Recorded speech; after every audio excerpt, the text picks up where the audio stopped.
sanctified, Caesarian, Catholic Majesty, the Emperor Don Carlos, our Lord King. Sublime and most august Majesty, from this city of Mexico, capital of New Spain, this Saint Ambrose's Day, in the year of our Lord 1530. Greeting. In our last letter, sire, we expatiated upon our activities as protector of the Indians. Let us here dwell upon our primary function as Bishop of Mexico, and our task of propagating the true faith among these Indians. As your percipient Majesty will discern from the next following pages of our Aztec's chronicle, his people have always been contemptibly superstitious, seeing omens and portents not only where reasonable men see them, in the eclipse of the sun, for example, but also in everything from simple coincidences to commonplace phenomenons of nature. That tendency to superstition and credulity has both helped and hindered our continuing campaign to turn them from devil worship to Christianity. The Spanish conquistadors, in their first slashing sweep through these lands, did an admirable work of casting down the major temples and idols of the heathen deities, and putting in their place crosses of the Christ and statues of the Virgin. We and our colleagues of the cloth have affirmed and maintained that overthrow by erecting more permanent Christian edifices at those sites which heretofore were shrines to the demons and demonesses. Because the Indians stubbornly prefer to congregate for worship in their old accustomed places, they now find in those places not such bloodthirsty beings as their Huichilobos and Tlaloque, but the crucified Jesus and his blessed mother. To cite a few of many instances, the Bishop of Tlaxcala is building a church of Our Lady atop that gigantic pyramid mountain in Cholula, so remindful of Shinar's overweening Tower of Babel, where formerly the feathery snake Quetzalcoatl was adored. Here in the capital of New Spain, our own nearly completed Cathedral Church of St. Francis is deliberately located, as nearly as architect Garcia Bravo can determine, on the site of what was once the Aztecs' Great Pyramid. I believe the church walls even incorporate some of the stones of that toppled monument to atrocity. On the point of land called Tepeyaca, across the lake just to the north of here, where lately the Indians worshipped one Tonantzin, a sort of mother goddess, we have put a shrine to the Virgin Mother instead. At the request of Captain General Cortez, it has been given the same name as that shrine of Our Lady of Guadalupe, situated in his home province of Extremadura in Spain. To some, it might appear unseemly that we should thus locate our Christian tabernacles on the ruins of heathen temples whose rubble is still blood-drenched by unholy sacrifice. But in actuality, we only emulate the very earliest Christian evangels, who placed their altars where the Romans, Greeks, Saxons, etc., had been wont to worship their Jupiters and Pans and Iastras, etc., in order that those devils might be driven away by the divine presence of Christ sacrificed, and that the places which had been given to abomination and idolatry might become places of sanctification, where the people could be more readily induced by the ministers of the true God to offer the adoration due to his divinity. Therein, sire, we are much abetted by the Indians' superstitions. In other undertakings we are not, for, besides being much bound by their superstitions, they are as hypocritical as Pharisees. Many of our apparent converts, even those professing themselves devout believers in our Christian faith, yet live in superstitious dread of their old demons. They judge themselves to be only prudent in reserving some of their reverence for Huichilobos and the rest of that horde. Doing so, they explain in all solemnity, to ward off any possibility of the demon's jealousy wreaking revenge for having been supplanted. We have mentioned our success, during our first year or so in this New Spain, at finding and destroying many thousands of idols which the conquistadors had overlooked. When at last there were no more to be seen, and when the Indians swore to our patrolling inquisitors that there were no more to be dug up from any hiding places, we nevertheless suspected that the Indians were still and privily venerating those prescribed old deities. So we preached most strongly, and had all our priests and missionaries do the same, commanding that no idol, not the least and smallest, not even an ornamental amulet, should remain in existence. Whereupon, confirming our suspicions, the Indians began to come again, meekly bringing to us and to other priests great numbers of clay and pottery figures, and in our presence renouncing them and breaking them to bits.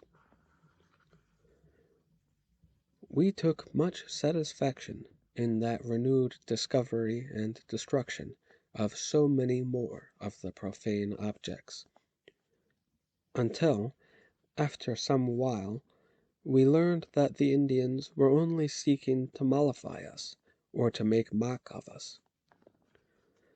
The distinction is unimportant, since we would have been equally outraged by the imposture in either case. It seems that our stern sermons had provoked quite an industry among the Indian artisans. The hasty manufacture of those figurines for the sole purpose that they might be shown to us and broken before us in seeming submission to our admonitions. At the same time, to our even greater distress and affront, we learned that numerous real idols, that is to say, antique statues, not counterfeits, had been hidden from our searching friars.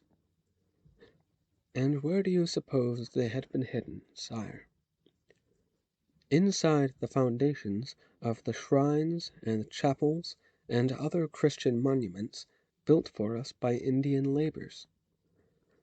The deceitful savages, secreting their impious images in such sacrosanct places, believed them to be safe from disclosure.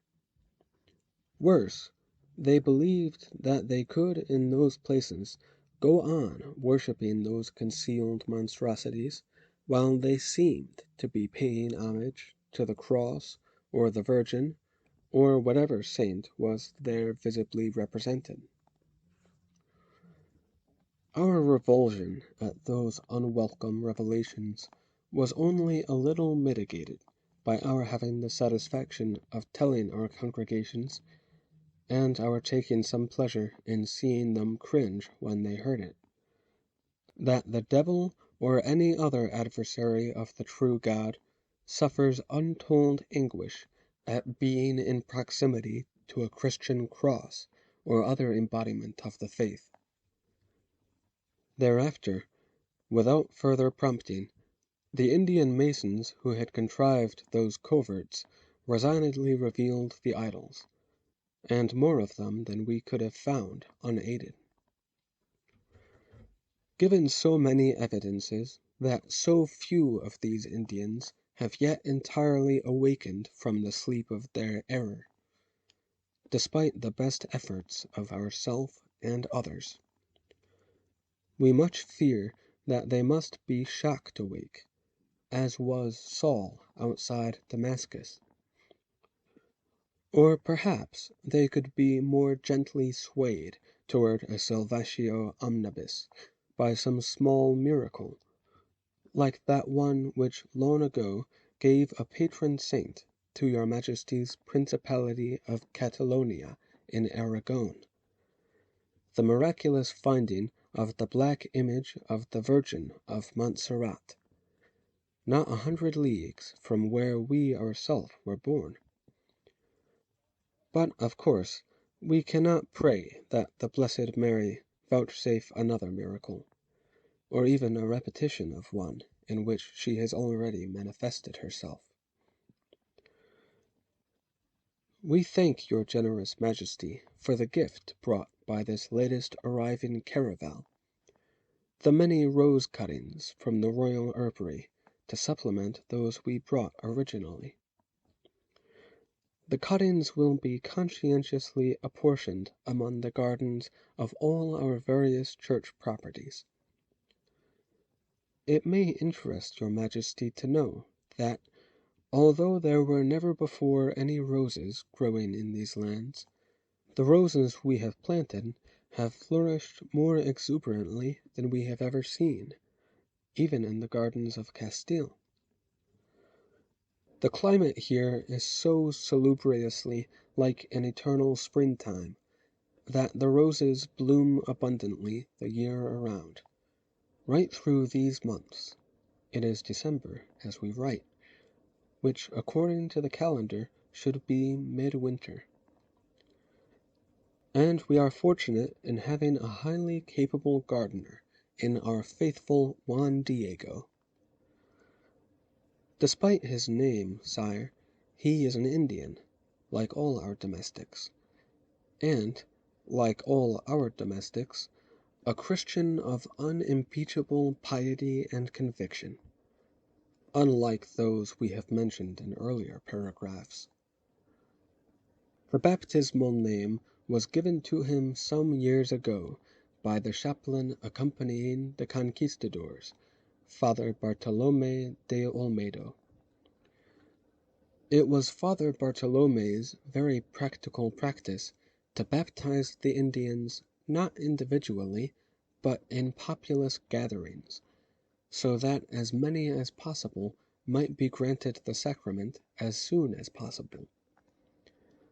And, of course, for convenience, he gave every Indian, of whom there were often hundreds of both sexes at each baptizing, the name of the saint whose feast day it happened to be. Owing to the multiplicity of Saints John in the church calendar, it now sometimes seems, to our confusion and even vexation, that every second Christian Indian in New Spain is named either Juan or Juana. None the less, we are very fond of our Juan Diego. He has a way with flowers, and a most obliging and biddable character, and a sincere devotion to Christianity and to ourself. That the royal Majesty whom we serve be blessed with the unceasing benignity of the Lord God whom we both serve, is the incessant prayer of your SCCM's worshipful Vicar and Legate. Ecce signum, Sumeraga.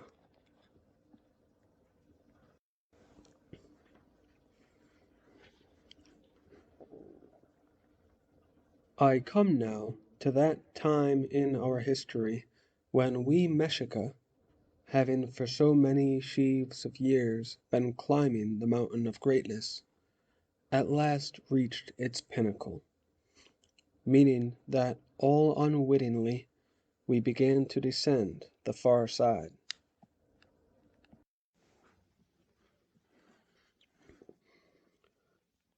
On my way home, after a few more months of aimless wandering in the West, I stopped in Tolokan, a pleasant mountain-top town in the lands of the Matlalsinka, one of the smaller tribes allied to the Triple Alliance.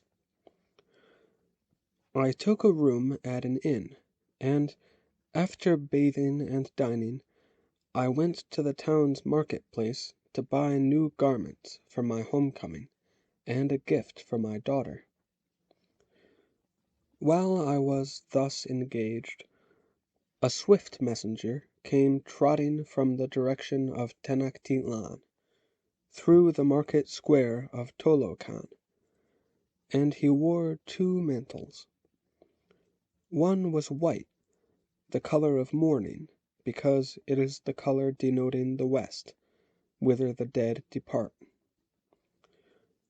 Over that was a mantle of green, the color signifying good news. So it was no surprise to me when Tolokan's governor made the public announcement that the revered speaker, Ahuitzotl, who had been dead of mind for 2 years, had finally died in body; that the Lord Regent, Moctezuma the Younger, had been officially elevated by the Speaking Council to the exalted rank of Yue Tlatoani of the Mexica. The news put me in a mood to turn again, to set my back to Tenochtitlan and trudge off again toward the far horizons. But I did not. Many times in my life I have flouted authority, and been rash in my actions, but I have not always behaved as a recreant or a fool. I was still a Meshicatl, hence subject to the Yue Tlatoani, whoever he might be and however far I might roam. More, I was an Eagle Knight, sworn to fealty even to a revered speaker whom I personally could not revere. Without ever having met the man, I disliked and distrusted Moctezuma Xocoyotzin for his attempt to frustrate his revered speaker's alliance with the Zapoteca years before, and for the ignobly perverse manner in which he had molested Zayanya's sister, Bayu, at that time. But Moctezuma had probably never yet heard of me, and could not know what I knew about him, and so had no reason to reciprocate my animosity.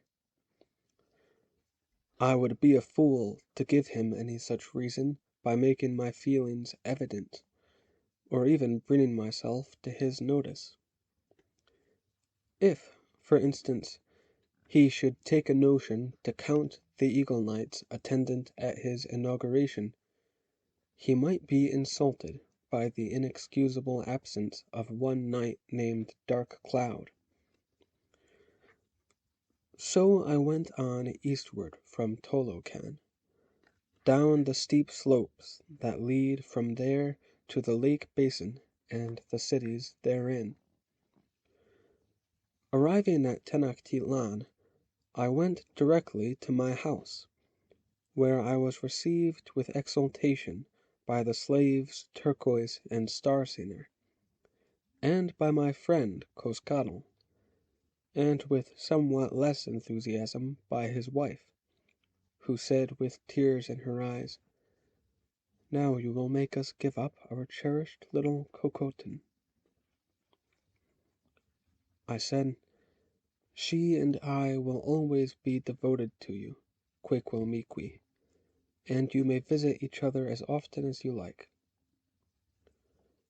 "It will not be the same as having her," I said to Turquoise. "Tell the child her father is home. Ask her to come to me." They came downstairs, hand in hand. At 4 years, Cocotin was still of an age to go about nude at home, and that made the change in her immediately evident to me. I was pleased to note that, as her mother had predicted, she was still beautiful. Indeed, her facial resemblance to Zianya was even more to be remarked. But she was no longer a formlessly pudgy infant with stubby limbs. She was recognizably a human being in miniature, with real arms and legs proportionate to her size.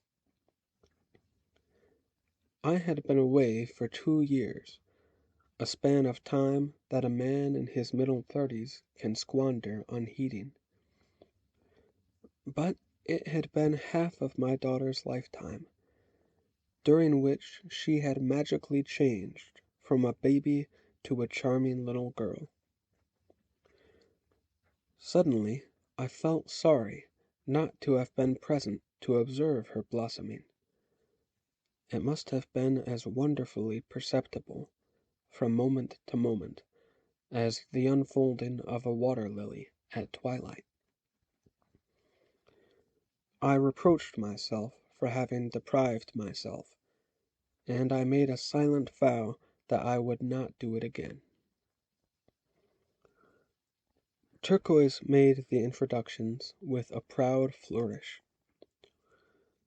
"My little mistress Shea Malinali, called Cocotin. Here is your Tete Michli returned at last.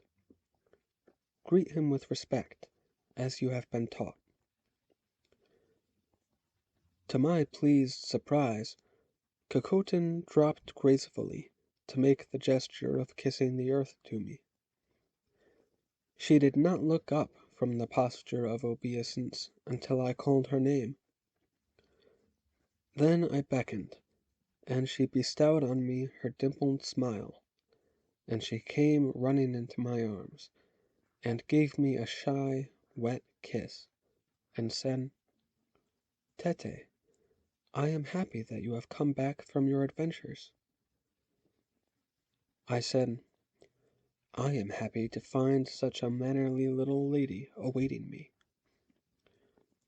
To Ticklish I said, "Thank you for keeping your promise, that you would not let her forget me." Cocotin leaned from my embrace to look around, saying, "I did not forget my Tene either. I went to greet her too." The others in the room stopped smiling, and discreetly turned away. I drew a long breath, and said, "I must tell you with sadness, little girl, that the gods needed your mother's help in some adventures of their own, in a far place where I could not accompany her, a place from which she cannot return.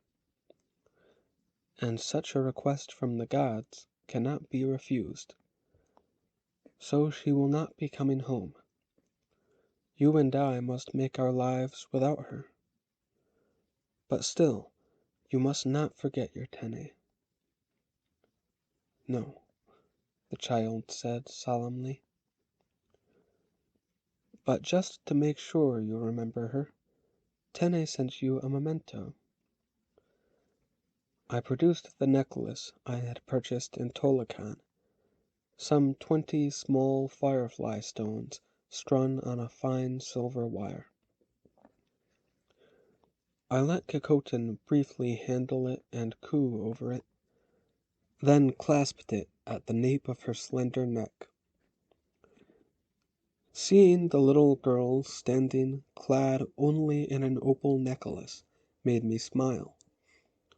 But the women gasped with delight, and Turquoise went running to bring a Tezcatl mirror. I said, "Cocotin, each of those stones sparkles as your mother did. On each of your birthdays we will add another and a larger one. With so many fireflies twinkling all about you, their light will remind you not to forget your Tene Zayanya." "You know she will not," said Coscatl, as he pointed to Cocotin, who was admiring herself in the mirror held by Turquoise. "She has only to do that whenever she wishes to see her mother. And you, Michtli, you have only to look at Cocotin." As if embarrassed by his show of sentimentality, he cleared his throat and said, with an emphasis meant for ticklish, "I think the temporary parents had best be going now." It was obvious that Coscatl was eager to move from my house to his own rebuilt one, where he could better supervise his school for servants. But it was equally obvious that Ticklish had grown to feel for Cocotone the love of an otherwise childless mother. That day's parting entailed a struggle, almost a literal physical struggle, to peel the young woman's arms from around my daughter. During the subsequent days, when Coscatl and Ticklish and their porters made repeated trips to remove their possessions, it was Coscatl who directed the removal. For his wife, each trip was an excuse to spend one last time together with Cocotin. Even after Coscatl and his wife were ensconced in their own household, and she should have been helping him with the management of the school, Ticklish still contrived to invent errands which brought her to our neighborhood, so that she could drop in for a visit with my daughter. I could not really complain. I understood that while I was trying to win Cocotone's love, Ticklish was trying to relinquish it. I was making every effort to have the child accept as her Tete a man who was almost a total stranger. So I sympathized with the pain it was costing Ticklish to cease being a Tene after 2 years in the role, and her need to do it gradually. I was fortunate in that there were no other demands on me during my first several days back home, and I was free to devote that time to renewing my acquaintance with my daughter. Though the revered speaker Ahuitzotl had died 2 days before my return, his funeral, and Motecuzoma's coronation, naturally could not take place without the attendance of every other available ruler and noble and notable personage from every other nation in the one world, and many of them had to come from afar. During that time of gathering the celebrants, Ahuitzotl's body was preserved by a continuously supplied packing of snow brought by swift messengers from the volcano peaks. The funeral day came at last, and I, in my Eagle Knight regalia, was among the multitude filling the grand plaza, to cry the owl's hoot when the litter-bearers brought our late Yue Tlatoani on his last journey through the upper world. The whole island seemed to reverberate to our long-drawn hoo of lament and farewell. The dead Ahuitzotl sat upright on the litter, but hunched, knees to chest, his arms wrapped around his knees to hold them so. His first widow and the lesser widows had washed his body in water of clover and other sweet herbs, and had perfumed it with copali. His priests had clothed the body in 17 mantles, but all of cotton so fine that they did not make a bulky wad. Over that ritual swathing, Ehuitzotl wore a mask and robe to give him the aspect of Huitzilopochtli, god of war and foremost god of Osmeshika. Since Huitzilopochtli's distinguishing color was blue, so was Ehuitzotl's garb, but not colored with mere paints or dyes. The mask over his face had its features ingeniously delineated in a mosaic of bits of turquoise set in gold, with obsidian and nacre for the eyes, and lips outlined in bloodstones. The robe was sewn all over with jade stones of that sort which tend more to blue than green. We of the procession were formed up in order of precedence, and we several times circled the heart of the one world, with muted drums beating a soft counterpoint to the dirge we chanted. Ehuitzotl on his litter led the way, accompanied by a continuous hooing of the crowd. Alongside the litter walked his successor, Motekuzoma, not triumphantly striding, but dolefully shuffling, as befitted the occasion. He walked barefooted, and wore nothing pretentious, only the ragged black robes of the priest he had once been. His hair hung unbound and dishevelled, and he had put lime dust in his eyes to redden them and make them weep unceasingly. Next marched all the rulers come from other nations, among them some old acquaintances of mine, Nezihualpili of Texcoco, and Kosiyuela of Uwashiakak, and Simpsicha of Michihuacan, who was present as the representative of his father, Iquangare, by then too old to travel. For the same reason, the aged and blind Xicotenca of Teshkala had sent his son and heir, Xicotenca the younger. Both of those latter mentioned nations, as you know, were rivals or enemies of Tenochtitlan. But the death of any nation's ruler imposed a truce, and obliged all other rulers to join in the public mourning of the departed, however much their hearts might rejoice at his departure. Anyway, they and their nobles could enter and leave the city in safety, for an assassination or other treachery would have been unthinkable at the funeral of a nation's ruler.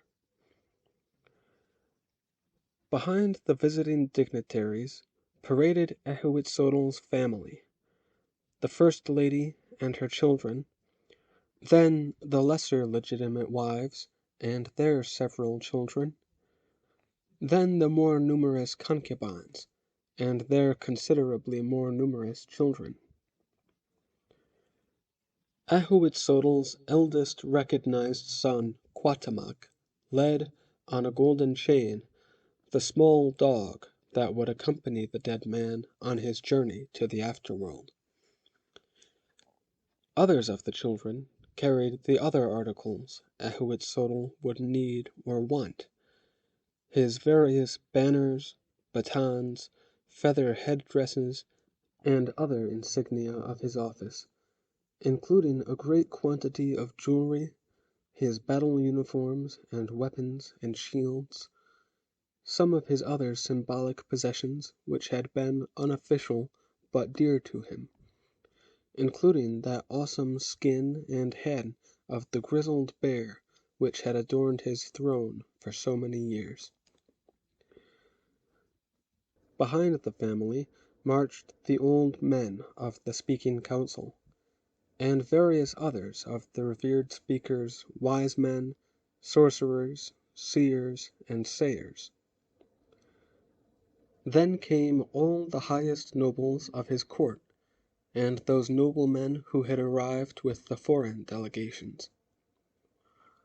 Behind them marched the warriors of Ahuitzotli's palace guard, and old soldiers who had served with him in the days before he became Yuetlatoani, and some of his favorite court servants and slaves, and of course the 3 companies of knights, Eagle, Jaguar, and Arrow.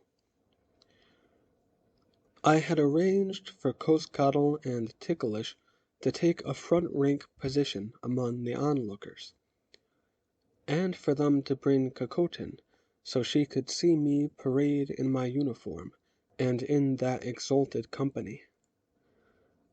It made an odd note among the murmurous hooing and drumming and chanting of lamentation when, as I passed her, the little girl gave a squeal of glee and admiration, and cried, "That is my Tete, Meechly." The cortege had to cross the lake, for it had been decided that Ahuitzotl would lie at the foot of the Chapultepec crag, directly under that place on it where his magnified likeness had been carved from the rock. Practically every alkali, from the elegant private craft of the court to the plain ones of the freighters and fowlers and fishermen, had been commandeered to carry us of the funeral retinue, so not many citizens of Tenochtitlan were able to follow. However, when we reached the mainland, we found an almost equal crowd of people from Tlacopan, Coyohuacan, and other cities gathered to pay their final respects.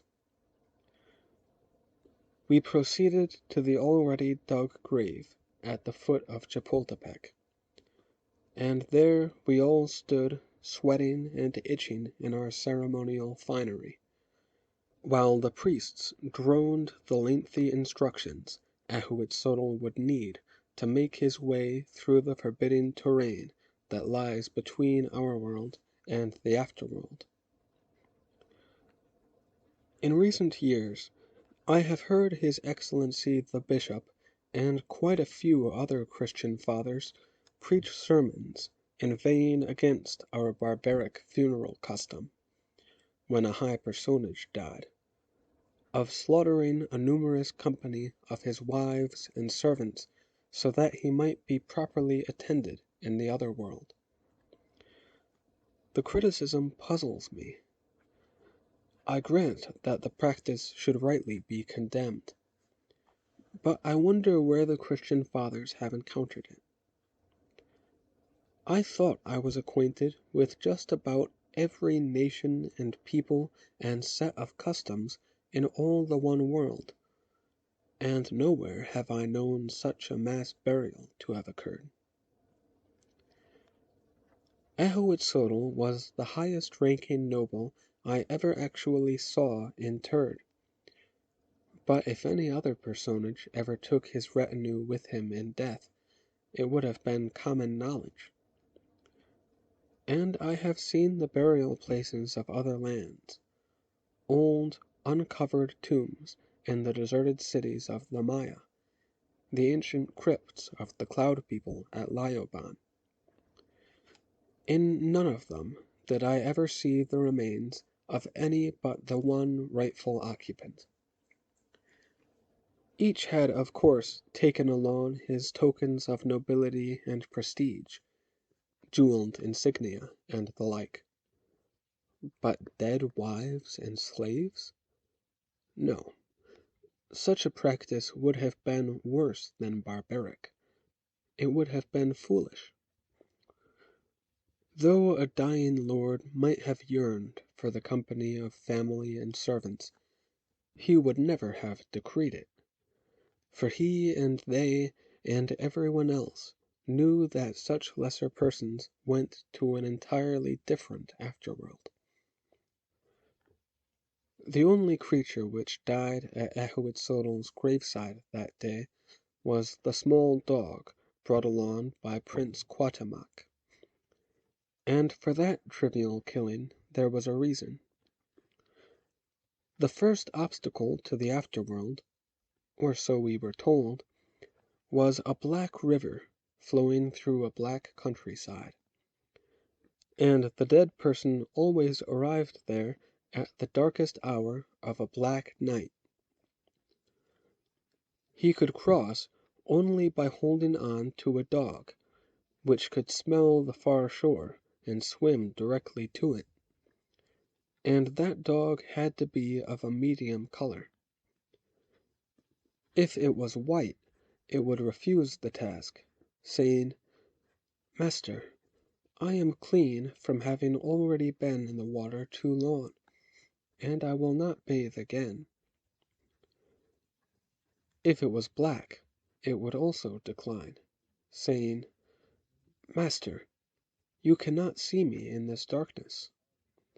If you should lose your grip on me, you would be lost." So Cuauhtemoc had provided a dog of a jacinth color, as red gold as the red gold chain by which he led it. There were numerous other obstacles beyond the Black River, but those Ahuitzotl would have to surmount on his own. He would have to pass between two huge mountains that, at unpredictable intervals, suddenly leaned and ground together. He would have to climb another mountain composed entirely of flesh-cutting obsidian chips. He would have to make his way through an almost impenetrable forest of flagpoles, where the waving banners would obscure the path and flap in his face to blind and confuse him, and then through a region of ceaseless rainfall, every raindrop an arrowhead. In between those places he would have to fight or dodge lurking snakes and alligators and jaguars, all eager to eat out his heart. If and when he prevailed, he would come at last to Mictlan, where its ruling lord and lady awaited his arrival. There he would take from his mouth the jadestone with which he had been buried, if he had not been cowardly enough to scream and lose it somewhere along the way. When he handed the stone to Mictlan Tecutli and Mictlan Cihuatl, that lord and lady would smile in welcome and point him toward the afterworld he deserved, where he would live in luxury and bliss forever after. It was very late in the afternoon when the priests finished their instructive and farewell prayers, and Ahuitzotl was seated in his grave with the yellow-red dog beside him, and the earth was piled in and tamped hard, and the simple stone covering was laid over it by the attending masons. It was dark when our fleet of Akeltin docked again on Tenochtitlan, where we regrouped our procession as before, to march again to the heart of the One World. The plaza was, by then, empty of the crowd of city folk, but we of the retinue had to stay in our respectful ranks, while the priests said still more prayers from the torch-lighted top of the Great Pyramid, and burned special incense in urn fires about the plaza, and then ceremoniously escorted the rag-clad, barefooted Motechazoma into the temple of Tezcatlipoca, smoldering mirror. I should mention that the choice of that god's temple was of no special significance. Though Tezcatlipoca was regarded in Texcoco and some other places as the highest of gods, he was rather less glorified in Tenochtitlan. It simply happened that that temple was the only one in the plaza which had its own walled courtyard. As soon as Moctezuma stepped into the yard, the priests closed its door behind him. For 4 nights and days the chosen revered speaker would stay there alone, fasting and thirsting and meditating, being sunburned or rain-sodden as the weather gods chose, sleeping on the courtyard's uncushioned hard stone, only at specified intervals going into the shelter of the temple to pray to all the gods, one after another, for guidance in the office upon which he would shortly enter. The rest of us tramped wearily off toward our several palaces or guest lodgings or homes or barracks, grateful that we would not have to dress up and endure another day-long ceremony until Moctezuma emerged from his retreat.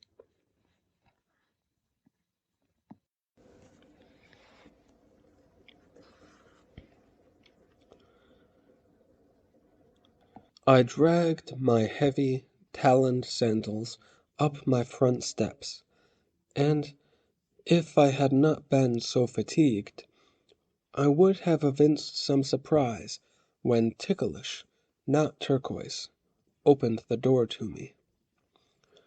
A solitary wick lamp burned in the entry hall. I said, "It is very late. Surely Cocotin has long been safely tucked in bed. Why have you and Coscatl not gone home?" Coscatl has gone to Texcoco on school business. As soon as there was an alkali free after the funeral, he engaged it to take him over there. So I was glad of the opportunity to spend the extra time with your daughter. Turquoise is preparing your steam room and bath. Good, I said. Well, let me call Starsinger to light your way home, and I will hurry to bed, so the servants can lay out their own pallets. Wait, she said nervously. I do not want to go. Her normally light copper face had flushed to a very ruddy copper, as if the hall's wick lamp were not behind her, but inside her. Coscatl cannot be home again before tomorrow night at the earliest. Tonight, I would like you to take me into your bed, Meechly. What is this? I said, pretending not to comprehend. Is something wrong at home, Ticklish? Yes, and you know what it is. Her color heightened still more. I am 26 years old. I have been married for more than 5 years, and I have yet to know a man. I said, Coscatl is as much a man as any I have ever met. Please, Meechly, do not be deliberately dense, she entreated. You know very well what it is I have not had. I said, if it will ease your sense of deprivation, I have reason to believe that our new revered speaker is almost as badly impaired in that respect as is your husband Coscatl. That is hard to believe, she said. As soon as Moctezuma was appointed to the regency, he took 2 wives. Then presumably they are almost as unsatisfied as you seem to be." Ticklish impatiently shook her head. "Obviously he is adequate enough to make his wives pregnant. They each have an infant child, and that is more than I can hope for. If I were the revered speaker's woman, I could at least bear a child. But I did not come here on behalf of Motecuzoma's wives. I do not give a little finger for Motecuzoma's wives." I snapped, "Neither do I. But I commend them for staying in their own connubial beds, and not besieging mine." "Do not be cruel, Meachly," she said. "If only you knew what this has cost me. 5 years, Meachly. 5 years of submitting and pretending to be satisfied. I have prayed and made offerings to Xochiquetzal, begging that she help me to be content with the attentions of my husband. It does no good. All the time I suffer the curiosity. What is it really like for a real man and woman? The wondering and the temptation and the indecision, and finally this abasement of asking for it. So you ask me, of all men, to betray my best friend, to put myself and my best friend's wife at risk of the garret. I ask you because you are his friend. You will never drop sly hints, as another man might do. Even if Coscarl should somehow find out, he loves both you and me too much to denounce us." She paused, then added, "If Coscarl's best friend will not do this, then he does Coscarl a terrible disservice. I tell you true. If you refuse me, I will not humiliate myself further by approaching anyone else of our acquaintance. I will hire a man for a night. I will solicit some stranger in a hostel. Think what that would do to Coscarl." I thought, and I remembered his saying once that if this woman would not have him, he would somehow make an end to his own life. I believed him then, and I believed also that he would do the same if ever he learned of her betraying him. I said, "All other considerations aside, Ticklish, I am so fatigued at this moment that I would be of no use to any woman. You have waited 5 years. You can wait until I have bathed and slept. And you say we have all day tomorrow. Go to your home now, and think further on this matter. If then you are still determined, I will be, Meachly, and I will come here again tomorrow." I summoned Starsinger, and he lit a torch, and he and Ticklish went off into the night.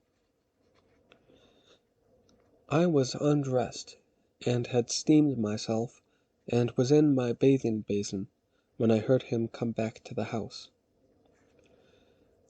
I could easily have fallen asleep in the bath, but the water got so chilly as to force me out. I lurched into my chamber, fell onto the bed, and dragged the top quilt over me, and fell asleep without even bothering to blow out the wick lamp Turquoise had lighted. But, even in my heavy sleep, I must have been half anticipating and half dreading the impetuous return of the impatient Ticklish.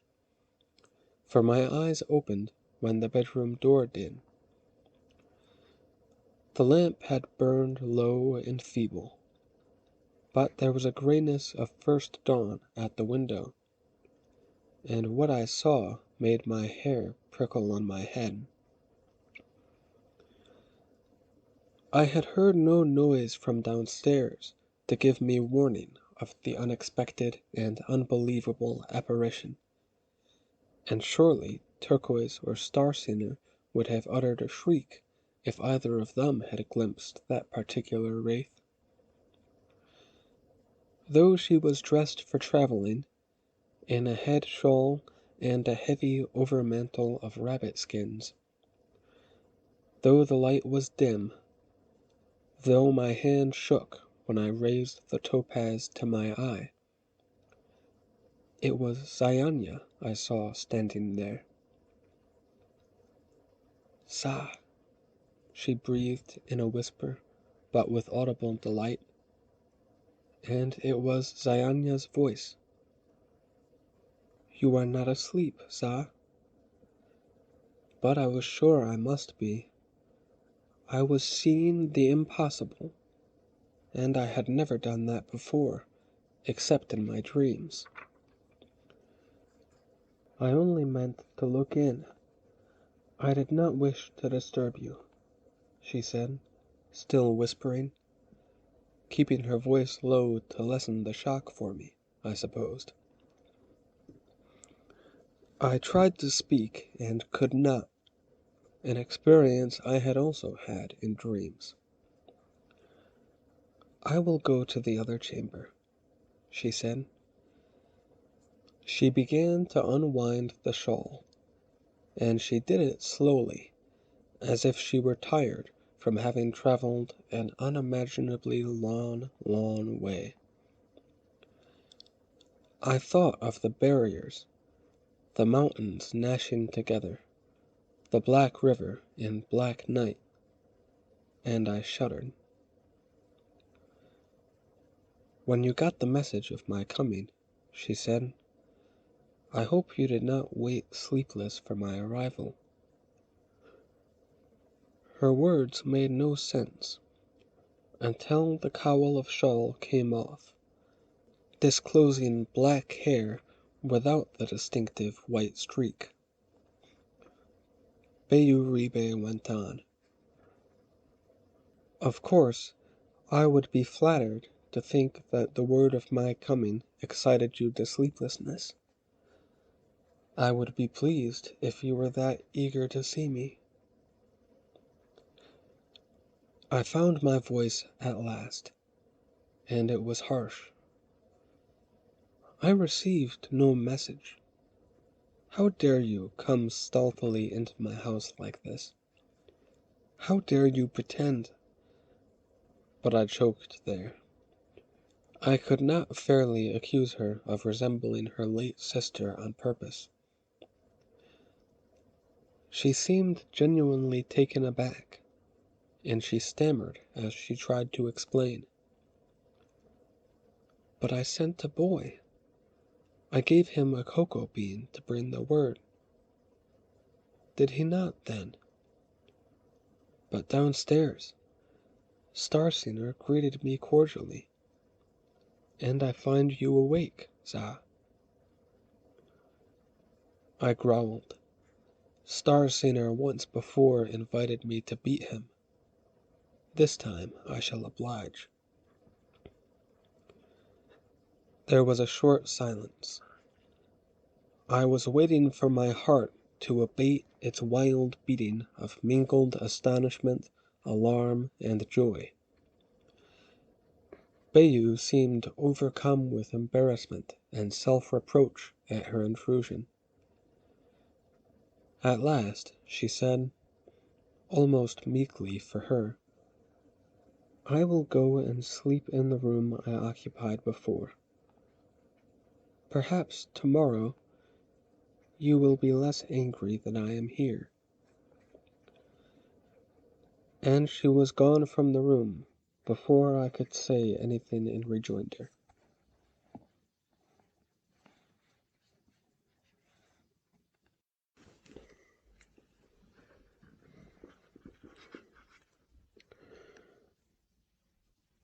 For a brief while in the morning, I had a respite from the feeling that I was being beleaguered by women.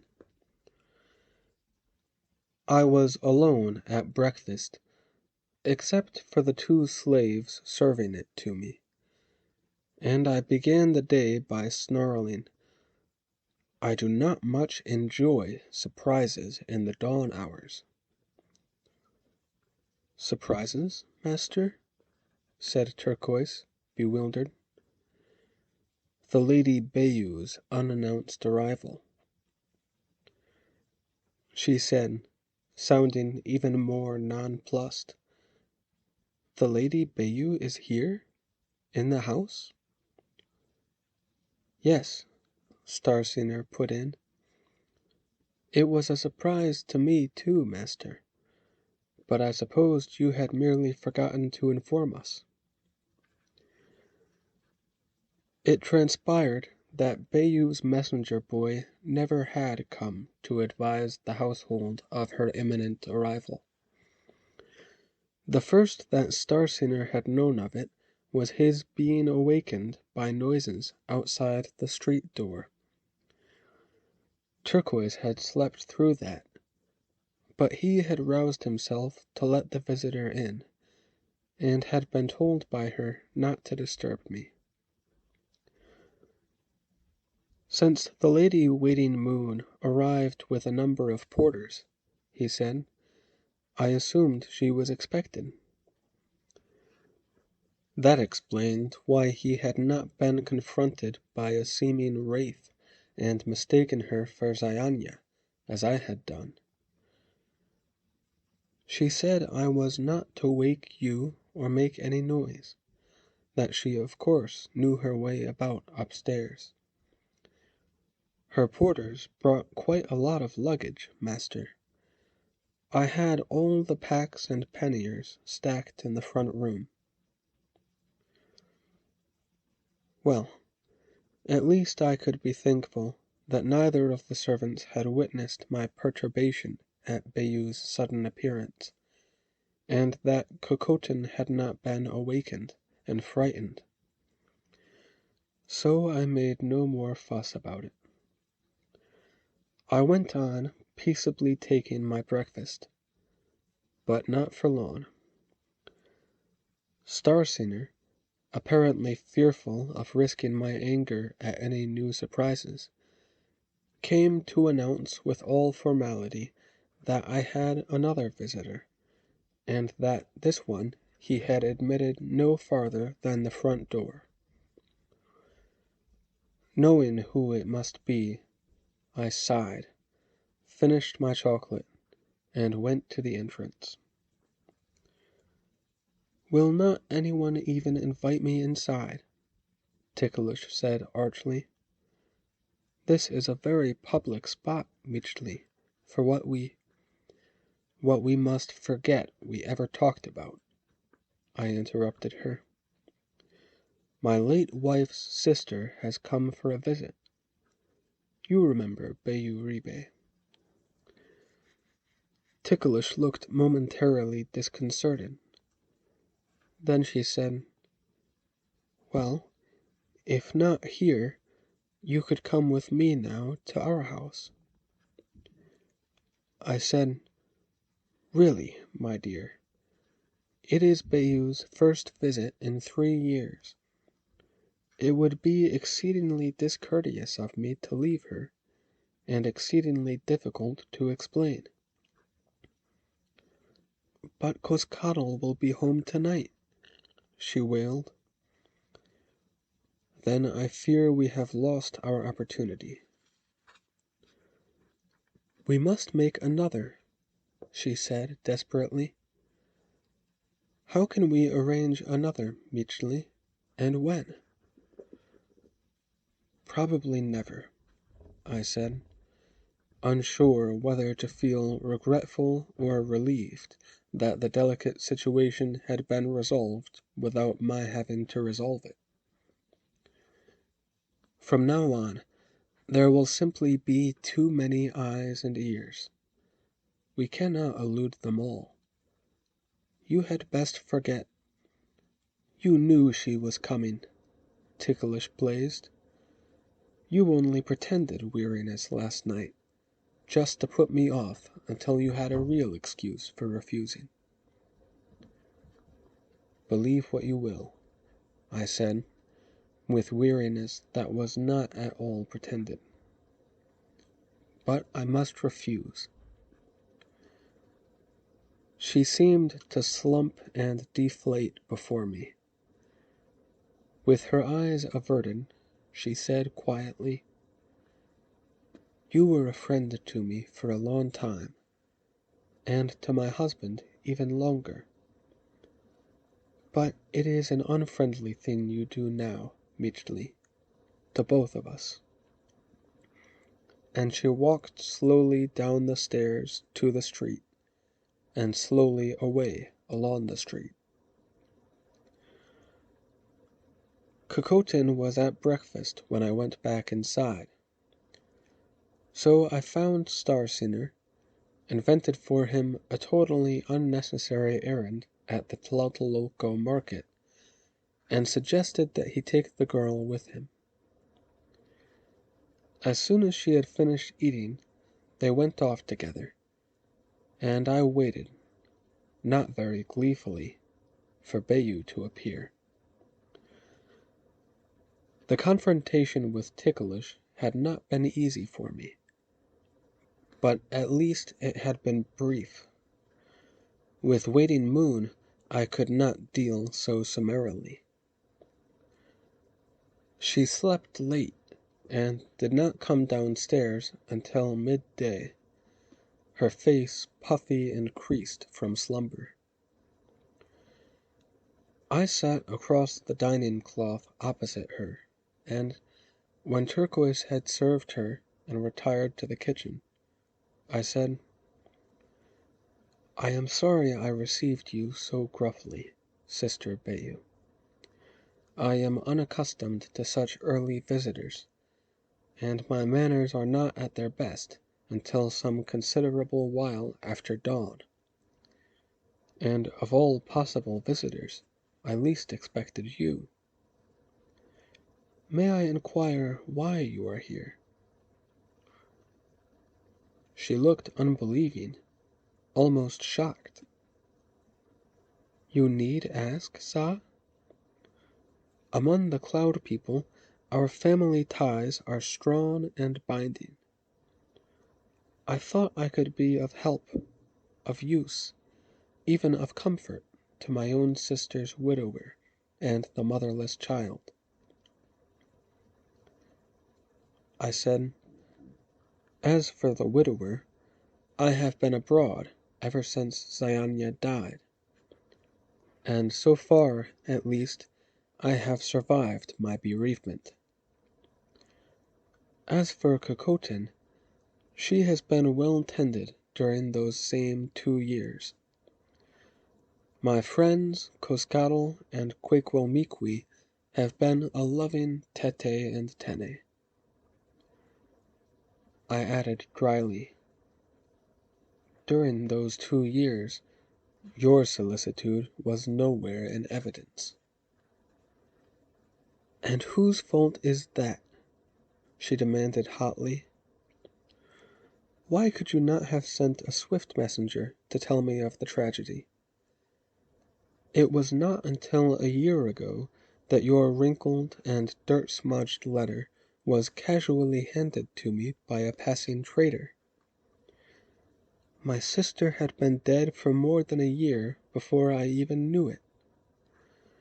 And then it took me the better part of another year to find a buyer for my inn, and to arrange all the details of its transfer, and to prepare for moving myself permanently to Tenochtitlan. Then we heard that the revered speaker Ahuitzotl was weakening and soon to die, meaning that our Bishosu Kosiyuela would, of course, attend the ceremonies here. So I waited until I could travel in his retinue, for convenience and protection. But I stopped in Coyohuacan, not wanting to breast the crush of people here in the city during the funeral. That was where I gave the boy a bean to come and tell you I would soon be here. It was not until near dawn this morning that I could procure porters for my luggage. I apologize for the time and manner of my arrival, but—" She had to pause for breath, and I, feeling quite ashamed of myself, said sincerely, "It is I who should apologize, Bayou. You have come at the best possible moment. The parents I borrowed for Cocotin have had to return to their own affairs, so the child has only me, and I am dismally inexperienced as a father. When I say you are welcome here, I am not merely mouthing a formality. As a substitute mother for my daughter, you are surely the next best to Zianya herself." "The next best," she said, without showing great enthusiasm for the compliment. "For one thing," I said, "you can bring her up to speak the Luchi language as fluently as our Nahuatl. You can bring her up to be as mannerly a child as the many I have admired among your cloud people. Indeed, you should be the one person who can bring her up to be all the things Zianya was. You will be devoting your life to a very good deed. This world will be the better when it has another Zianya." Another Zianya. Yes. I concluded, "You are to regard this as your home from now forever, and the child your ward, and the slaves yours to command. I will give orders this moment that your room be totally emptied and scoured clean and refurnished to your taste. Whatever else you need or desire, Sister Bayou, you have only to speak, not ask." It seemed she was about to say something, but changed her mind. I said, "And now, here comes the small crumb herself, home from the market." The little girl entered the room, radiant in a light mantle of sunshine yellow. She looked long at Bayou Ribe and tilted her head as if trying to recollect where she had seen that face before. I do not know if she realized that she had seen it often in mirrors. "Will you not speak?" said Bayou, her own voice breaking slightly. "I have waited so long." Cocotin said shyly, tentatively, breathlessly, "Tene?" "Oh, my darling," exclaimed Waiting Moon, as her tears overflowed, as she knelt and held out her arms, as the little girl ran happily to be enfolded in them.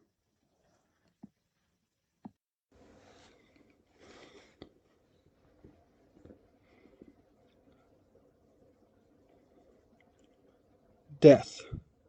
roared the high priest of Huitzilopochtli from the top of the revered speaker.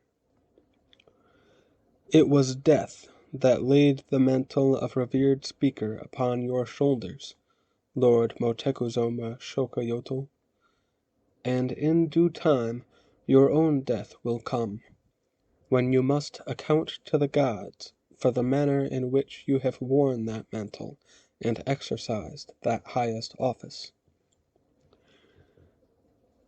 He went on in that vein, with the usual priestly disregard for his hearers' endurance, while I and my fellow knights and the many Mexica nobles, and the visiting foreign dignitaries and their nobles, all sweltered and suffered in our helmets and feathers and hides and armor and other costumes of color and splendor. The several thousand other Mexica massed in the heart of the one world wore nothing more cumbersome than cotton mantles, and I trust they got more enjoyment out of the ceremony of inauguration. The priest said, "Motecuzoma Xocoyotzin, you must from this day make your heart like the heart of an old man, solemn, unfrivolous, severe. For know, my lord, that the throne of a Yue Tlatoani is no quilted cushion to be lulled upon in ease and pleasure. It is the seat of sorrow, labor, and pain." I doubt that Motecuzoma sweated like the rest of us, though he wore two mantles, one black, one blue, both of them embroidered with pictures of skulls and other symbols, intended to remind him that even a revered speaker must die some day. I doubt that Motecuzoma ever sweated. Of course, I never in my life put my finger to his bare skin, but it always appeared cold and dry. And the priest said, "From this day, my lord, you must make of yourself a tree of great shade, that the multitude may take shelter under your branches, and lean upon the strength of your trunk." Though the occasion was solemn and impressive enough, it may have been a little less so than other coronations during my lifetime which I had not witnessed, those of Ashayacatl and Tishak and Ahuitzotl, since Motecuzoma was merely being confirmed in the office which he had already held unofficially for 2 years. And the priest said, "Now, my lord, you must govern and defend your people, and treat them justly. You must punish the wicked, and correct the disobedient. You must be diligent in the prosecution of the necessary wars. You must give special heed to the requirements of the gods, and their temples, and their priests, that they do not lack for offerings and sacrifices. Thus the gods will be pleased to watch over you and your people, and all the affairs of the Mexica will prosper." From where I stood, the softly waving feather banners that lined the staircase of the Great Pyramid appeared to converge toward the top, like an arrow pointing to the high, distant, tiny figures of our new revered speaker and the aged priest who just then placed the jewel-encrusted red leather crown on his head. And at last the priest was finished, and Motecuzoma spoke. "Great and respected priest, your words might have been spoken by mighty Huitzilopochtli himself. Your words have given me much upon which to reflect. I pray that I may be worthy of the sage counsel you have dispensed. I thank you for the fervor, and I cherish the love with which you have spoken. If I am to be the man my people would wish me to be, I must forever remember your words of wisdom, your warnings, your admonitions. To be ready to shatter the very clouds in the sky at the close of Motecuzoma's acceptance speech, the ranks of priests poised their conch trumpets. The musicians raised their drumsticks, and readied their flutes. And Motecuzoma said, I am proud to bring again to the throne the estimable name of my venerated grandfather. I am proud to be called Motecuzoma the Younger, and in honor of the nation which I am to lead, a nation even mightier than in my grandfather's day, my first decree is that the office I occupy will be no longer called Revered Speaker of the Mexica, but that it have a more fitting title.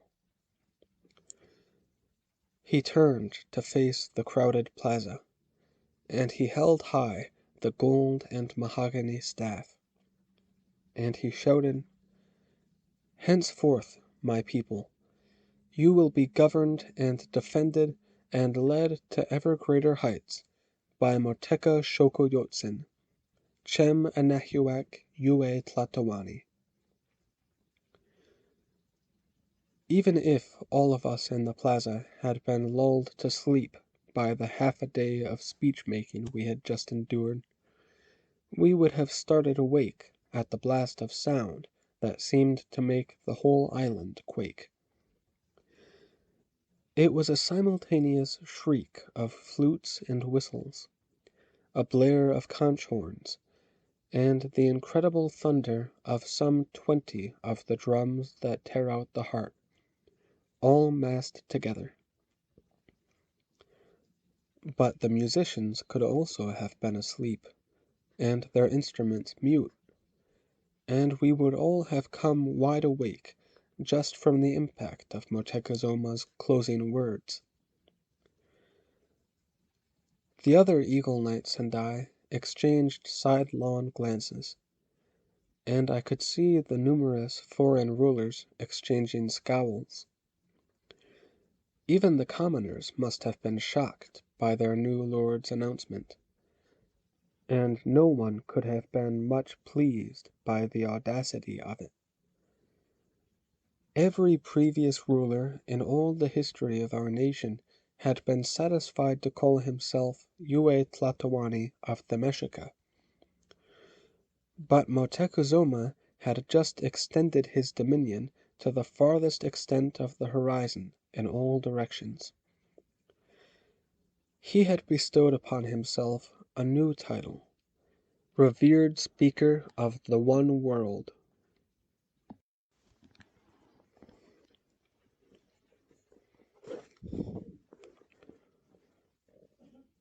When I dragged myself home that night, again eager to be out of my plumage and into a cleansing cloud of steam, I got only an offhand greeting from my daughter, instead of the usual scamper to fling herself upon me in a four-limbed hug.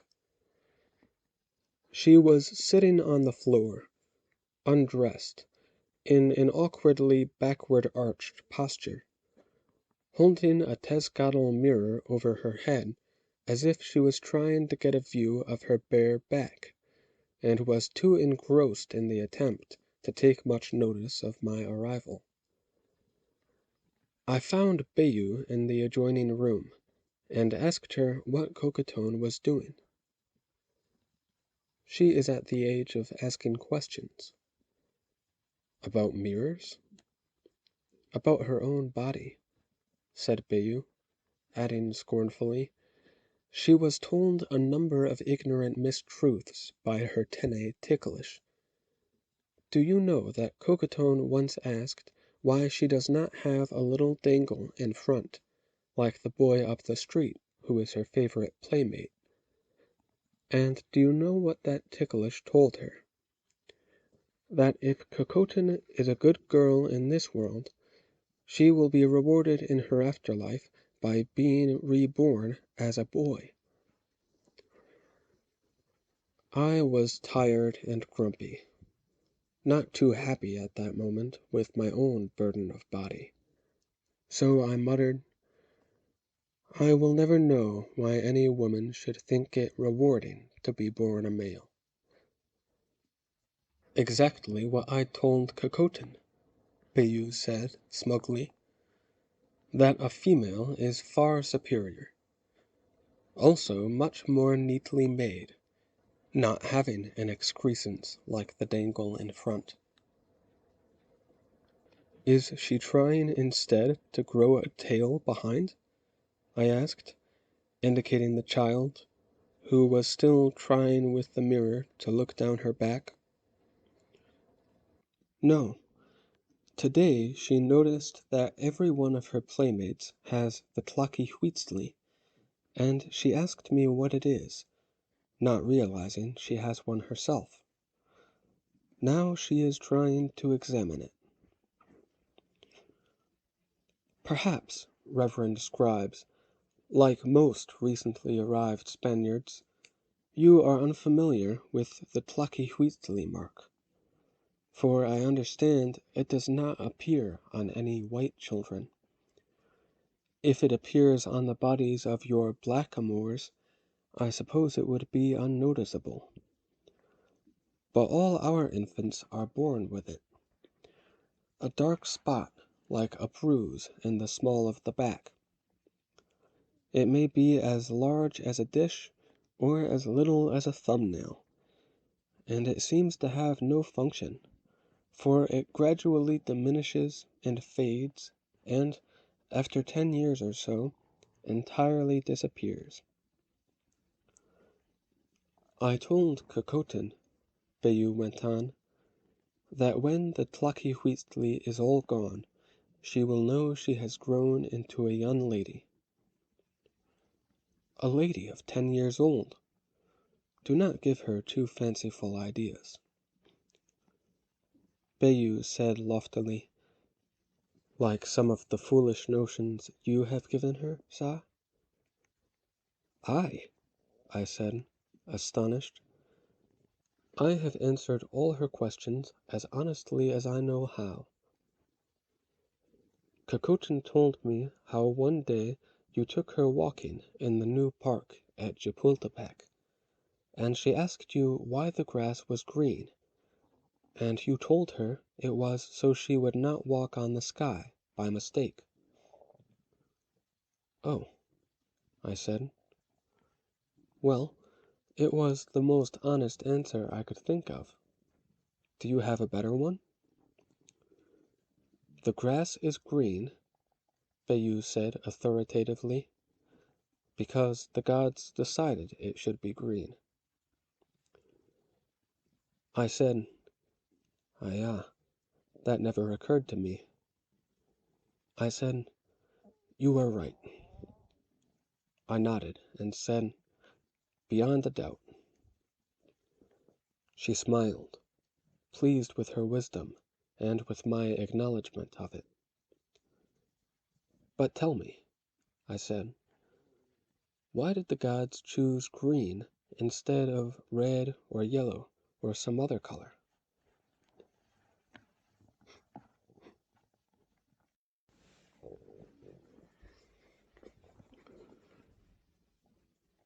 Ah, Your Excellency arrives just in time to enlighten me. On the third day of creation, was it? And you can recite our Lord God's very words. To every thing that creepeth upon the earth, I have given every green herb. One can hardly dispute it. That the grass is green is evident even to a non-Christian, and of course we Christians know that our Lord God made it so. I merely wonder, still, after all the years since my daughter inquired, why did our Lord God make it green instead of Motecuzoma? What was he like? I understand. Your Excellency is concerned to hear matters of import. You are rightly impatient of trivial subjects like the color of grass, or the small, dear things I remember of my little family in the long ago. Nevertheless, the great Lord Motecuzoma, in whatever forgotten place he lies now, is but a buried smudge of decomposed matter, perhaps discernible only if the grass grows a brighter green where he lies. To me, it seems that our Lord God cares more for keeping his grass green than he cares for keeping green the memory of the greatest noblemen. Yes, yes, Your Excellency, I will cease my unprofitable musings. I will cast my mind back, that I may satisfy your curiosity about the nature of the man Motokuzoma Shokoyotsen. And a man is all he was, a mere man. As I have said, he was about a year younger than myself, which would mean he was 35 when he took the throne of the Meshika, or of the entire one world, as he would have it. He was of average height for a Meshikatl, but his body was of slender build, and his head was a trifle large, and that touch of disproportion made him appear somewhat shorter than he really was. His complexion was of a fine, light copper color. His eyes were coldly bright, and he would have been handsome but for a slightly flat nose which made his nostrils spread a bit too broadly. At his ceremony of inauguration, when Motokuzoma doffed the black and blue mantles of humility, he was draped with garments of surpassing richness, which indicated the kind of taste he would always thereafter indulge.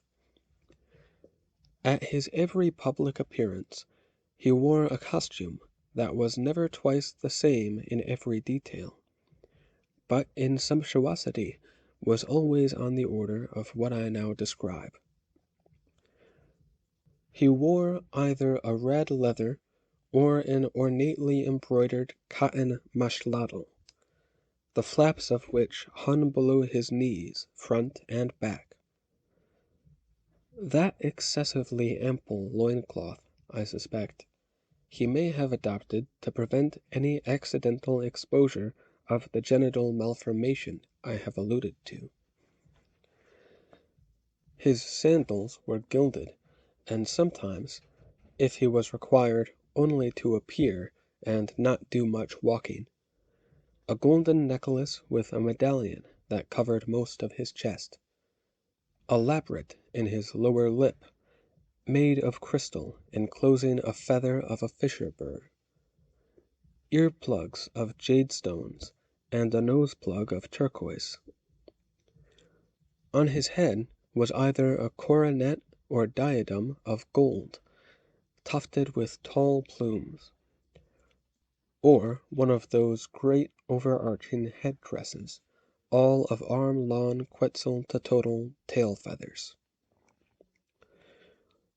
But the most striking feature of his costume was the mantle, always of a length to hang from his shoulders to his ankles, always of the most beautiful feathers from the most rare and precious birds, always of the most painstaking feather work.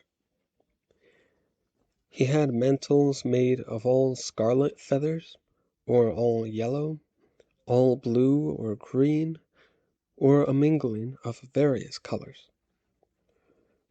But the one I remember best was the voluminous mantle made all of the iridescent, scintillating, vari-colored feathers of none but hummingbirds.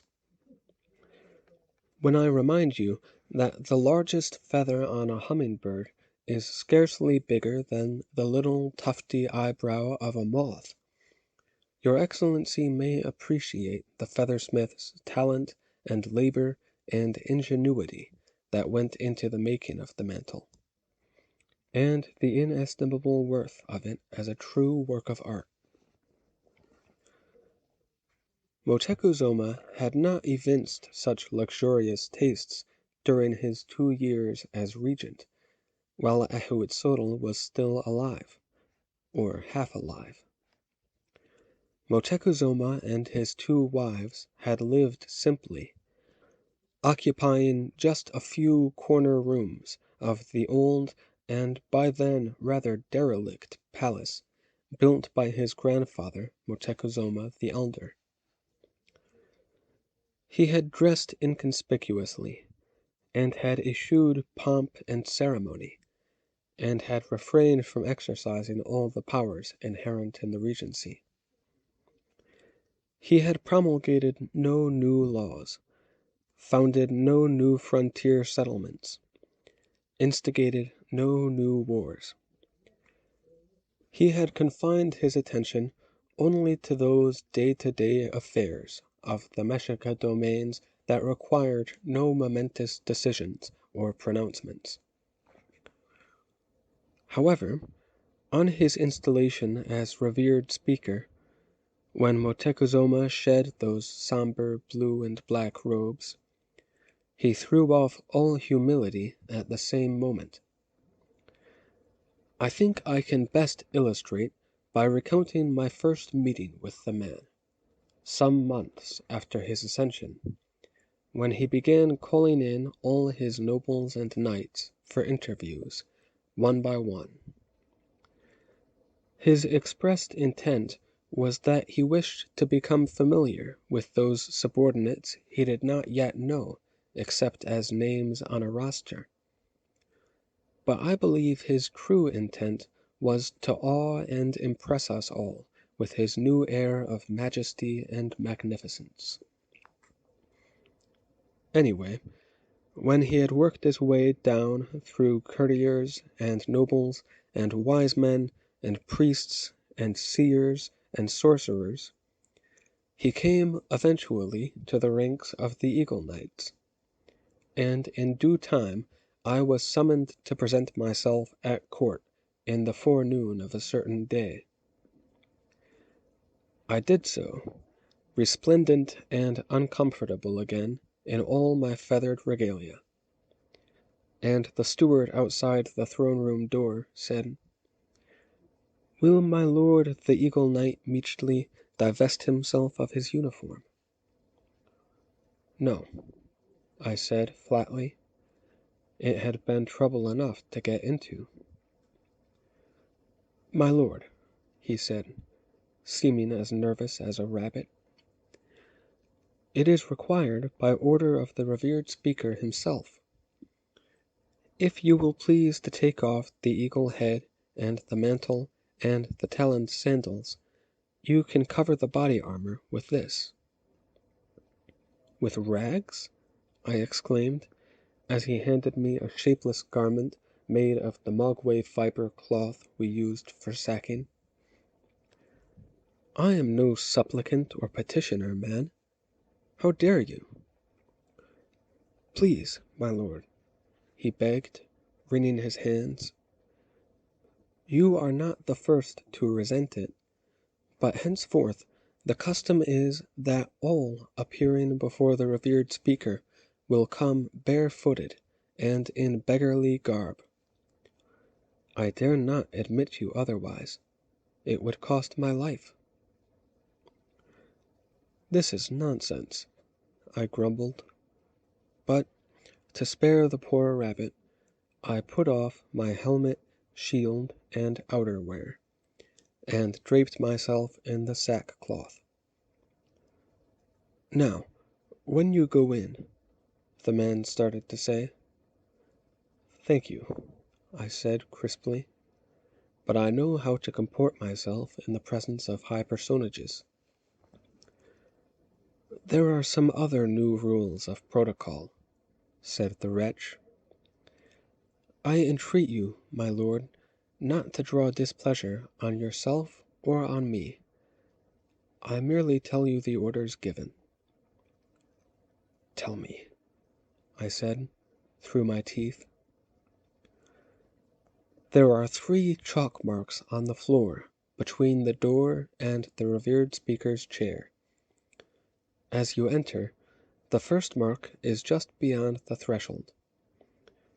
There you stoop and make the gesture of Tlalqualitzli, finger to floor to lips, saying, Lord. Walk to the second mark. Again make obeisance, and say, My Lord. Walk to the third mark, kiss the earth again, and say, My great Lord. Do not rise then until he gives you leave, and do not approach closer to his person than that third chalk mark. This is unbelievable, I said. Avoiding my stare, the steward went on.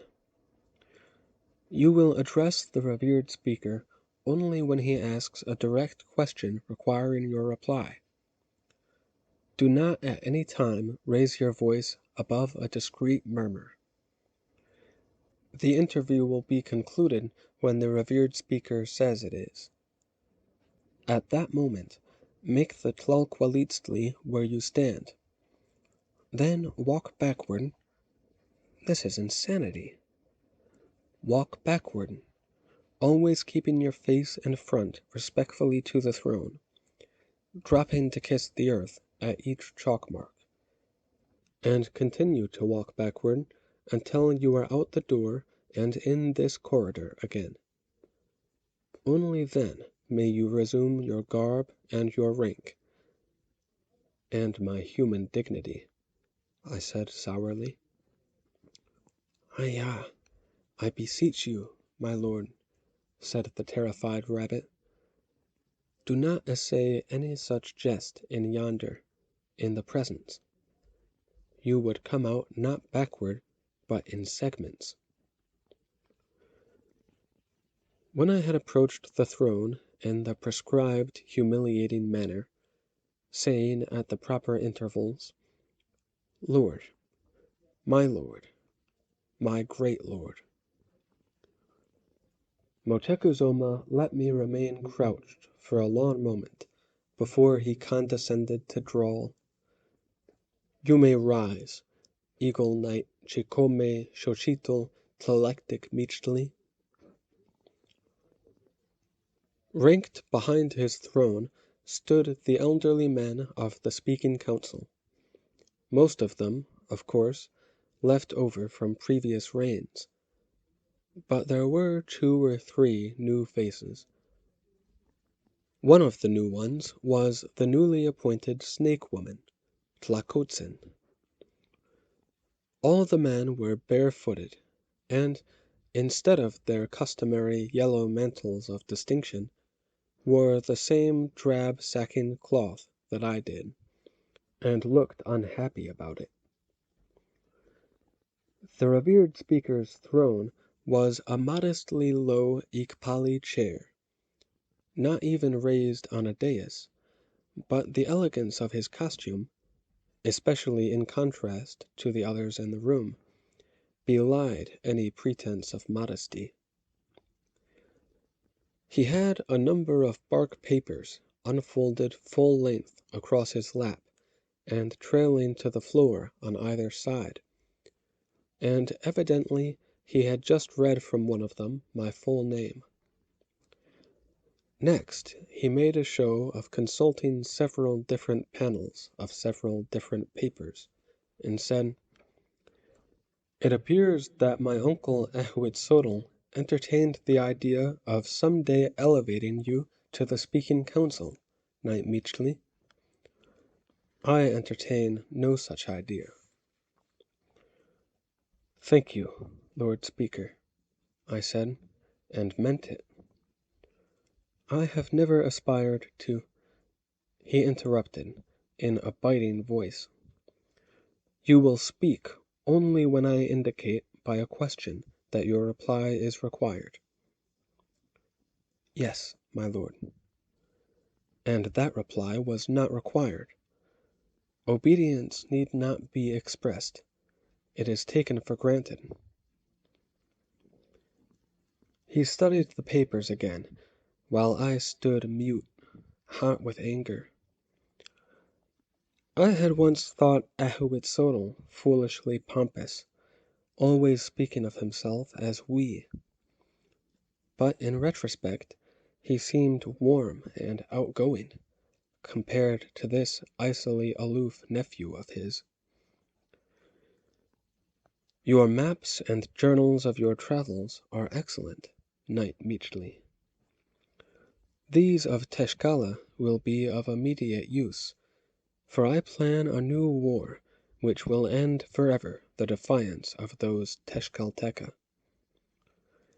I also have here your maps of the southern trade routes all the way into the Maya country, all superbly detailed. Very good work indeed. He paused, then flicked his cold gaze up at me. You may say thank you when your revered speaker compliments you. I duly said thank you, and Motekuzoma went on. I understand that in the years since you presented these maps to my uncle, you have made other journeys. He waited, and when I did not reply, he barked, Speak! I have not been asked a question, my lord. Smiling without humor, he said, very precisely, During those later journeys, did you also make maps?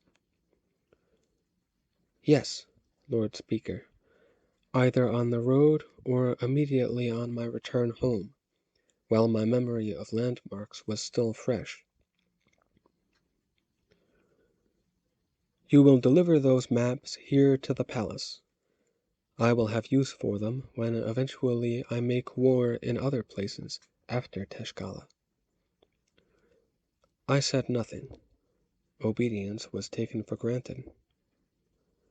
He continued, I understand also that you have an admirable command of many provincial languages.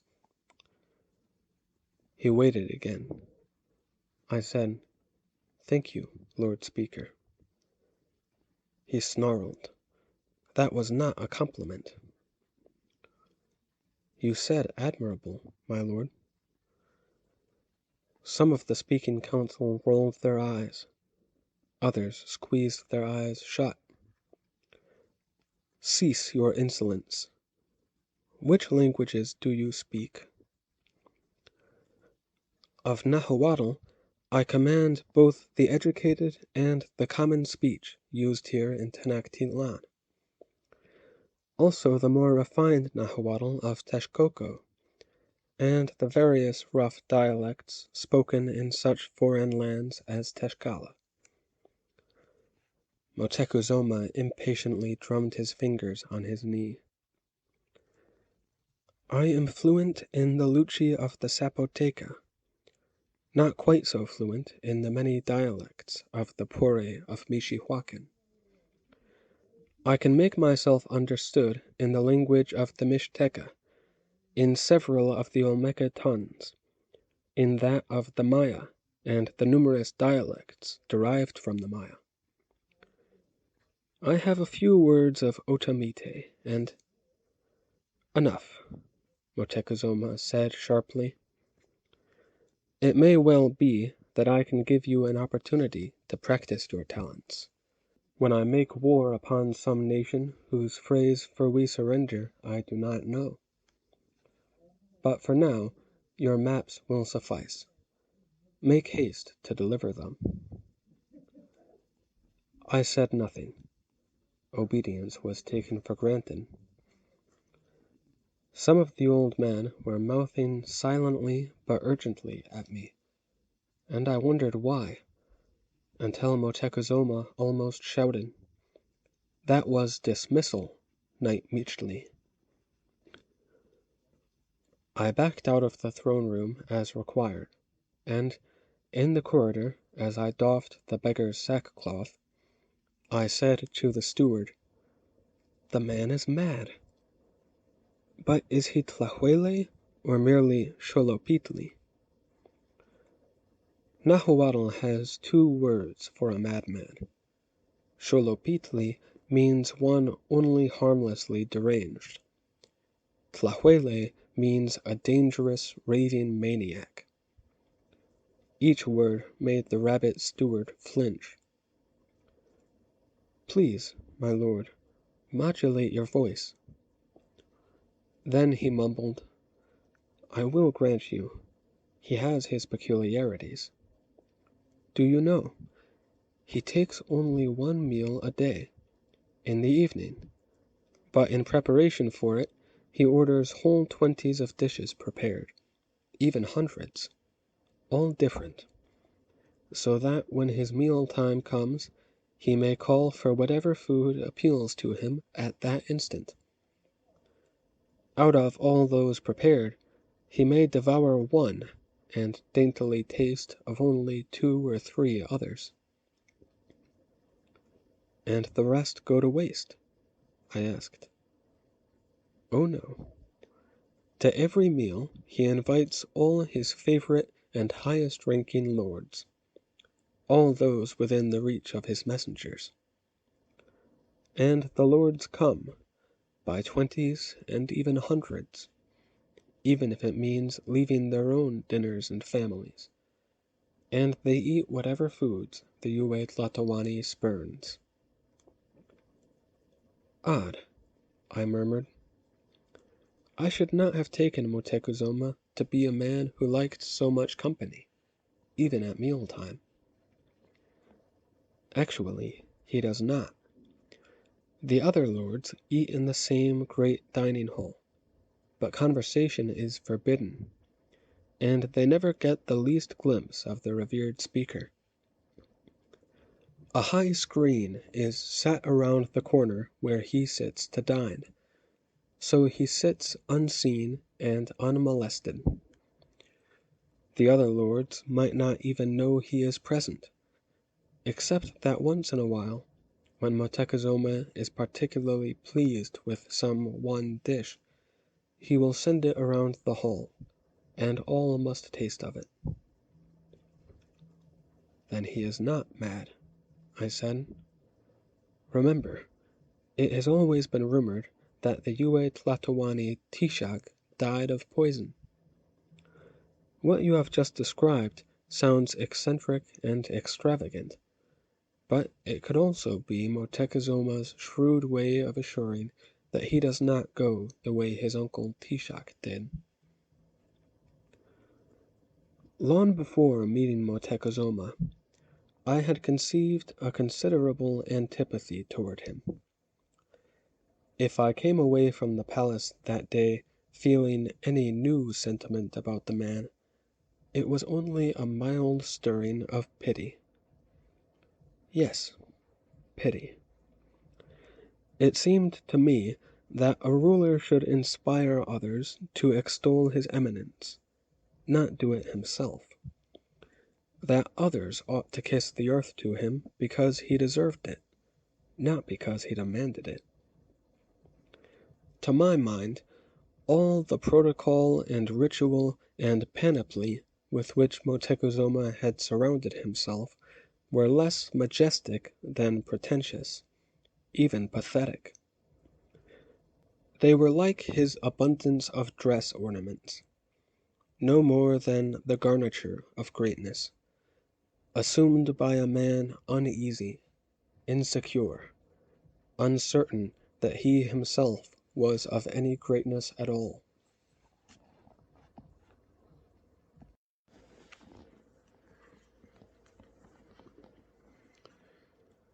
I got home to find that Coscarl had come calling, and was waiting to tell me the latest news of his school.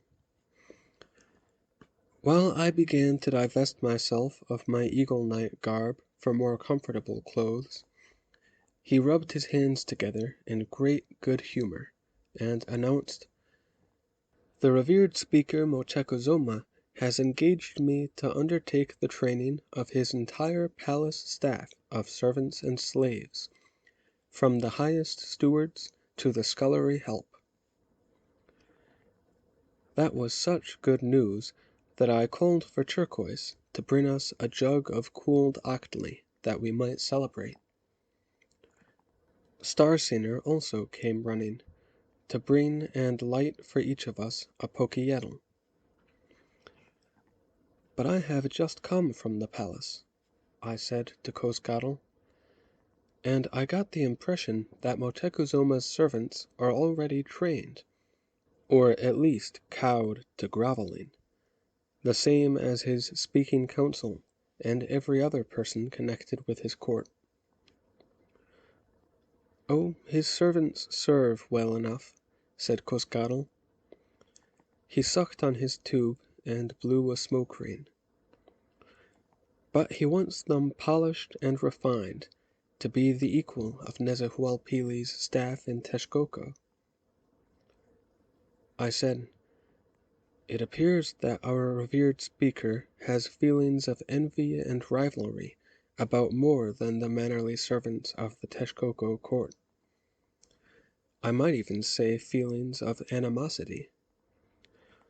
Motecuzoma told me today that he proposes to launch a new war against Teshkala, which is not surprising.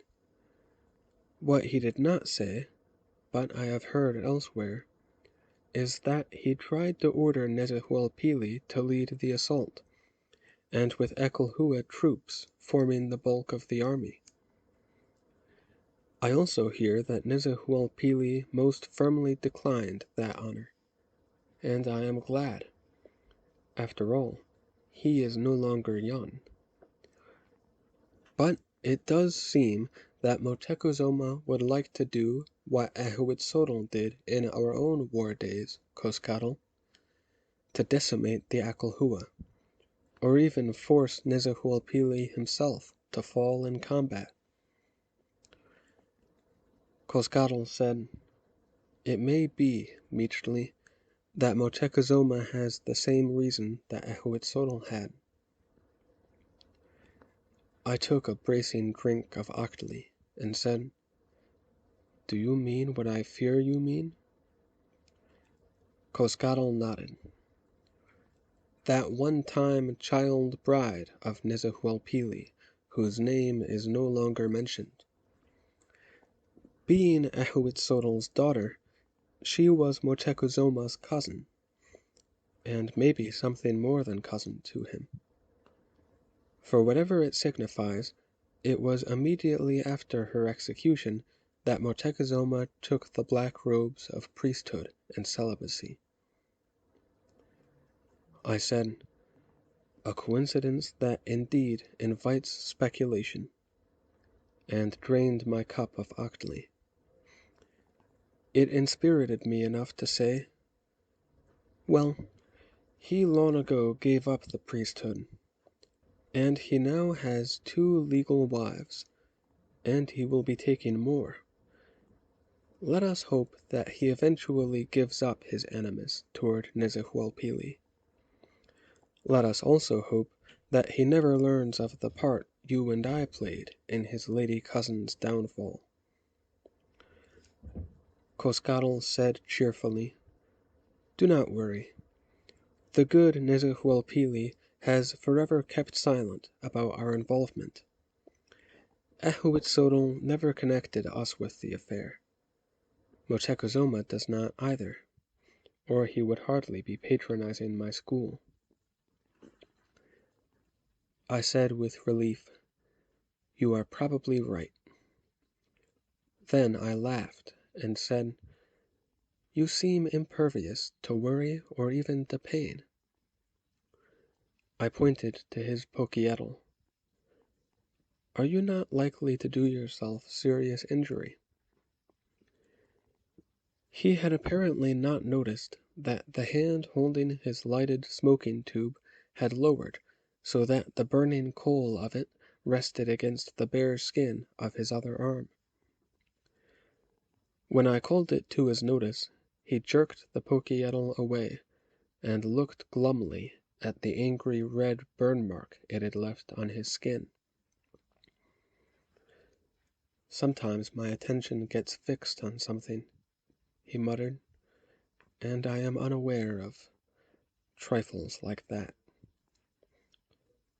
"Trifles?" I said. "It must hurt worse than a wasp sting. I will call for turquoise to bring an ointment." "No, no. I hardly feel it at all," he said, and stood up. "I will see you soon, Meechley." He was just leaving the house when Bayuribe came in from some errand. Coscardo greeted her warmly, as usual, but her smile at him seemed rather strained, and, when he was gone, she said to me, "I met his wife on the street, and we spoke a few words.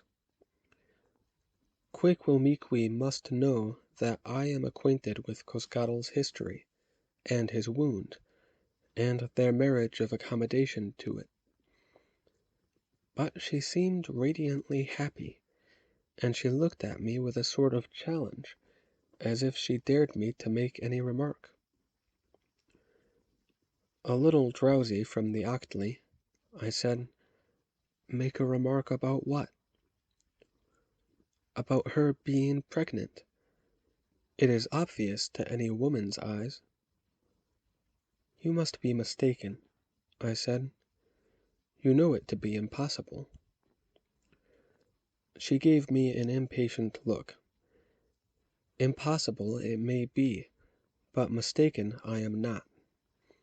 Even a spinster recognizes that condition. It cannot be long before even her husband takes note of it. And what then?" There was no answer to such a question, and Bayou left the room without waiting for one, leaving me to sit and think. I should have realized, when Ticklish came to me pleading that I give her the experience her husband could not, that she had really wanted me to give her something more lasting than just the experience. She wanted a child, a Cocotin of her own, and who better than the beloved Cocotin's father to provide it? More than likely, Ticklish had come to me already having eaten of fox meat, or of the herb Sihuapatli, or one of the other specifics that supposedly assure a woman's impregnation. Well, I very nearly had succumbed to her blandishments. Only Bayou's unexpected arrival had given me an excuse to refuse. So I was not the father, and Coscardo could not be, but somebody was. Ticklish had made it plain that she would resort to other expedients. I said to myself, when I sent her away from here, she had all the remainder of that day.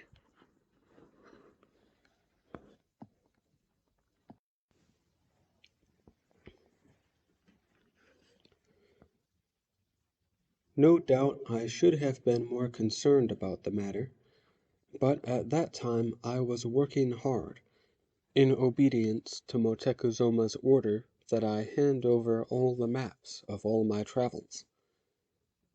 In doing so, I took some liberty in my interpretation of his order. I did not deliver to the palace my original maps, but took the time to make copies of them all, and submitted them one by one as they were completed. I excused the delay by explaining that many of the earlier drawn originals were fragmentary and travel-stained, some done on poor paper, or even scratched on grape leaves, and that I wanted my Lord Speaker to have fresh, clean, and durable drawings.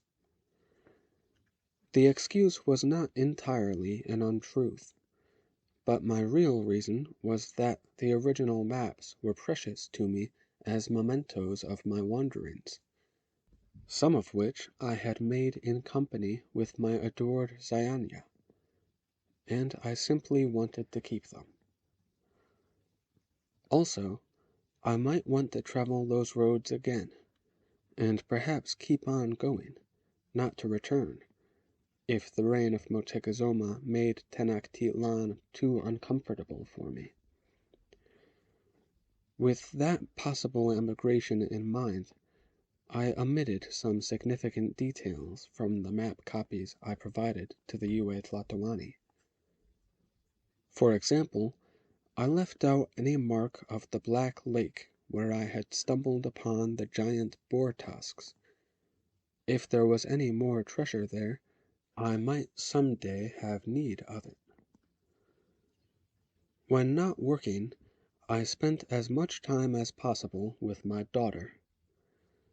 I had got into the pleasant habit of telling her a story every afternoon, and of course I told her such tales as would have most interested me when I was her age. Stories replete with action and violence and high adventure. In fact, most of them were true accounts of my own experiences, or a slightly embellished truth, or a slightly diluted truth, as the case might be.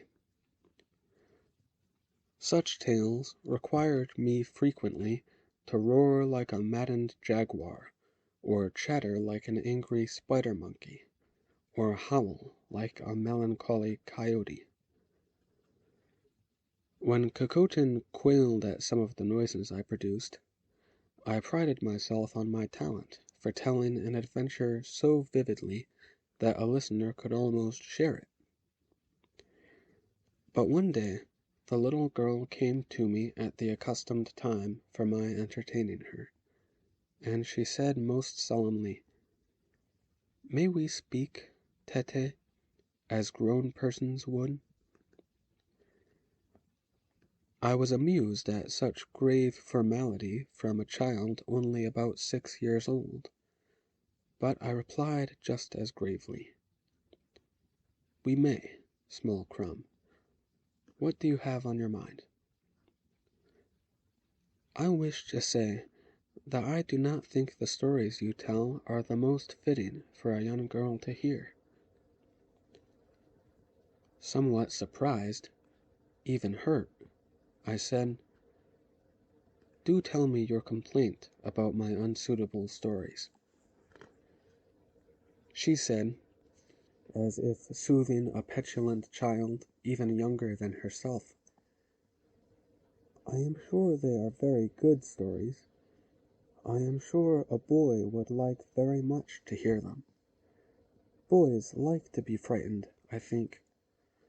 My friend Chacalin," she waved in the direction of a neighbor's house, "he sometimes makes animal noises, and his own noises frighten him into crying.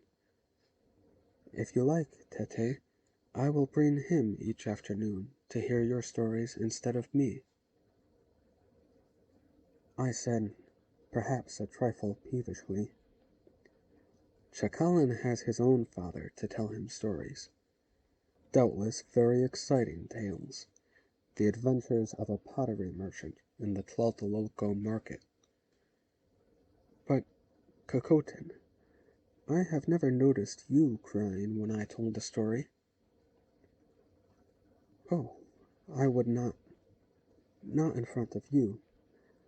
I cry at night in bed when I am alone, for I remember the jaguars and the serpents and the bandits, and they come even more alive in the dark, and they chase me through my dreams." "My dear child," I exclaimed, drawing her to me, "why did you never mention this before?" "I am not very brave." She hid her face against my shoulder. "Not with big animals. I suppose not with big fathers either." "From now on," I promised, "I shall try to appear smaller, and I will tell no more of fierce beasts and skulking bandits.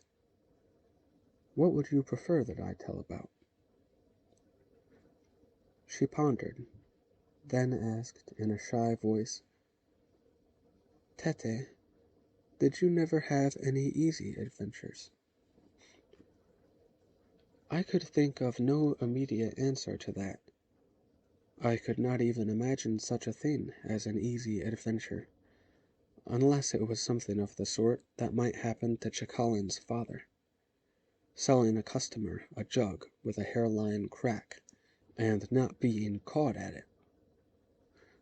But then I remembered something, and I said, I once had a foolish adventure. Would that be acceptable?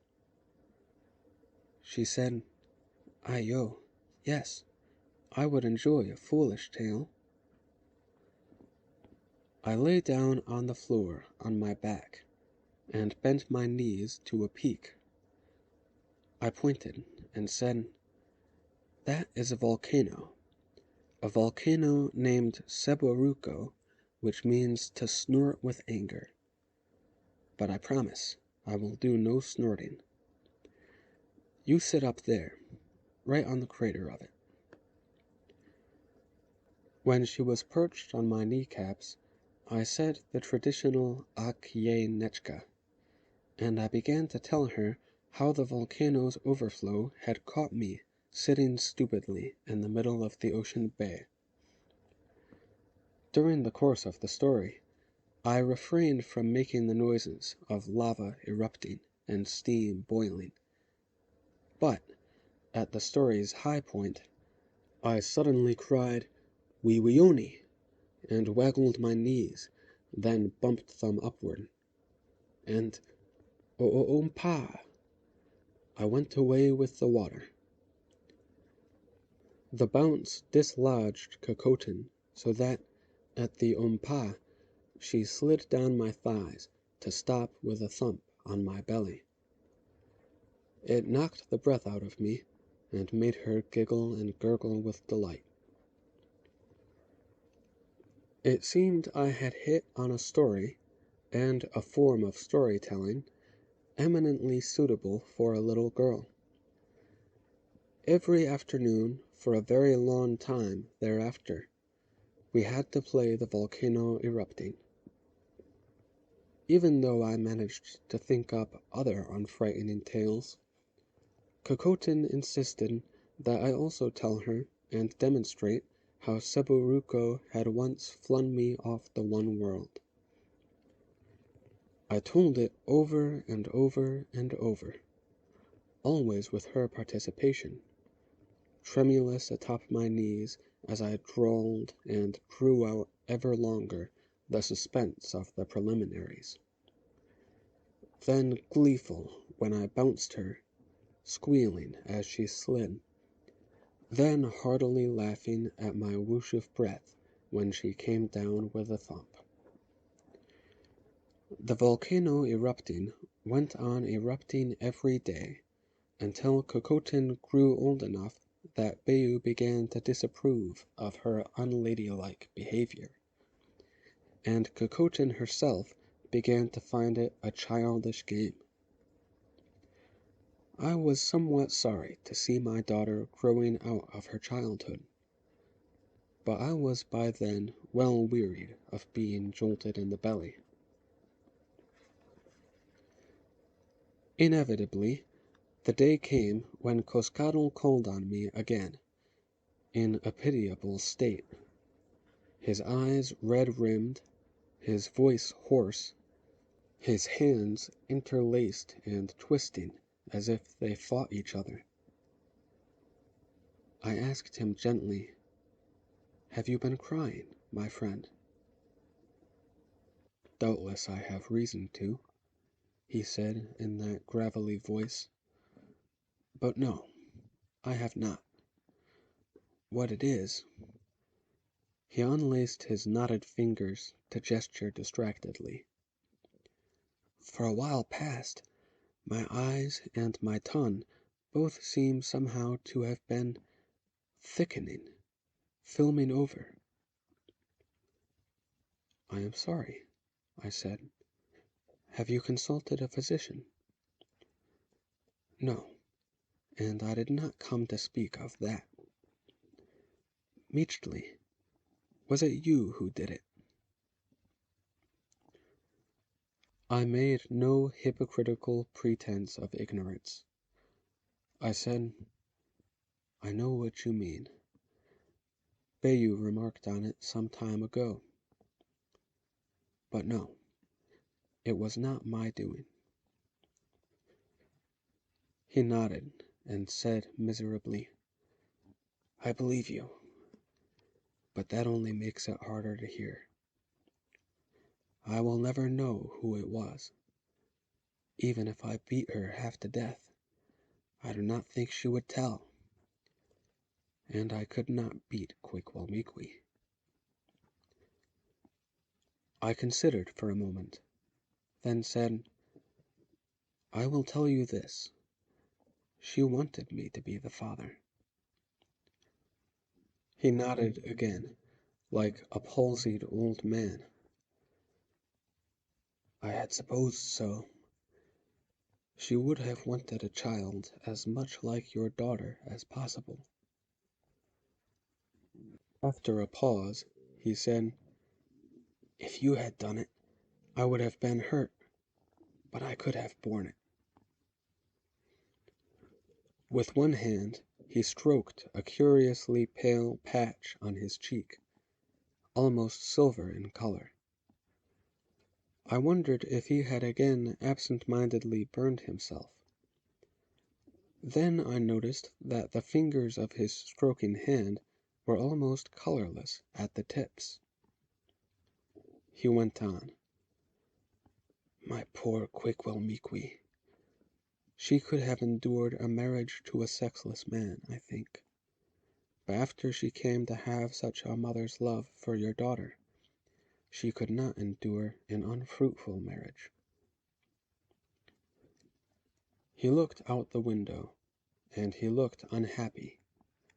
My little girl was playing with some of her friends in the street outside. I tried to provide a substitute satisfaction for her. I started a special class for the children of the servants already in my charge, preparing them to follow their parents into domestic service. My real reason was that I hoped they would divert my wife's yearning, that she could learn to love them. But they were other people's children, and she had not been acquainted with them from infancy, as with Cocotin. Look, Coscatl, I said. This child in her womb is not yours. It never could have been. But, except for the seed, the child is hers, and she is your beloved wife. Suppose it had happened that you married a widow already the mother of a young child. Would you suffer torments if that had been the case? She has already tried that argument on me, he said gruffly. But that, you see, would not have been a betrayal. After all these years of a happy marriage. Happy for me, at least. I recalled the years during which Zianya and I had been all in all to each other, and I tried to imagine how I would have felt if she had ever been unfaithful. And finally I said, I sympathize sincerely, my friend, but it will be your wife's issue. She is a handsome woman, and the child is bound to be a comely one. I can almost promise that you will soon find yourself accepting it, taking it to your heart. I know your kind nature, and I know you can love a fatherless child as deeply as I love my motherless daughter. Not exactly fatherless, he growled. It is your wife's child, I persisted. You are her husband. You are its father. If she will not name a name even to you, she will hardly tell another. And of the physical circumstances, who else is there who knows? Bayou and myself, yes, but you can be certain that we would never tell.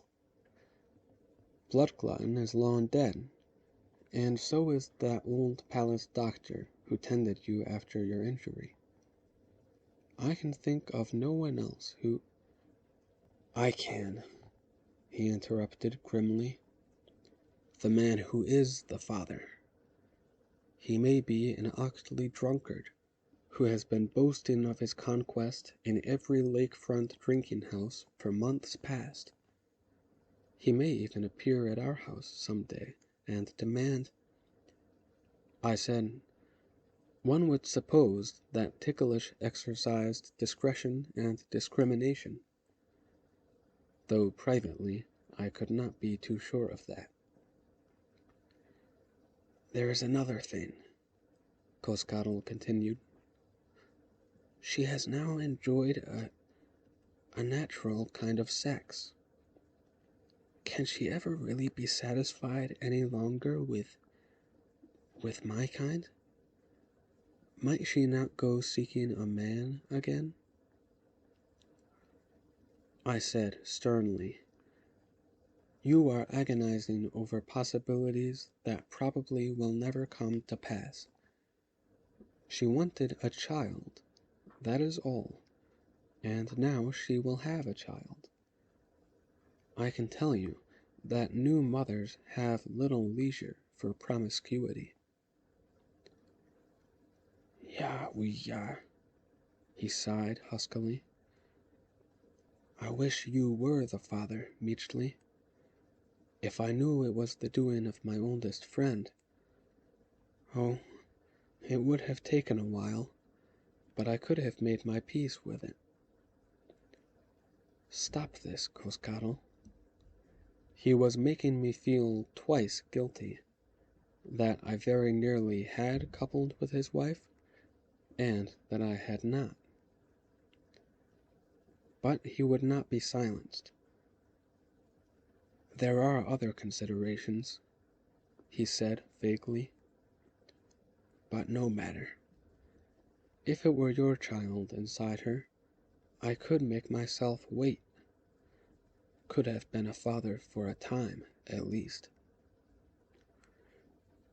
He seemed to have drifted into senseless rambling.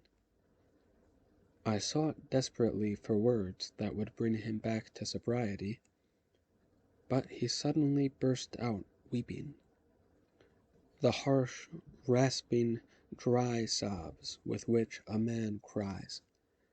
Nothing like the gentle, melting, almost musical weeping of a woman. And he ran from the house.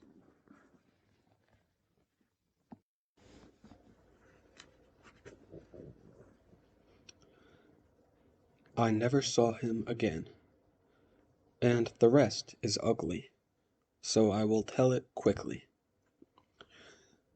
That same afternoon, Coscarl marched away from his home and school and students, including all the palace servants in his charge, marched off to enlist in the forces of the Triple Alliance fighting in Teshkala, and marched onto the point of an enemy spear.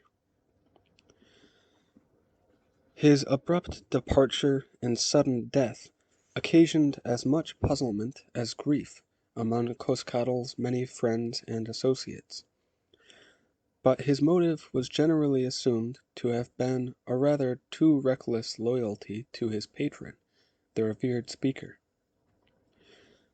Not Ticklish, nor Bayou, nor I ever said anything to cast doubt on that theory, or on the equally accepted assumption that the bulge under his wife's skirt had been put there by Coscarl before he so rashly went off to war. For my part, I never said anything to any of our acquaintances, not even to Bayou, about a suspicion of my own. I remembered Coscarl's unfinished fragments of sentences. I could make myself wait. Could have been a father for a time, at least.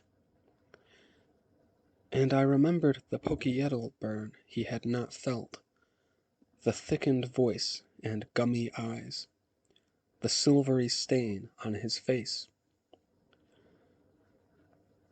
The funeral services were held over his maquahuitl and shield, brought home from the battlefield.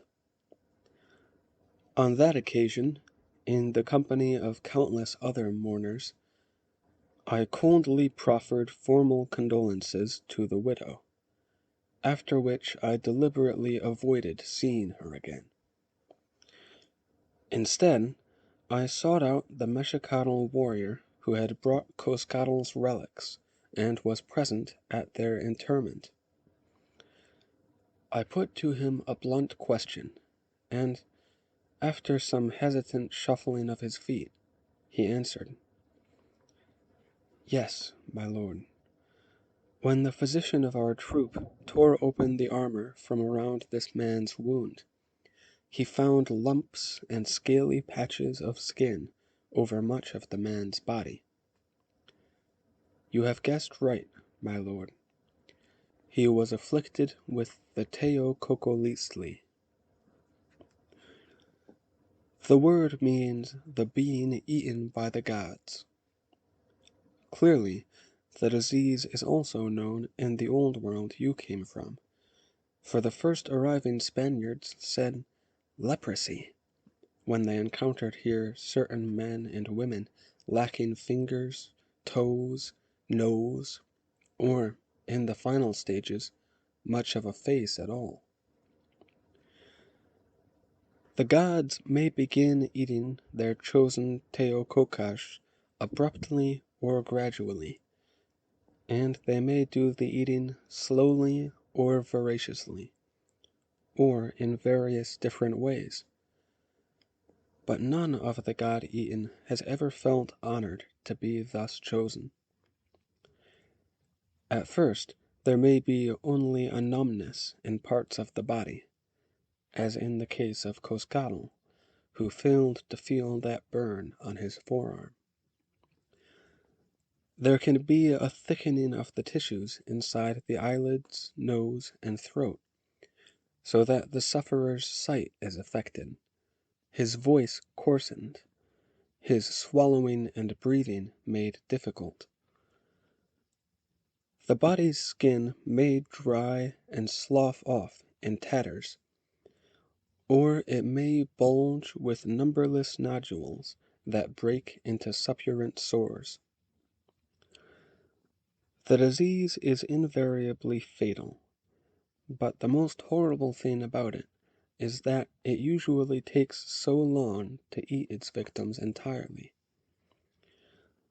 The smaller extremities of the body, fingers, nose, ears, tepuli, toes, are gnawed away first, leaving only holes or slimy stumps.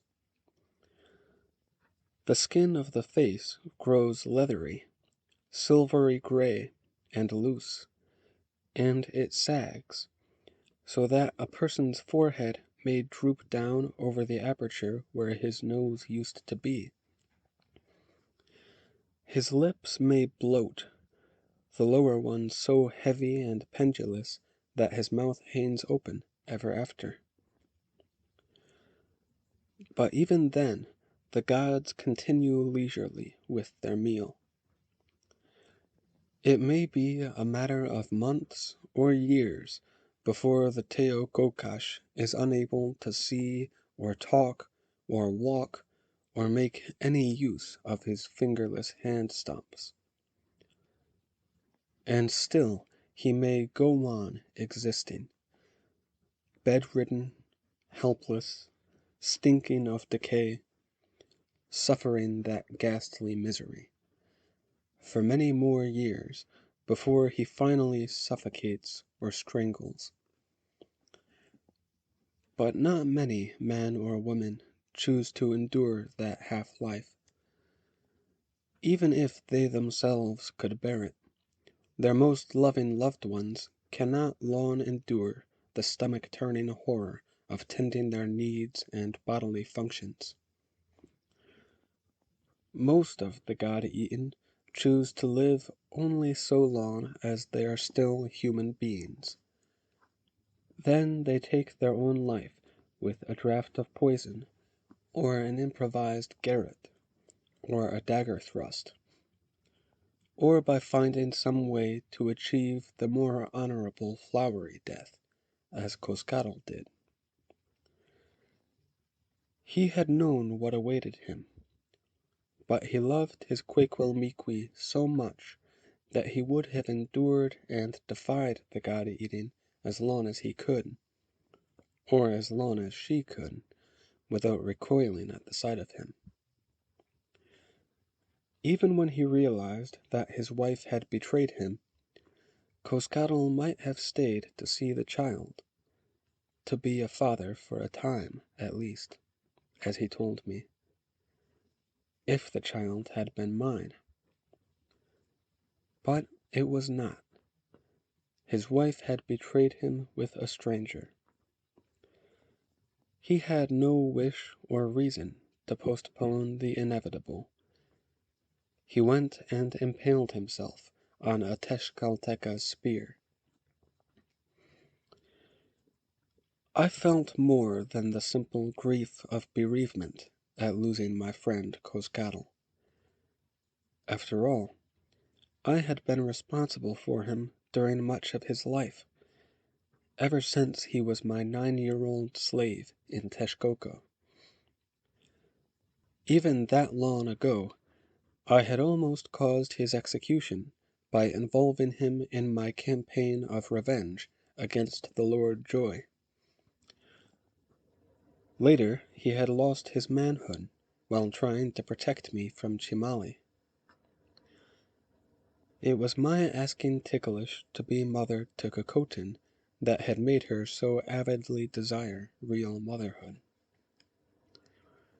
My near involvement in her adultery had been only narrowly averted by circumstances, not by my rectitude or my fidelity to Coscarol. And even there I had done him a disservice. If I had bedded and impregnated Ticklish, Coscarol might yet have lived a while, and even happily, before the god-eating took him. Thinking on it, I have often wondered why Coscarol ever called me friend.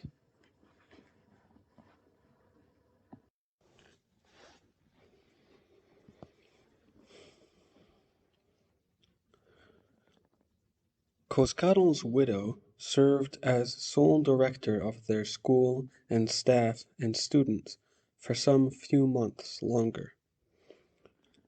Then she came to term, and was delivered of her accursed bastard. And cursed it was. It was born dead. I do not recall even hearing what sex it would have been. When Ticklish was able to walk, she also, like Coscarol, went walking away from Tenochtitlan, and never came back. The school was left in confusion, with the unpaid teachers threatening to leave too. So Motecuzoma, vexed by the prospect of having his servants returned to him only half polished, ordered that the abandoned property be confiscated. He put it in the charge of teacher priests recruited from Akelmacac, and the school continued in existence as long as the city did.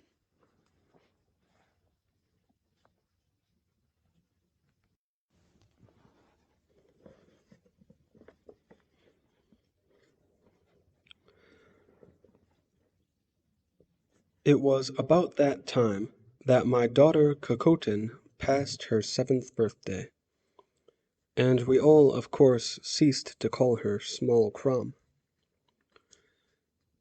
After much deliberation and choosing and discarding, I decided to add to her birthday name of one grass the adult name of Zayanya no Chipa, which means always, always. said first in her mother's language of Luchi and repeated in Nahuatl. I thought the name, besides being a memorial of her mother, was also an adroit employment of the words. Sayanya no Chipa could be taken to mean always and forever, an enhancement of her mother's already lovely name. Or it could be rendered always, always, to signify that the mother lived on in the person of her daughter. With Bayu's help, I arranged a grand feast of celebration for the day, to be attended by the little neighbor Shakalan and all my daughter's other playmates and all their parents. Beforehand, however, Bayu and I escorted the birthday girl to have her new name inscribed in the register of citizens just come of that age. We did not go to the man who was in charge of keeping track of the general population. Since Zayanya no Chipa was the daughter of an eagle knight, we went to the palace Tonopokwi, who kept the register of the more elite citizens. The old archivist grumbled, "It is my duty and my privilege to use the definitory Tonomatl book and my interpretive talents to select the child's name. Things have come to a grievous pass when parents can simply come and tell me what the new citizen is to be named. That is unseemly enough, Lord Knight. But you are also naming the poor young one with 2 words exactly alike, though in 2 different languages, and neither word means anything. Could you not at least call her Always Bejeweled, or something comprehensible like that?" "No," I said firmly. "It is to be always, always." He said in exasperation, "Why not never, never? How do you expect me to draw upon her page in the registry a name symbol of abstract words? How do I make a picture of meaningless noises?" "They are not at all meaningless," I said with feeling. However, Lord Tonopokwi, I anticipated such an objection, so I presumed to work out the word pictures myself. You see, I have been a scribe in my time. I gave him the drawing I had made, which showed a hand gripping an arrow on which was perched a butterfly. He read aloud the words for hand, arrow, and butterfly. Noma Chichiquili Papalotl. Ah, I see you are acquainted with the useful mode of picturing a thing for its sound alone. Yes, indeed. The first sounds of the 3 words do make no chi pa, always. He said it with admiration, but it appeared to cost him some effort. I finally grasped that the old sage was afraid of being cheated of his full fee, since I had left him nothing but copywork to do. So I paid him an amount of gold dust that would amply have reimbursed him for several days and nights' study of his divinatory books. At that, he ceased grumbling and set to work most eagerly. With the proper ceremony and care, and the use of rather more brushes and reeds than were really necessary, he painted on a panel page of his register the symbols, the 1 single dot and the tufty grass, and then my concocted symbols for always, twice repeated. My daughter was formally named Che Malinali Sayanya no Chipa, to be familiarly called Nochipa. At the time Moctezuma acceded to his throne, his capital of Tenochtitlan had only half recovered from the devastation of the Great Flood. Thousands of its inhabitants were still living crowded together with those of their relations fortunate enough to have a roof, or were living in shanties heaped up of the flood's rubble, or of maguey leaves brought from the mainland, or were living even more wretchedly in canoes moored under the city causeways. It took 2 more years before Tenochtitlan's reconstruction, with adequate buildings for tenement dwelling, was completed under Motecuzuma's direction. And while he was at it, he built a fine new palace for himself, on the bank of the canal at the southern side of the heart of the One World. It was the most immense, most luxurious, most elaborately decorated and furnished palace ever built anywhere in these lands, far grander even than Nezahualpili's city and country estates combined. As a matter of fact, Moctezuma, determined to outdo Nezahualpili, built himself an elegant country palace as well, on the outskirts of that lovely mountain town of Quanahuac, which I have several times admiringly mentioned. As you may know, my Lord Friars, if any of you have visited there since your Captain General Cortez appropriated that palace for his residence, its gardens must be the most vast, the most magnificent and variously planted of any you have ever seen anywhere. The reconstruction of Tenochtitlan might have proceeded more rapidly. The whole of the Mexica domain might have been better assured of prosperity, had not Moctezuma been engaged, almost from the moment he took the throne, in supervising one war after another, and sometimes 2 wars at once. As I have told, he immediately launched a new assault on the oft beset but always obdurate land of Tlaxcala. But that was only to be expected.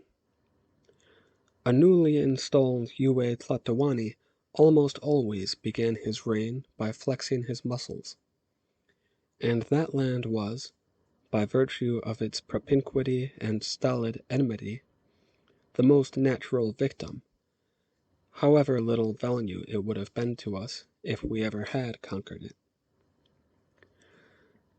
But at the same time, Moctezuma was first beginning to lay out the gardens of his country estate, and he heard from some traveler about a distinctive tree which grew only in one small region of northern Uaxacac. The traveler rather unimaginatively called it just the red-painted flower tree, but his description of it intrigued the revered speaker. That tree's blossoms, said the man, were so constructed that they looked exactly like miniature human hands, their red petals or lobes making fingers with an opposed thumb. Unfortunately, said the traveler, the sole habitat of that tree was also the home ground of one paltry tribe of the Mixteca. Its chief or elder, an old man named Suchich, had reserved the red-painted flower tree to himself, 3 or 4 big ones growing about his squalid hut, and kept his tribesmen forever searching for and uprooting any new sprouts that might dare to spring up elsewhere. He does not just have a passion for exclusive possession, the traveler is reported to have said. The hand-shaped flower makes a medicine that cures heart ailments which resist any other treatment. Old Suchich heals sufferers from all the lands about, and charges them extravagantly. That is why he is anxious that the tree remain a rarity, and his alone. Motecuzoma is said to have smiled indulgently. Ah, if it is a mere matter of greed, I shall simply offer him more gold than he and his trees can earn in his lifetime. And he sent a Mixteca-speaking swift messenger trotting toward Uwashikak, carrying a fortune in gold, with instructions to buy one of the trees and pay any price Suchich asked. But there must have been more than miserliness about that old Mixtecatl chief. There must have been some trace of pride or integrity in his nature. The messenger returned to Tenochtitlan with the fortune undiminished by a single grain of gold dust, and with the news that Suchich had haughtily declined to part with so much as a twig. So Motecuzoma next sent a troop of warriors, carrying only obsidian, and Suchich and his whole tribe were exterminated. And you can now see the tree of the hand-like blossoms growing in those gardens outside Quanahuac. But the revered speaker's concern was not entirely for events abroad. When he was not plotting or trying to provoke a new war, or directing its prosecution from one of his palaces, or personally enjoying it by leading an army into combat himself, he stayed at home and worried about the Great Pyramid. If that seems inexplicably eccentric to you, reverend scribes, so did it seem to many of us, his subjects, when Motecuzoma conceived a peculiar preoccupation with what he had decided was the structure's misplacement. It seems that what was wrong was that on the 2 days of the year, in spring and autumn, when the length of day and night are precisely equal, the pyramid threw a small but perceptible shadow to one side at high midday. According to Motecuzoma, the temple should not have cast any shadow at all on those 2 instants of the year. That it did, he said, meant that the Great Pyramid had been built just slightly, perhaps only the breadth of a finger or two, skewed from its proper position in relation to Tonatiuh's course across the sky. Well, the Great Pyramid had placidly sat so for some 19 years since its completion and dedication, for more than 100 years since Motecuzoma the Elder first started its construction. And during all that time, not the sun god nor any other had given any sign of being displeased with it. Only Motecuzoma the Younger was troubled by its being that tiny bit off axis. He could often be seen standing and regarding the mighty edifice, looking morose, as if he might have been about to give a vexed and corrective kick at one of its misplaced corners. Of course, the only possible rectification of the original architect's error would have been to tear down the Great Pyramid entirely and rebuild it from the ground up, a daunting project to contemplate. Nevertheless, I believe that Motecuzoma might have got around to doing just that, except that his attention was forcibly diverted to other problems. For it was about that time that a series of alarming omens began to occur. The strange happenings that everyone is now firmly convinced presaged the overthrow of the Mexica, the downfall of all the civilizations flourishing in these lands, the death of all our gods, the end of the one world.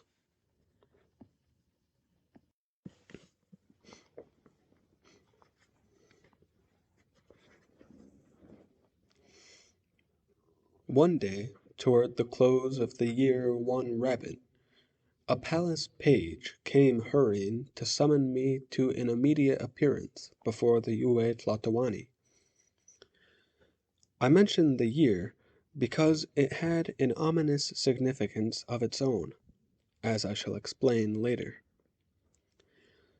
Moctezuma did not bid me omit the ritual of repeatedly kissing the earth as I entered and crossed the throne room, but he impatiently drummed his fingers upon his knee, as if wishing I would hasten the approach. The revered speaker was unattended on that occasion, but I noticed 2 new additions to the room. On each side of his Ikpali throne, a great metal wheel hung by chains in a carved wooden frame.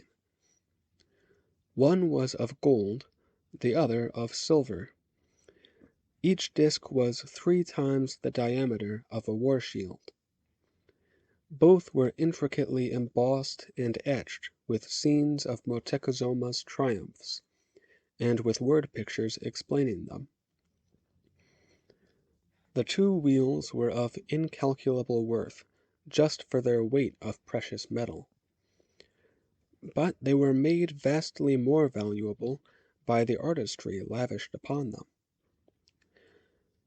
It was not until a later time that I learned they were more than ornaments. Moctezuma could reach out and pound a fist upon either of them, which sent a hollow boom resounding throughout the palace. Since each made a slightly different booming noise, his hammering on the silver disc would bring the chief steward hurrying to him, and a blow upon the gold would bring a whole troop of armed guards on the run.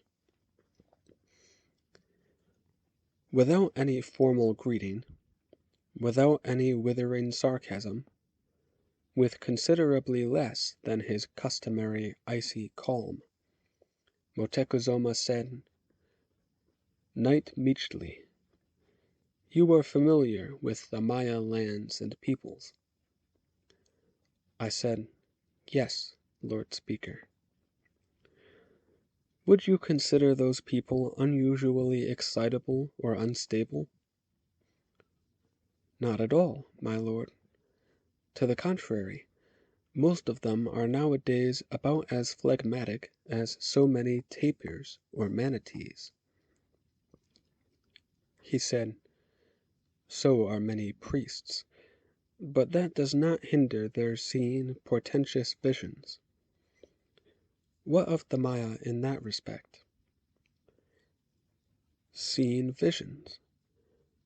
Well, my lord, I dare say the gods might vouchsafe a vision to even the most torpid of mortals, especially if he has intoxicated himself with something like the god-flesh mushrooms. But the pathetic remnants of the Maya scarcely take note of the real world around them, let alone anything extraordinary. Perhaps if my lord would further enlighten me as to exactly what we are discussing." He said, "A Maya swift messenger came.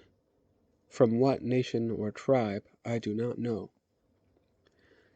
He came rushing through the city, not at all torpidly, and paused only long enough to gasp a message to the guard at my palace gate. Then he ran on in the direction of Tlacopan before I could be told the message, or I would have ordered him held for questioning.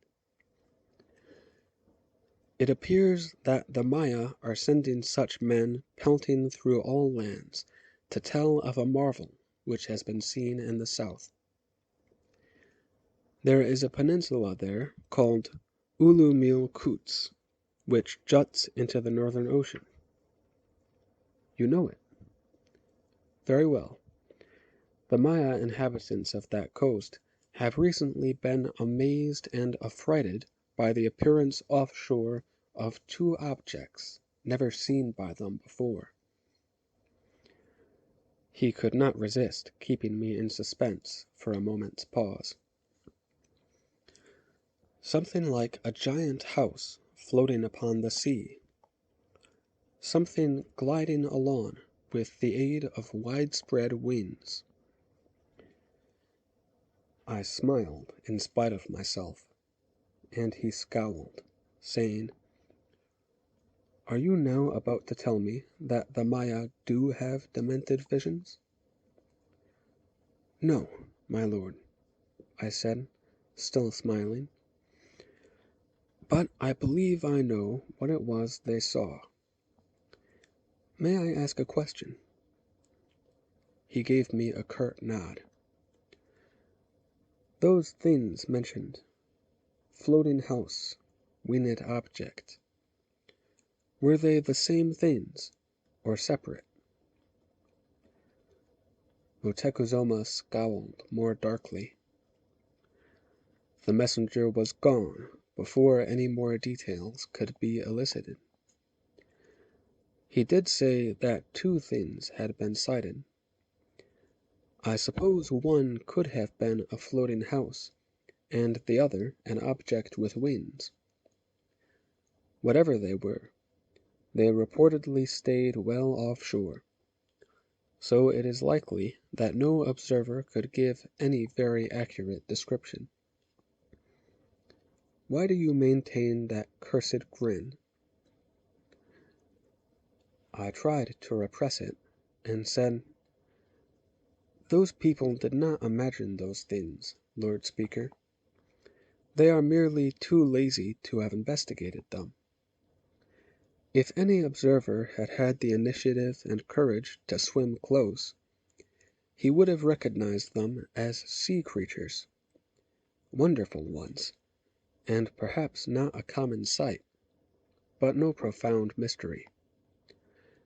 And the Maya messengers would not now be spreading unwarranted alarm." "Do you mean you have seen such things?" said Motekuzoma, regarding me almost with awe. "A floating house." "Not a house, my lord, but a fish literally and honestly bigger than any house. The ocean fishermen call it the Yeye Michi."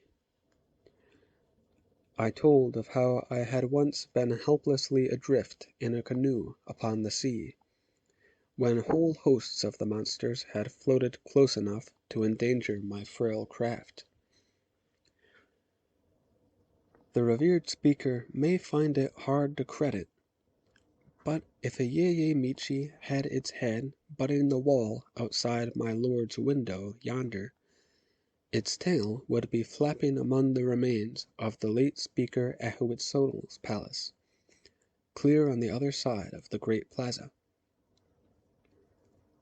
"Say you so?" Motekuzoma murmured wonderingly, looking out the window. Then he turned again to me to ask, "And during your sojourn at sea, did you also encounter water creatures with wings?" "I did, my lord. They flew in swarms about me, and at first I took them to be ocean insects of immense size. But one of them actually glided into my canoe, and I seized and ate it. Indisputably it was a fish, but just as indisputably it had wings with which it flew." Motekuzoma's rigid posture relaxed a little, clearly in relief. "Only fish," he muttered. May the doltish Maya be damned to Mictlan. They could panic entire populations with their wild tales. I will see that the truth is instantly and widely told. Thank you, Knight Meachley. Your explanation has served a most useful purpose. You deserve a reward. Let it be this. I invite you and your family to be among the select few who, with me, will ascend Huishachi Hill for the new fire ceremony next month. I shall be honored, my lord, I said, and I meant it. The new fire was lighted only once in the average man's lifetime, and the average man never got a close look at the ceremony, for Huishachi Hill could accommodate only a comparatively few spectators, in addition to the officiating priests. Fish, Motekazoma said again. But you saw them far at sea. If they have only now come close enough inshore for the Maya to see them for the first time, they still could constitute an omen of some significance. I need not stress the obvious, Reverend Friars. I can only blush at the recollection of my brash skepticism. The two objects glimpsed by the Maya coast-dwellers, what I so fatuously dismissed as one giant fish and one winged fish, were of course Spanish sea-going vessels under sail. Now that I know the sequence of long-ago events, I know that they were the two ships of your explorers, De Solis and Pinzon, who surveyed but did not land upon the shore of Ulumil Koots. I was wrong, and an omen it was.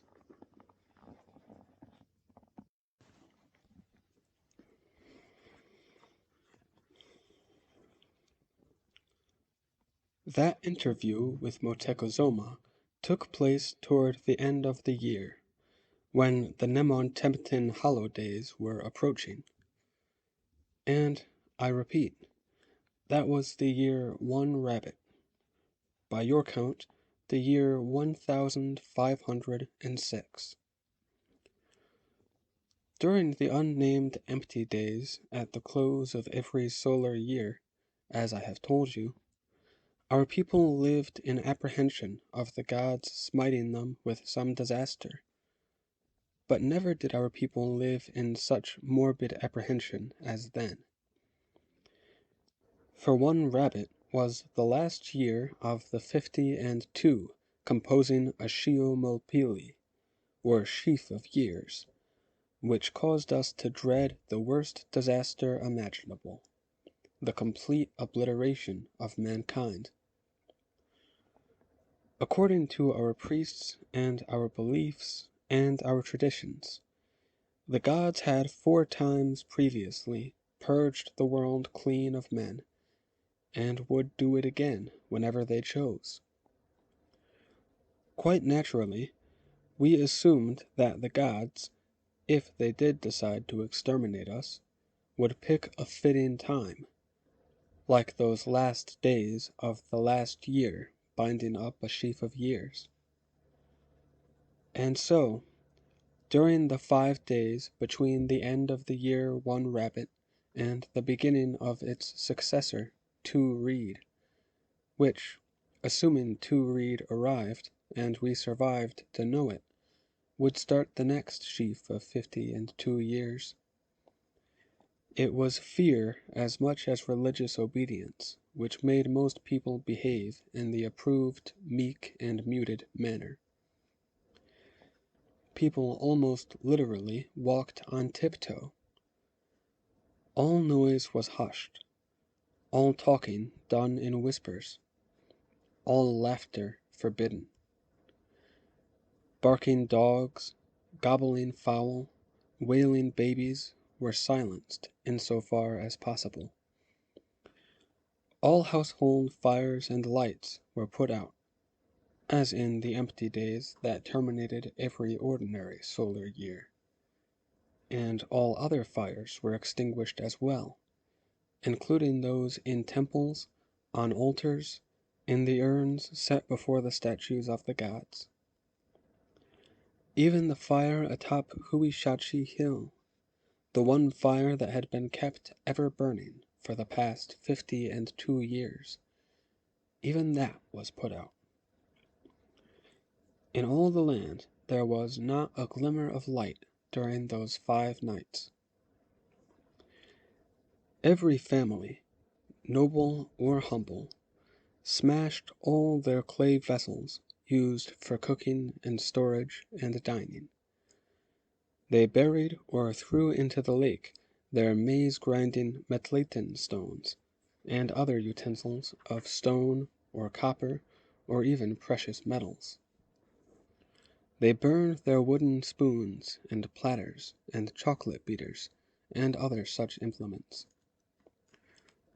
During those 5 days they did no cooking anyway, and ate only scantily, and used segments of mogwai leaves for dishes, and used their fingers to scoop and eat the cold baked camoten or congealed atole mush, or whatever else they had prepared in advance. There was no traveling, no trading or any other business conducted, no social mingling, no wearing of jewelry or plumes or any but the plainest garments. No one, from the Yue Tlatoani to the lowliest Tlacotli slave, did anything but wait, and remain as inconspicuous as possible while he waited. Though nothing noteworthy happened during those somber days, our tension and apprehension understandably increased, reaching its height when Tonatiuh went to his bed on the 5th evening. We could only wonder, would he rise once more and bring another day, another year, another sheaf of years? I should say that the common folk could only wonder. It was the task of the priests to try what persuasion was in their power. Shortly after that sundown, when the night was full dark, a whole procession of them, the chief priest of every god and goddess, major and minor, each priest costumed and masked and painted to the semblance of his particular deity, marched from Tenochtitlan and along the southern causeway toward Huishachi Hill. They were trailed by the revered speaker and his invited companions, all dressed in such humbly shapeless garments of sacking that they were unrecognizable as lords of high degree, wise men, sorcerers, whatever. Among them was myself, leading my daughter Nochipa by the hand. "You are only 9 years old now," I had told her, "and there is a very good chance that you will still be here to see the next new fire. But you might not be invited to see that ceremony up close. You are fortunate to be able to observe this one." She was thrilled by the prospect, for it was the first major religious celebration to which I had yet escorted her. Had it not been such a solemn occasion, she would have skipped merrily along at my side. Instead, she paced slowly, as was proper, wearing drab raiment and a mask fashioned by me from a piece of mogwai leaf. As we followed the rest of the procession through a darkness relieved only by the dim light of a sliver of moon, I was reminded of the time so long ago when I had been thrilled to accompany my own father across Xaltacan to see the ceremony honoring the fowler god at Tlawa. Nochipa wore a mask concealing her whole face, because, on that most precarious night of all nights, every child did. The belief, or the hope, was that the gods, if they did decide to expunge mankind from the earth, might mistake the disguised young folk for creatures other than human, and might spare them, and so there would be at least some seedling survivors to perpetuate our race. The adults did not try any such feeble dissimulation, but neither did they go to sleep resigned to the inevitable. Everywhere in the lightless land, our people spent that night upon their rooftops, nudging and pinching each other to keep awake, their gaze fixed in the direction of Huishachi Hill, praying for the blaze of the new fire to tell them that the gods had once again deferred the ultimate disaster. The hill called in our language Huixachtlan is situated on the promontory between Lakes Texcoco and Xochimilco, just south of the town of Ixtapalapan. Its name came from its thickets of huixachi shrub, which, at that season of the turning of the year, were just beginning to open their tiny yellow flowers of disproportionately great and sweet fragrance. The hill had little other distinction, since it was a mere pimple in comparison to the mountains farther distant. But, jutting up abruptly from the flat terrain around the lakes, it was the one eminence sufficiently high and near enough to all the lake communities to be visible to the inhabitants of them all, as far away as Texcoco to the east and Xaltocan to the north.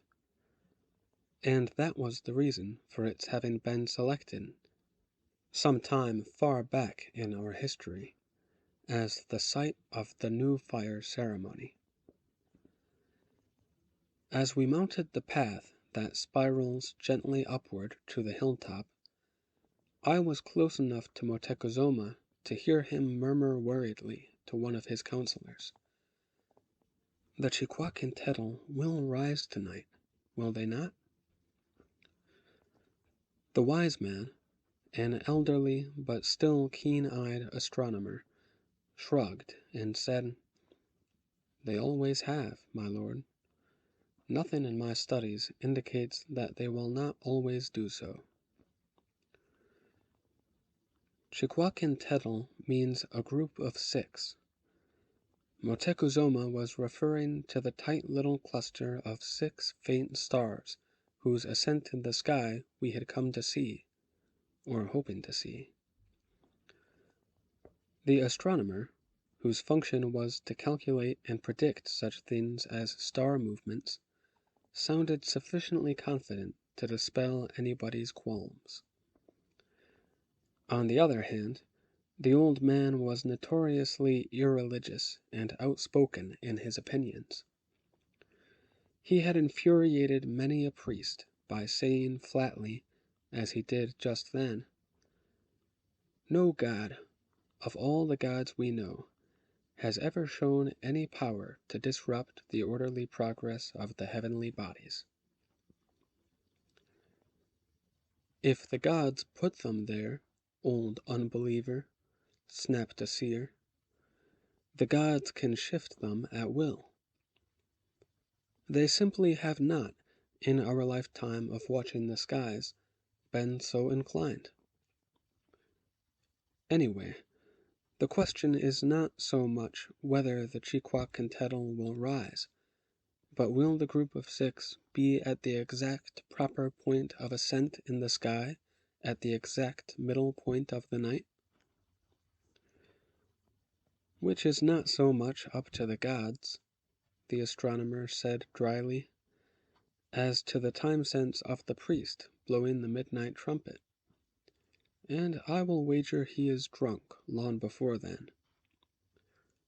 But, by the way, friend sorcerer, if you are still basing any of your prophecies on the so-called group of 6 stars, I am not surprised that you are so often wrong. We astronomers have long known them to be Chicontero, a group of 7. You dare to refute the books of divination? Sputtered the seer. They all say, and always have said, Chiquaquintero. So do most people speak of a group of 6. It takes a clear sky and clear eyes to see it. But there is indeed a 7th pale star in that cluster. Will you never cease your irreverent aspersions? Snarled the other. You are simply trying to confound me, to cast doubt on my predictions, to defame my venerable profession. Only with facts, venerable sorcerer, said the astronomer. Only with facts. Moctezuma chuckled at the exchange, sounding no longer worried about the outcome of the night. And then the 3 men moved out of my hearing as we reached the summit of Huichachi Hill. A number of junior priests had preceded us there, and they had everything in readiness. There was a neat stack of unlighted pine-splint torches, and a towering pyramid of kindling and logs, which would be the signal fire. There were other combustibles, a fire-drilling stick and its block and scorched thread tinder, finely shredded bark, wads of oil-soaked cotton. The knight's chosen Xochimilco, a clean-limbed young warrior recently captured from Teshkala, already lay arched naked across the sacrificial stone. Since it was essential that he lie still throughout the ceremony, he had been given a drink containing some priestly drug. So he lay quite relaxed, his eyes closed, his limbs loose, even his breathing barely perceptible. The only light was from the stars and bit of moon overhead, and the reflected moonlight made the lake shine below us. But our eyes had by then become adjusted to the darkness, and we could make out the folds and contours of the land around the hill, the cities and towns looking dead and deserted, but really waiting wide awake and almost audibly pulsing with apprehension.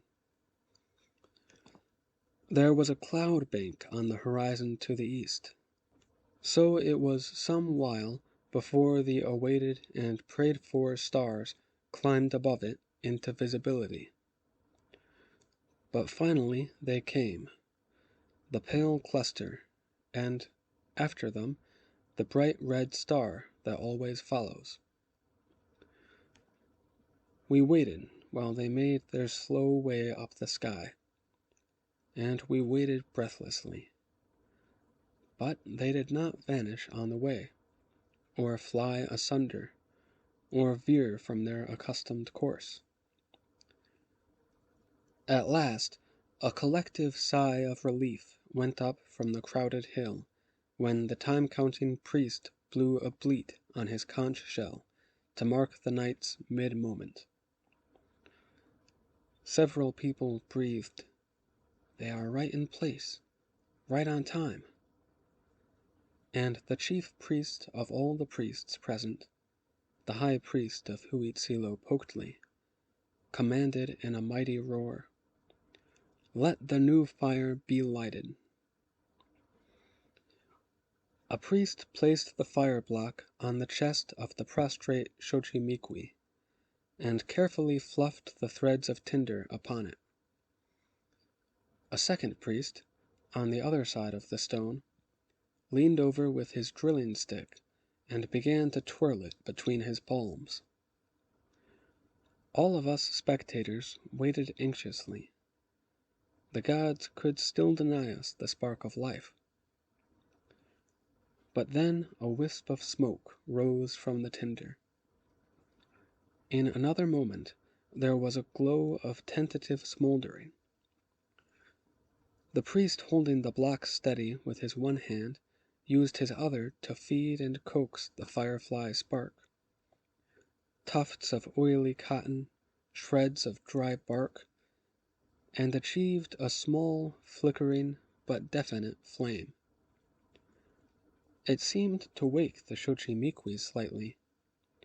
His eyes opened enough to look down at the awakening new fire on his breast. But he did not look for long. One of the attending priests gingerly moved the fire-bearing block aside. The other produced a knife, and made his slash so deftly that the young man scarcely twitched. When the chest was laid open, the one priest reached in, plucked loose the throbbing heart, and lifted it out, while the other priest set the blazing block in its place in the gaping wound. Then quickly but expertly laid upon it still more and bigger bits of cotton and bark. When there was a sizable flag of flame rising from the chest of the feebly stirring victim, the other priest laid the heart gently in the middle of the fire. The flames subsided momentarily, dampened by the heart's blood, but they rose again with vigor, and the frying heart sizzled loudly. A cry went up from all present. The new fire is lighted, and the crowd, immobile until then, commenced a bustle of movement.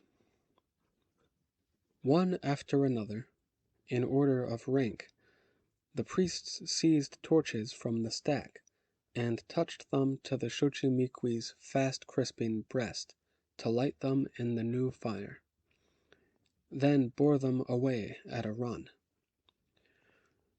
The first one used his torch to ignite the waiting pyramid of wood, so that every distant eye fixed on Huichachi Hill should see the great blaze, and know that all danger was past, that all was still well with the one world. I fancied I could hear the cheers and laughs and happy sobs that went up from the rooftop watchers all around the lakes. Then the priests ran down from the hill's pathway, their torch fires fluttering behind them like hair aflame. At the base of the hill waited still more priests, gathered from communities near and far. They seized the torches and scattered to bear the precious fragments of the new fire to the temples of the various cities and towns and villages. "Take off your mask, Nochipa," I told my daughter. "It is safe now to do so. Take it off so you may see better."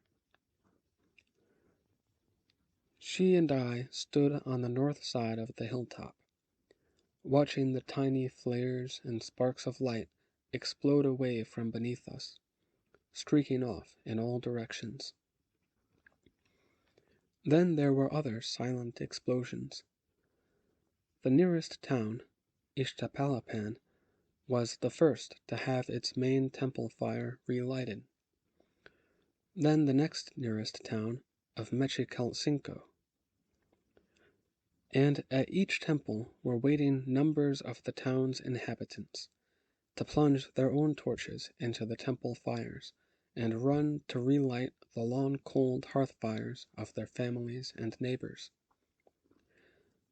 So each torch that streaked away from Huichachi Hill first dwindled to a mere bright dot in the distance, then blossomed into a temple fire, then that exploded into an outflung burst of sparks, and each darting spark left a trail of motionless sparks behind it.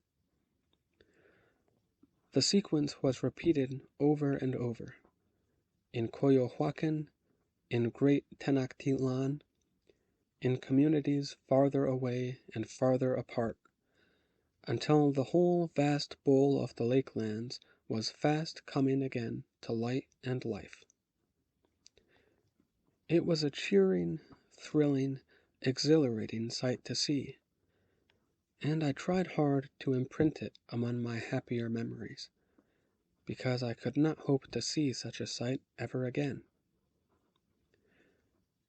As if reading my thoughts, my daughter said quietly, "Oh, I do hope I live to be an old woman. I should so like to see this wonder the next time, father." When Nochipa and I finally turned back to the big fire, 4 men were crouched near it in earnest consultation. The revered speaker, Motekozoma, the chief priest of Huitzilopochtli, the seer, and the astronomer of whom I earlier spoke.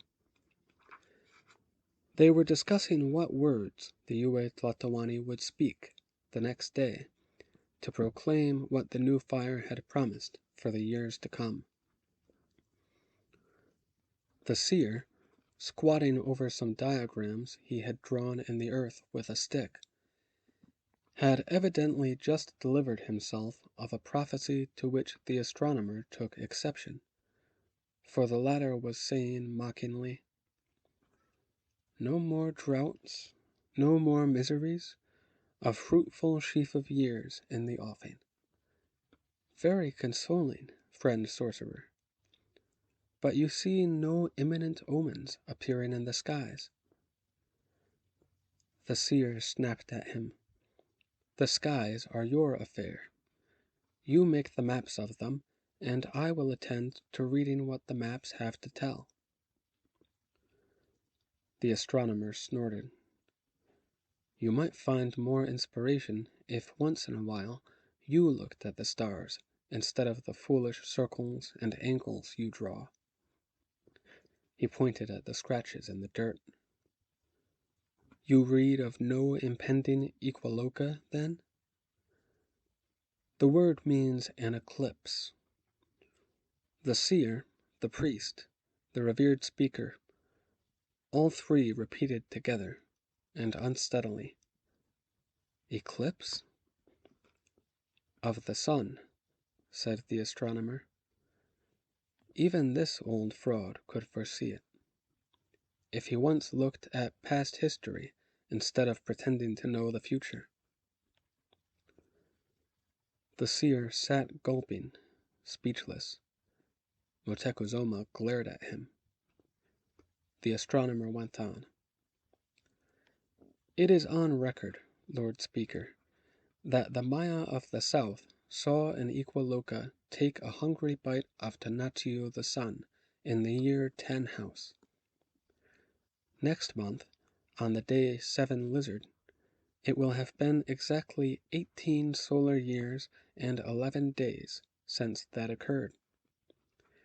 And according to the records collected by me and my predecessors, from lands north and south, such a darkening of the sun regularly happens somewhere in the one world at intervals of that duration. I can confidently predict that Tonatiuh will again be eclipsed by a shadow on the day 7 Lizard. Unfortunately, not being a sorcerer, I cannot tell you how severe will be that equiloca, nor in which lands it will be visible. But those who see it may take it for a most maleficent omen, coming so soon after the new fire. I would suggest, my lord, that all peoples ought to be informed and forewarned to make their fright the less." "You are right," said Motekozoma. "I will send swift messengers into all lands, even those of our enemies, lest they interpret the omen to mean that our power is weakening." "Thank you, Lord Astronomer.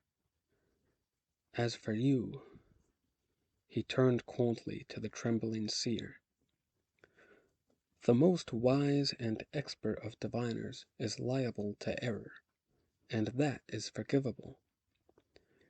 But a totally inept one is a real hazard to the nation, and that is intolerable. On our return to the city, report to my palace guard for your execution."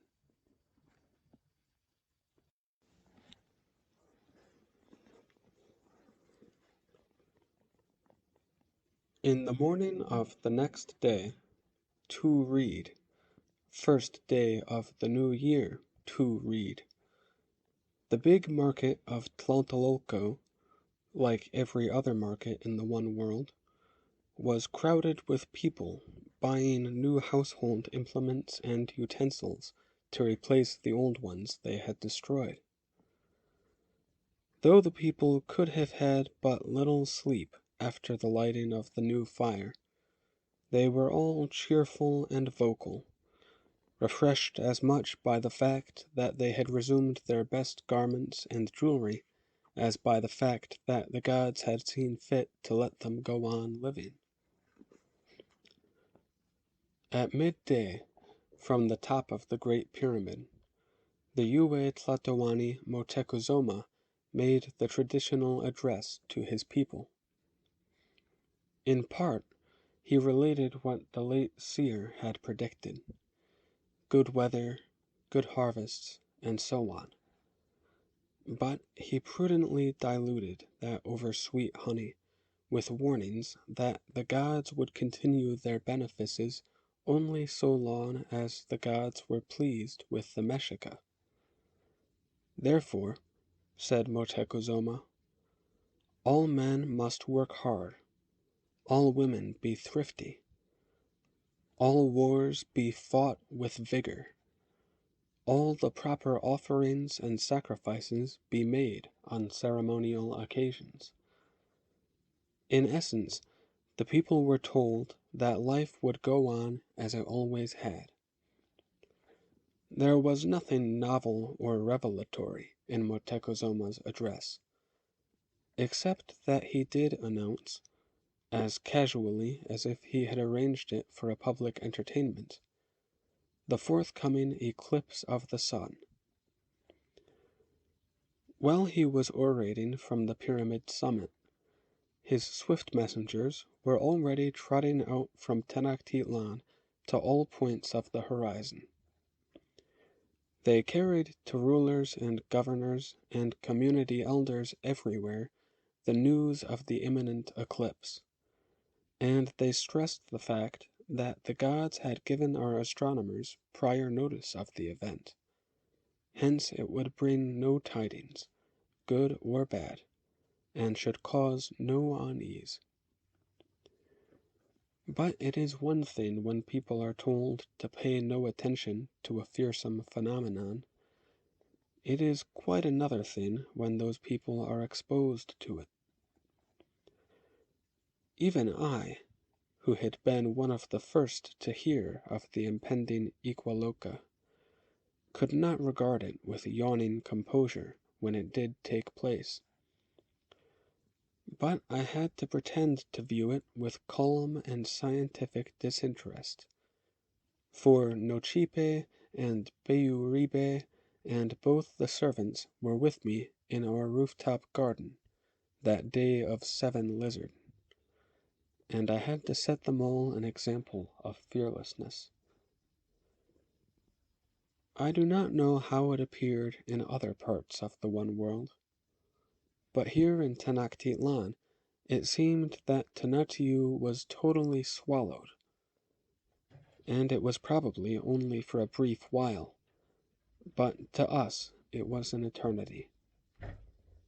That day was heavily overcast, so the sun was only a pale and moon-like disk at his brightest, and we could look directly at him.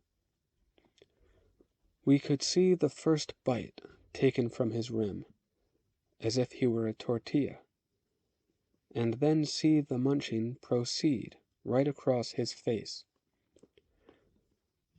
The day darkened, and the springtime warmth fled away, and a winter chill blew across the world. Birds flew about our rooftop, all confused, and we could hear the howling of neighbors' dogs. The crescent bitten out of Tonatiuh got bigger and bigger, until at last his whole face was swallowed, and it became as dark a brown as the face of a Chiapa native. For an instant, the sun was even darker than the clouds around it, as if we looked through a small hole in the day and into the night. Then the clouds, the sky, all the world darkened to that same night darkness, and Tonatiuh was gone entirely from our sight.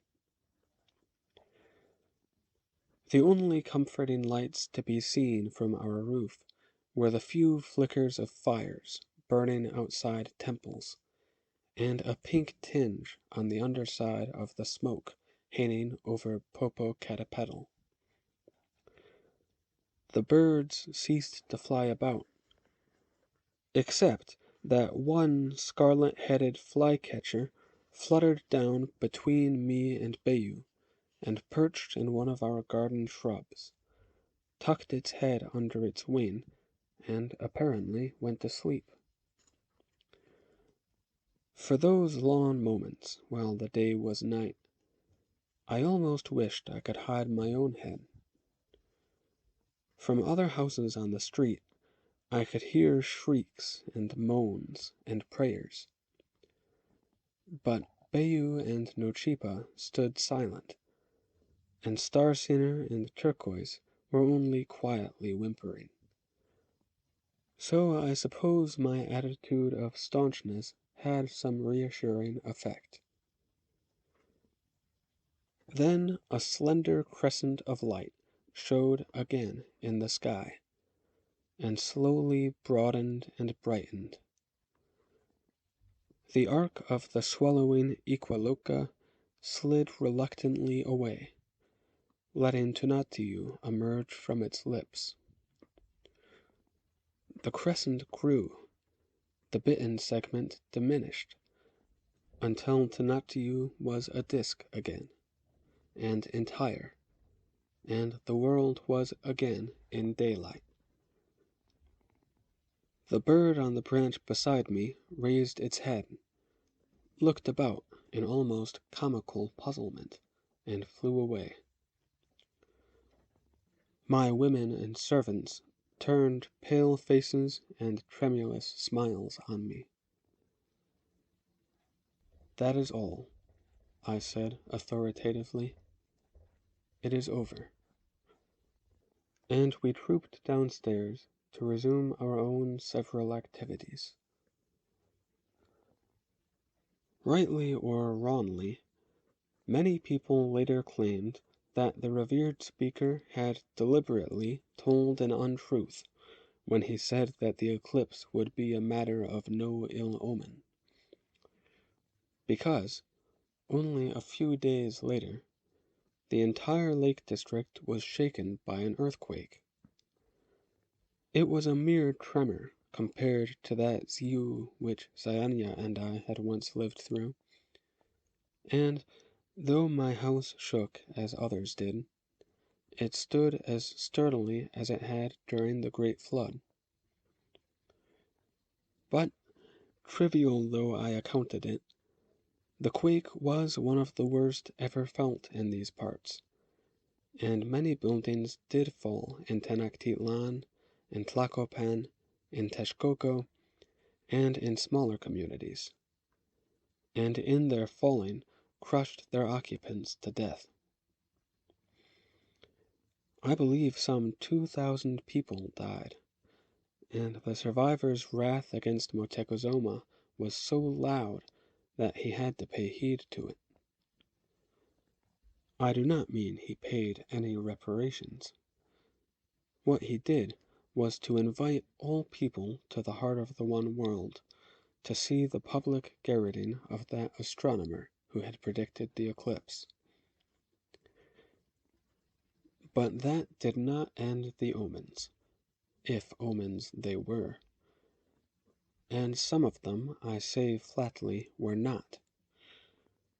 For example, in that single year to read, more stars were seen to fall from the night sky than had been reported in all the years, all of them together, during which our astronomers had been keeping count of such things. Throughout those 18 months, every time a star fell, everyone who saw it would come or send a message to the palace to report it. Moctezuma did not himself see the obviously erroneous arithmetic involved, and, since his pride would not let him risk another accusation of having misled his subjects, he made public announcements of that seeming deluge of stars, as the count mounted alarmingly. To me and others, the reason for the unprecedented total of dying stars was evident. Ever since the eclipse, more people were watching the skies, and more apprehensively, and every single one of them was eager to announce anything unnatural that he saw there. On any night of any year, a man standing outdoors with his eyes on the sky, for only the time it takes to smoke a pokéettle, will see 2 or 3 of the more fragile stars lose their feeble grip on the sky and fall dying to earth, trailing a shroud of sparks. But if great numbers of watchers see and report just those 2 or 3, the combined reports must make it seem as if every night is constantly and ominously raining down stars. And that is what our people remember of that year to read. Had it truly been so, the sky would have been blackly empty of all its stars by year's end, and ever since. That unprofitable game of collecting fallen stars might have gone on unabated, except that in the following year, 3/9, our people were diverted by a different sort of omen, and one that more directly involved Moctezuma. His unmarried sister, Papansan, the Lady Early Bird, chose that time to die. There was nothing remarkable about her death, except that she died rather young, for she supposedly died of some typical and unremarkable female ailment. What was ominous was that, only 2 or 3 days after her burial, numerous citizens of Tenochtitlan claimed to have met the lady walking about by night, wringing her hands and wailing a warning.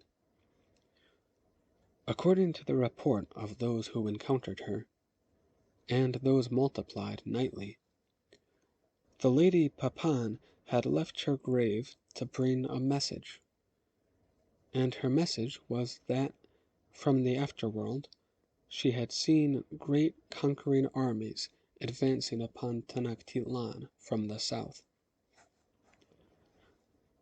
I privately concluded that the rumor-mongers had seen only the familiar and tiresome old spirit of the weeping woman, who was forever wailing and wringing her hands, and that they had either wrongly or wilfully misinterpreted her weary old complaint. But Moctezuma could not so easily disown the purported phantasm of his own sister.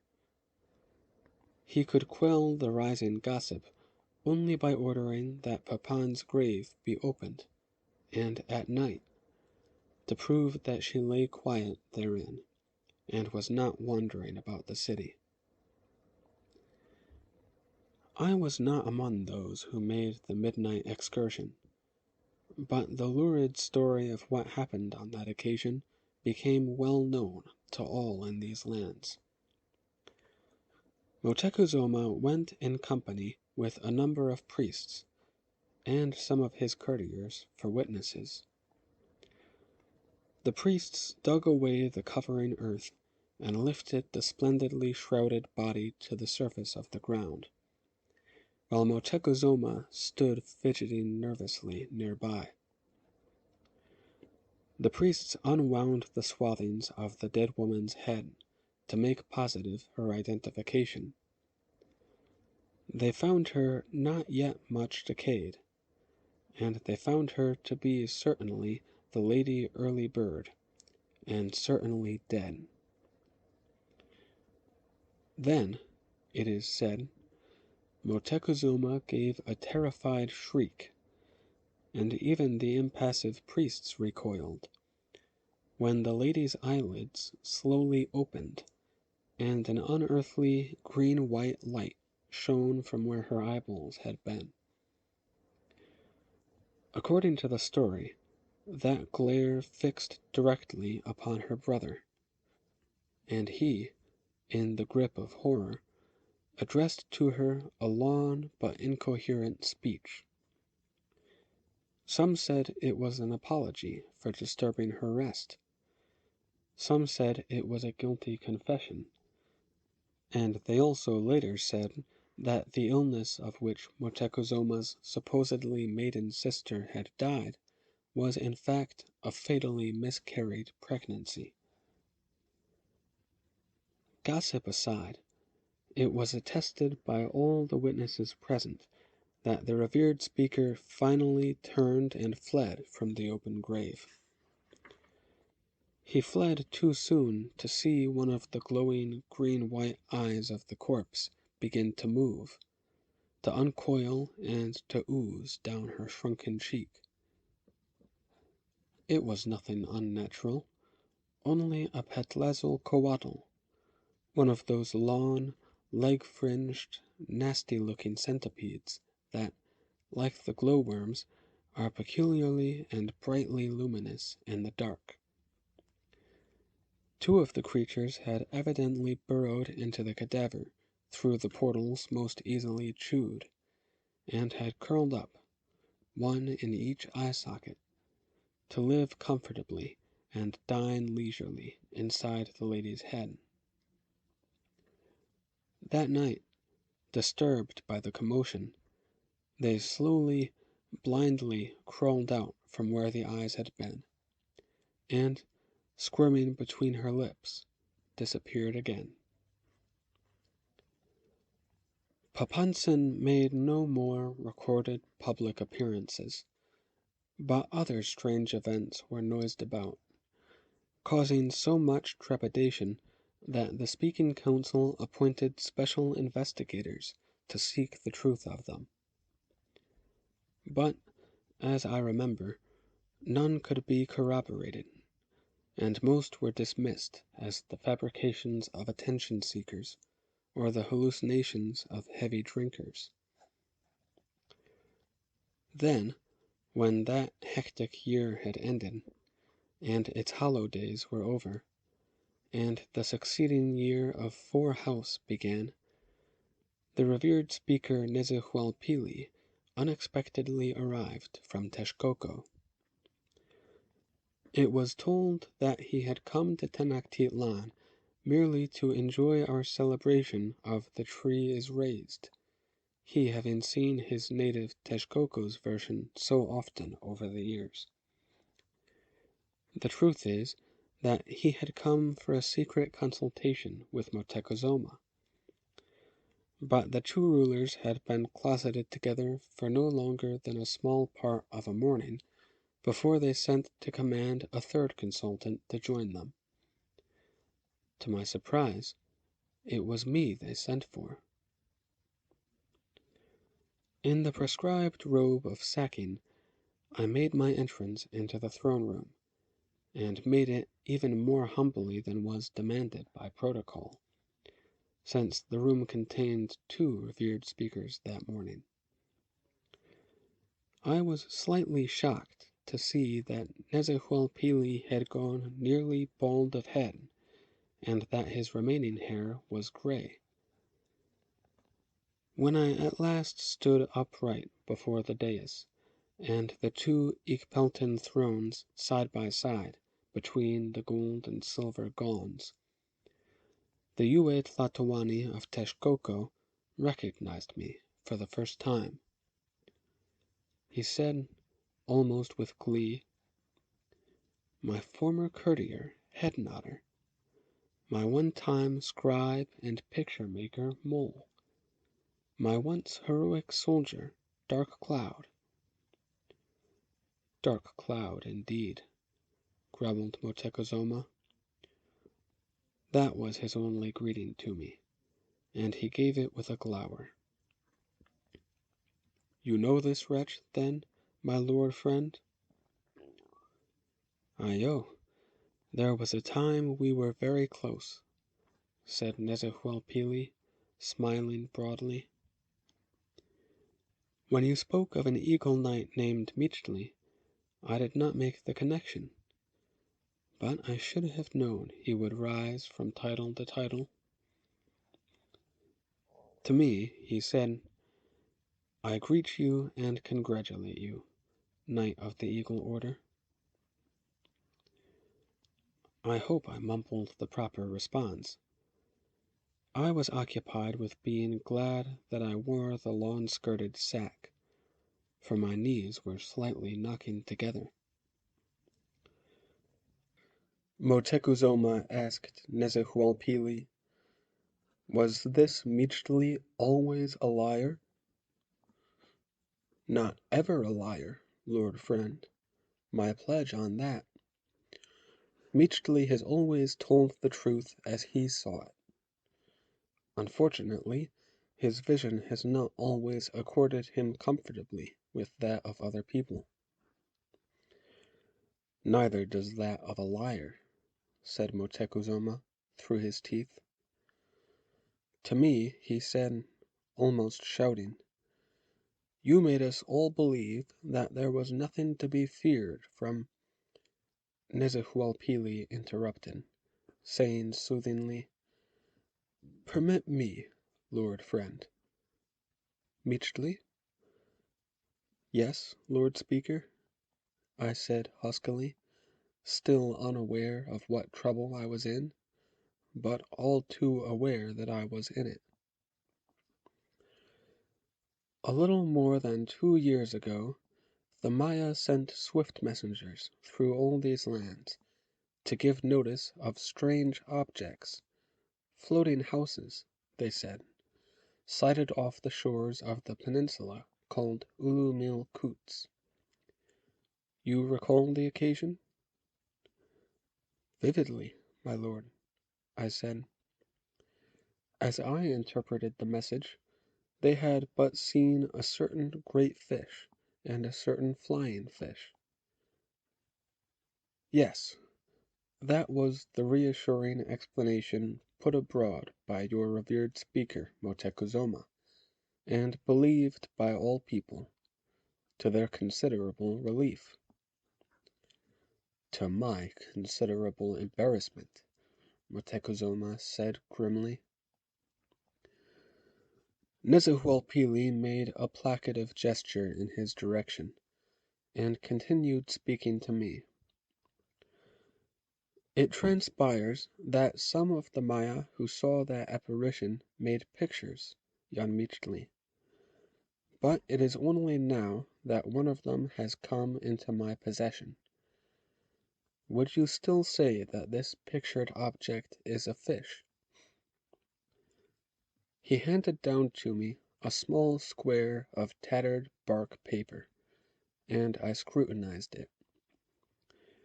It bore a typically Maya drawing, so small and crabbed of style that I could not do more than guess at what it was meant to represent in fact. But I had to say, "I confess, my lords, that it more resembles a house than it does the mighty fish with which I confused it." "Or the flying fish?" asked Nezahualpili. No, my lord. The wings of that fish spread sideways. As well as I can tell, this object appears to be wearing its wings sticking straight upward from its back, or its roof. He pointed. And those round dots in a row between the wings above and the roof below them. What do you make of those? I said uncomfortably. It is impossible to be certain from this crude drawing, but I venture the guess that the dots are meant to show the heads of men. Miserably, I raised my eyes from the paper to look straight at each speaker in turn. My lords, I recant my former interpretation. I can only plead that I was inadequately informed. Had I seen this picture at that time, I would have said that the Maya were rightly frightened, and right to warn the rest of us. I would have said that Ulumilkuts had been visited by immense canoes, somehow moved by wings and filled with men. I could not say of what people the men are, or whence they come, except that they are strangers, and obviously have much knowledge. If they can build such war canoes, they can wage war, and perhaps a war more fearsome than we have ever known. There, said Nezahualpili, with satisfaction.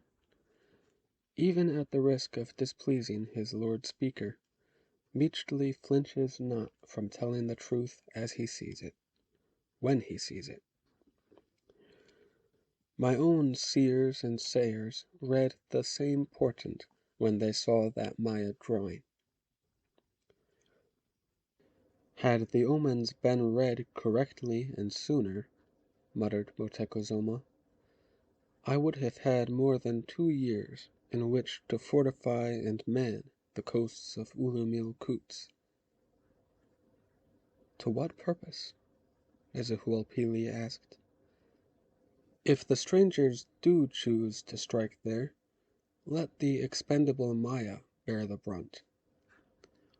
But if, as it seems, they can invade from the limitless sea, there are limitless coasts on which they might land, east or north, west or south.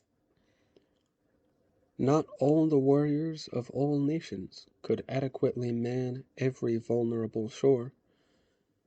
You had better concentrate your defenses in a tighter ring and closer to home. I, Motekozoma exclaimed. What of you? Ah, I will be dead, said Nezahualpili, yawning and stretching luxuriously.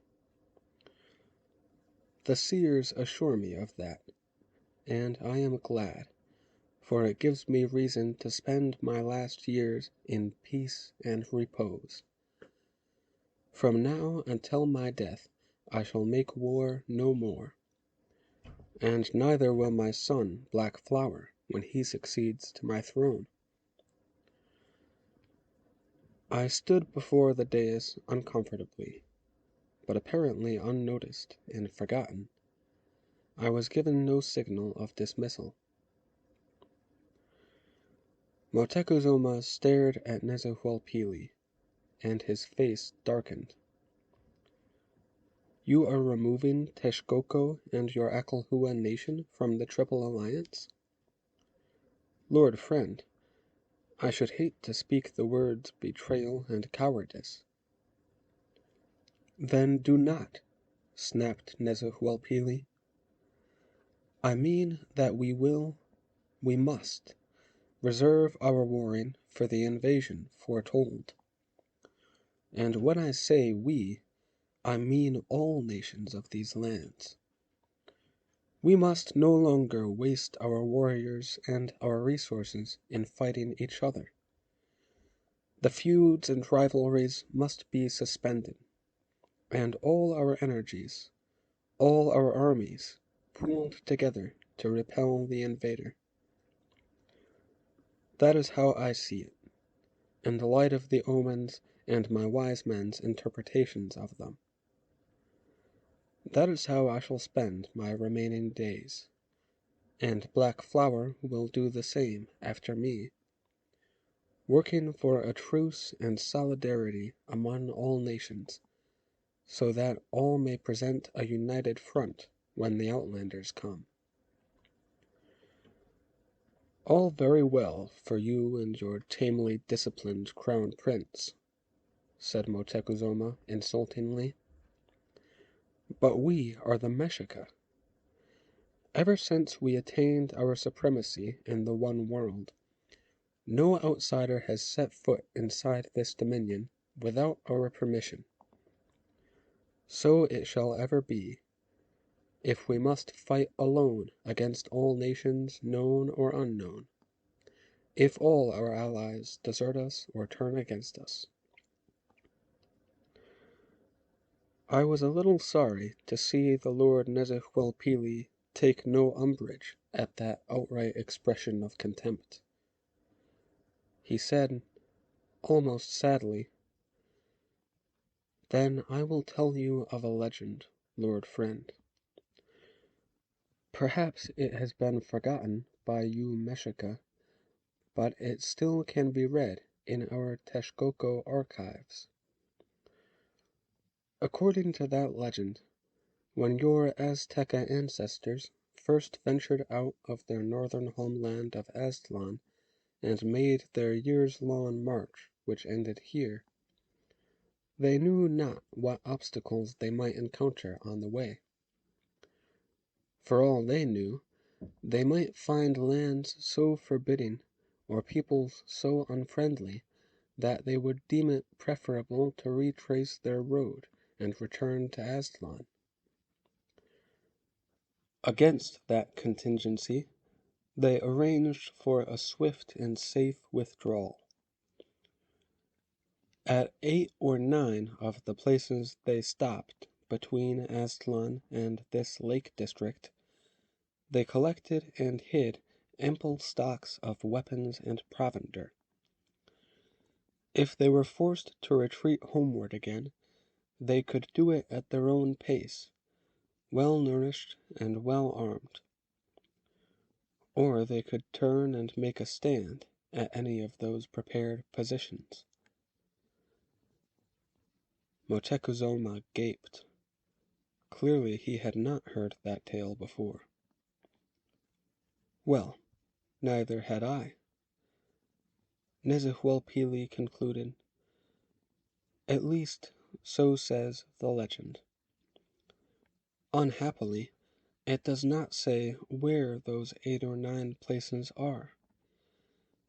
I respectfully suggest, Lord Friend, that you send explorers northward through the desert lands to seek them out. Either that, or lay out another line of stores. If you choose not to make every neighbor nation your ally now, the time will come when none will be, and you may have need of that escape route. We of the Akalhua prefer to gird ourselves with friends." Motekuzoma sat silent for a long while, hunched on his chair as if huddled against an approaching storm. Then he sat up straight, squared his shoulders, and said, "Suppose the Outlanders never come. You will have lain supine to no purpose but to be trampled by whichever friend first feels strong enough." Nezehuelpili shook his head and said, "The Outlanders will come." "You seem very sure." "Sure enough to make a wager of it," said Nezehuelpili, suddenly jovial. "I challenge you, Lord Friend. Let us play at Tlachtli in the ceremonial court. No teams, just you against me. The best of 3 games, say.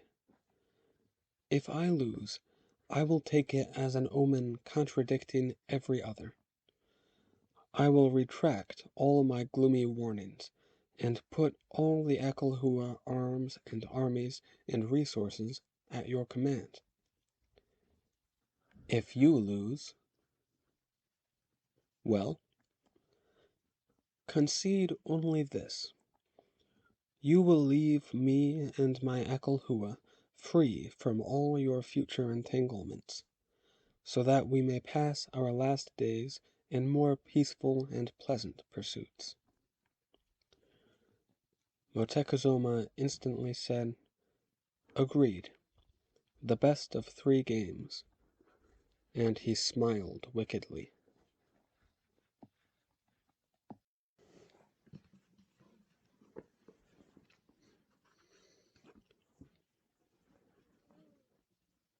He might well have smiled so, for he was not alone in thinking Nizahualpili mad to have challenged him to the games.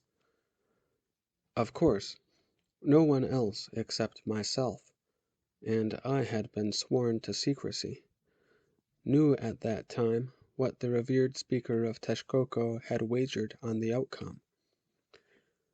So far as Tenochtitlan's citizens and visitors were concerned, the contest would be simply another entertainment for them, or an extra honor paid to Tlaloc during the city's celebration of the tree is raised. But it was no secret that Motecuzoma was at least 20 years younger than Nezahualpili, nor that Tlachtli is a brutal game best played by the young, strong, and sturdy.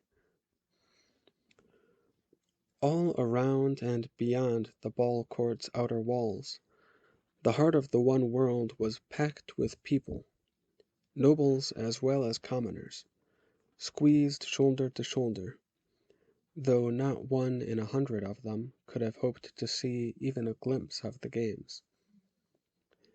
But when some bit of play made the favored spectators inside the court cry a praiseful ayo, or groan ayah, or breathe a prayerful hoo, all the people in the plaza outside echoed and amplified the cheer or the lament or the owl hoot, without even knowing why. The step-like tiers of stone slanting upward from the court's marble inner walls were crowded with the very highest nobles of Tenochtitlan and those of Texcoco who had come with Nezahualpili. Possibly in compensation or bribe for my keeping their secret, the 2 revered speakers had allotted me one of the precious seats there. Though an Eagle Knight, I was the lowest ranking person in that august company, except Nochipa, for whom I had arranged a place by perching her on my lap. Watch and remember, daughter, I said into her ear. This is something never seen before. The 2 most notable and lordly men in all the one world, pitted one against the other, and in public show. Watch it and remember it all your life. You will never see such a spectacle again. But, father, she said, that player wearing the blue helmet is an old man. She used her chin to point discreetly to Nezahualpili, who stood at center court, a little apart from Motecuzoma and the high priest of Tlaloc, the priest in charge of all that month's ceremonies. I said, well, the player in the green head protector is about my own age, so he is no spry juvenile either. You sound as if you favor the old man. I hope you will cheer for him when I do.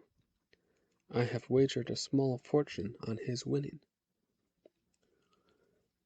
Nochipa swung sideways on my lap and leaned back to stare into my face. "Oh, you foolish father. Why?" I said, "I do not really know." And I did not. "Now sit still. You are heavy enough without wriggling." Though my daughter had just then turned 12 years of age and had had her first bleeding, hence wore the garb of a woman, and was beginning to swell and curve prettily into woman's shape, she had not, I thanked the gods, inherited her father's size, or I could not have endured sitting between her and the hard stone seat. The priest of Tlaloc made special prayers and invocations and incense burnings, at tedious length, before he threw high the bowl to declare the first game under way. I will not attempt, my lord scribes, to tell of the ball's every bound and bounce and rebound, for I know you are ignorant of the complex rules of Tlachtli, and could not begin to appreciate the finer points of the game. The priest scuttled from the court like a black beetle, leaving only Nezuhualpili and Motecuzoma, and the two goalkeepers at either end of the court, but those men stayed immobile and unnoticed, except when the progress of the game required them to move one goal yoke or another. Those things, the movable low arches through which the players had to try to put the ball, were not the simple half-circles of stone provided on ordinary courts. The goal yokes, like the court's vertical walls, were of finest marble, and, like the winning goal rings set high in the wall's center points, they were elaborately carved and polished and brilliantly colored. Even the ball had been specially braided for that contest, of strips of the liveliest ole, the overlapping strips colored alternately blue and green.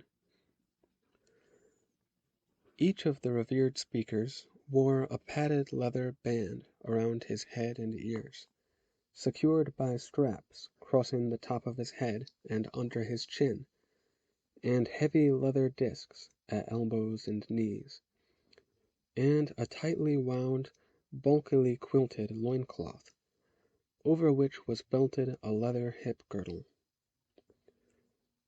The head protectors were, as I have mentioned, of the two colors of Tlaloc, blue for Nezuhualpili and green for Motecuzoma. But, even without that differentiation, even without my topaz, even I would have had no trouble distinguishing the two opponents. Between the paddings and quiltings, Motecuzoma's body showed firm and smooth and muscular. Nezuhualpili's was gaunt and ribby and stringy. Motecuzoma moved easily, sprinily, lithe as Ole himself, and the ball was his from the moment the priest tossed it up. Nezuhualpili moved stiffly and awkwardly. It was pitiful to see him chase his fleet adversary, like Motecuzoma's shadow, detached and trying to catch him up. A sharp elbow nudged my back. I turned to see the Lord Cuitlahuac, Motecuzoma's younger brother and commander of all the Mexica armies. He grinned tauntingly at me. He was one of the several men with whom I had laid a sizable wager in gold. Motecuzoma ran. He leapt. He floated. He flew. Nezuhualpili plodded and panted, his bald head gleaming with sweat under the straps of his headgear. The ball hurtled, it bounced, it flickered back and forth, but always from Motekuzoma to Motekuzoma. From one end of the court, he would hit it hard toward the wall where Nezuhualpili stood indecisive, and Nezuhualpili was never quick enough to intercept it, and the ball would angle off that wall toward the farther end of the court, and somehow, impossibly, Motekuzoma would be there to strike it again with elbow or knee or buttock. He sent the ball like an arrow through this goal yoke, like a javelin through that one, like a blowpipe pellet through the next, the ball going through every low arch without ever touching either side of the stone, every time scoring a goal against Nezuhualpili, every time raising an ovation from every spectator, except me, Nochipa, and Nezuhualpili's courtiers. The first game to Motekuzoma. He bounded off the court like a young buck deer, untired, unwinded, to the handlers who rubbed him down and gave him a refreshing sip of chocolate. And he was standing, haughty, ready for the next game, when the trudging, sweat-dripping Nezuhualpili had barely reached his resting seat among his own handlers. Nochipa turned and asked me, "Will we be poor, father?" And the Lord Cuitlahuac overheard, and gave a great guffaw. But he laughed no more when the play resumed. Long afterward, veteran Tlachtli players were still arguing various and contradictory explanations for what subsequently occurred. Some said it had simply taken the playing of the first game to limber Nezuhualpili's joints and reflexes. Some said that Motekuzoma had rashly played the first game so strenuously that he prematurely tired himself. And there were many other theories, but I had my own. I knew Nezuhualpili of old, and I had too often seen a similar rickety, hobbling, pathetic old man, a man the color of a cocoa bean. I believe I saw, that day of the Tlachtli contest, Nezuhualpili's last pretense at that decrepitude, when he mockingly gave away the first game to Motekuzoma. But no theory, including mine, can really account for the marvel that then occurred. Motekuzoma and Nezuhualpili faced off for the second game, and Motekuzoma, having won the previous one, threw the ball into play. With his knee, he lobbed it high in the air. It was the last time he ever touched that ball.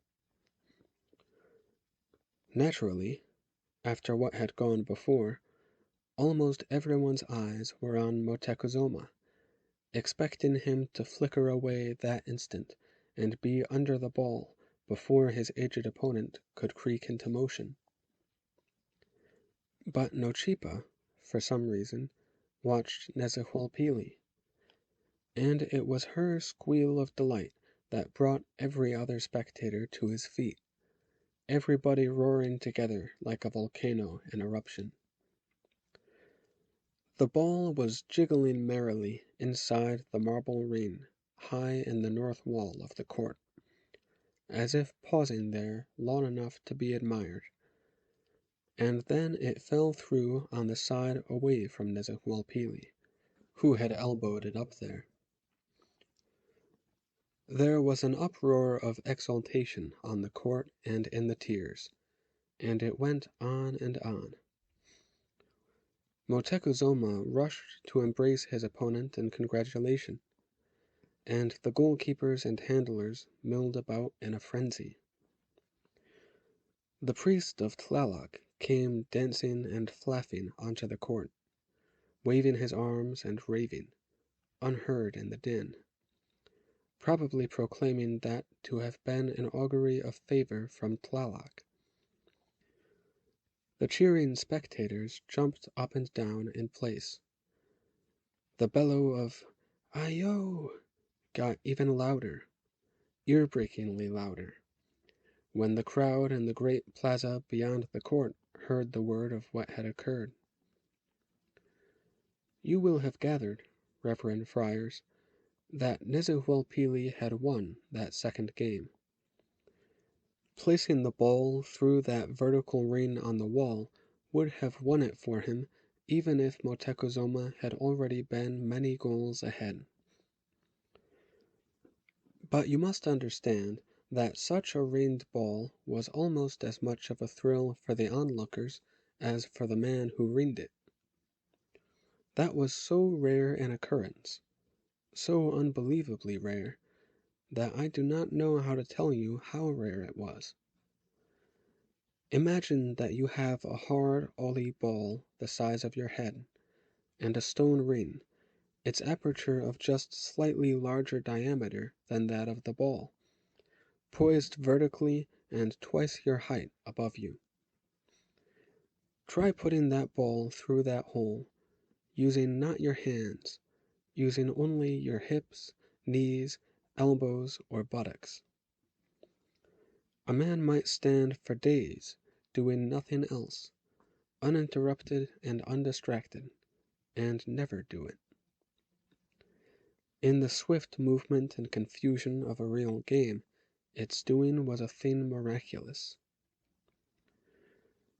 While the crowd inside and outside the court continued its wild applause, Nezahualpili sipped at chocolate and smiled modestly, and Moctezuma smiled approvingly.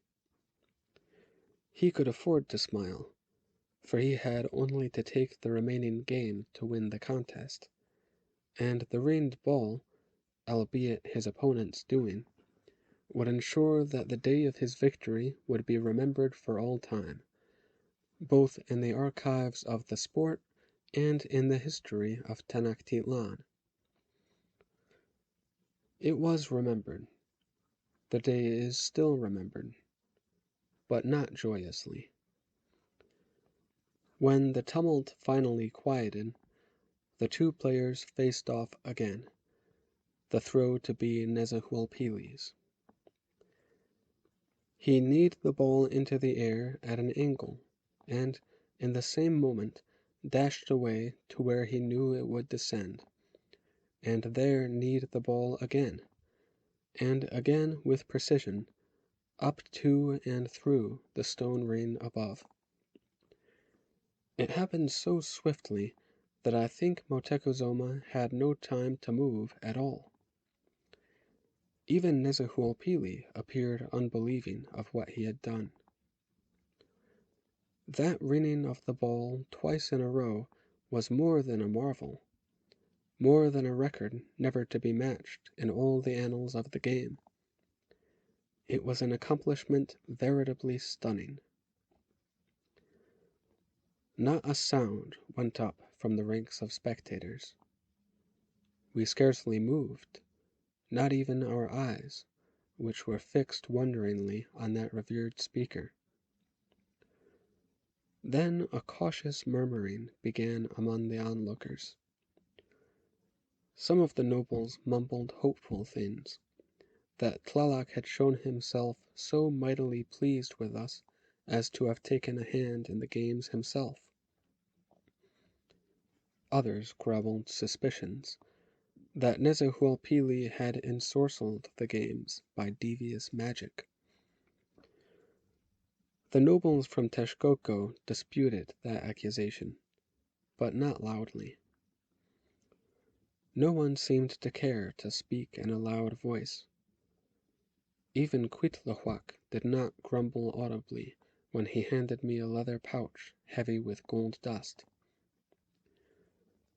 Nochipa regarded me solemnly, as if she suspected me of being secretly a seer of the outcome of things. Yes, I won a great deal of gold that day, through my intuition, or a trace of loyalty, or whatever undefinable motive had made me put my wagers on my one-time lord. But I would give all that gold, if I had it now. I would give more than that.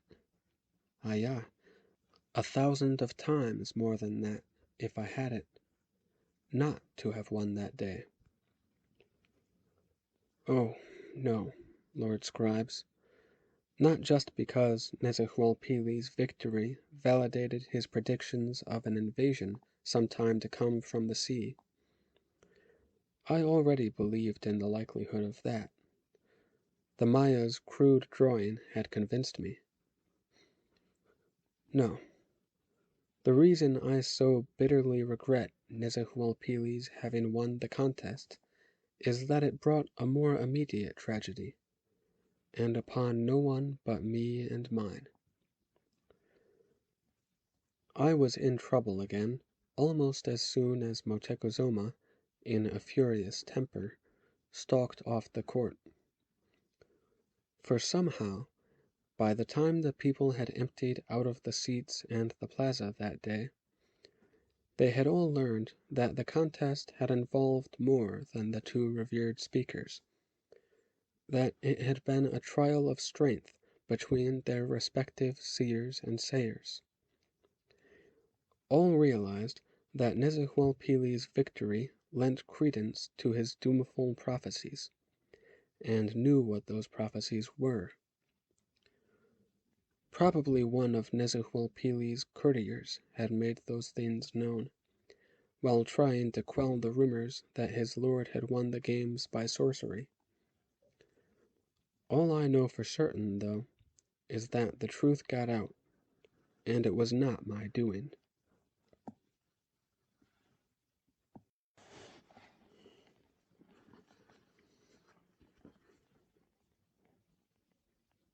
If it was not your doing, said the icily irate Moctezuma, if you have done nothing to deserve punishment, then clearly I am not punishing you.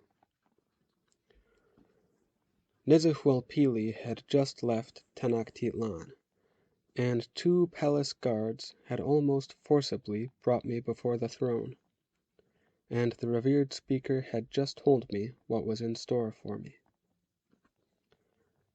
But my lord commands me to lead a military expedition, I protested, flouting all the established throne-room protocol. If that is not punishment, it is banishment, and I have done nothing. He interrupted. The command I give you, Eagle Knight Meachly, is in the nature of an experiment. All the omens indicate that any invading hordes, if they come at all, will come from the south. It behooves us to strengthen our southern defenses. If your expedition is a success, I will send other knights leading other emigrant trains into those areas. But, my lord, I persisted, I know nothing at all about founding and fortifying a colony. He said, neither did I, until I was bidden to do exactly that in the Shokonochko many years ago. I could not gainsay it. I had been somewhat responsible for it. He went on, you will take some 40 families, approximately 200 men, women, and children. They are farm people, for whom there is simply no available land to farm here in the middle of the one world. You will establish your emigrants on new lands to the south, and see that they build a decent village, and arrange its defenses. Here is the place I have chosen. The map he showed me was one I had drawn for him myself, but the area to which he pointed was empty of detail, for I had never yet visited there. I said, "My Lord Speaker, that spot is within the lands of the Teotihuacana people. They also may resent being invaded by a horde of foreigners." With a humorless smile, he said, "Your old friend Nezahualpili advised us to make friends of all our neighbors, did he not? One of your jobs will be to convince the Teotihuacana that you come as a good friend and staunch defender of their country as well as ours." "Yes, my lord," I said unhappily. "The revered speaker Chimalpopoca of Tlacopan is kindly providing your military escort. You will command a detachment of 40 of his Tecpaneca soldiers." "Not even Mexica?" I blurted in dismay. "My lord Moctezuma, a troop of Tecpaneca are sure to be unruly under the command of one Mexicatl knight." He knew it as well as I. It was part of his malice, part of my punishment for having been a friend of Nezahualpili. Blandly, he went on, "The warriors will provide protection on the journey into Teotihuacan, and will stay to man the stronghold you are to build there. You will also stay, Knight Meachley, until all the families are well settled and self-supporting. That settlement you will name simply Yanquitlan, the new place." I ventured to ask, "May I at least recruit a few good Mexica veterans, my lord, to be my under-officers?" He would probably have said an immediate no, but I added, "Some old men I know, who were long ago discharged as over age." He sniffed contemptuously and said, "If it will make you feel safer to recruit additional warriors, you will pay them yourself." "Agreed, my lord," I said quickly. Eager to get away before he could change his mind, I dropped to kiss the earth, murmuring as I did so, "Has the Lord Speaker anything else to command?" "That you depart immediately, and make all haste southward.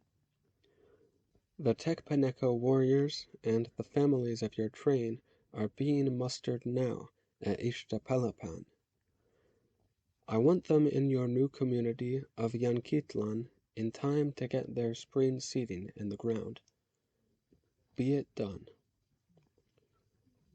"I go at once," I said, and shuffled on bare feet backward to the door.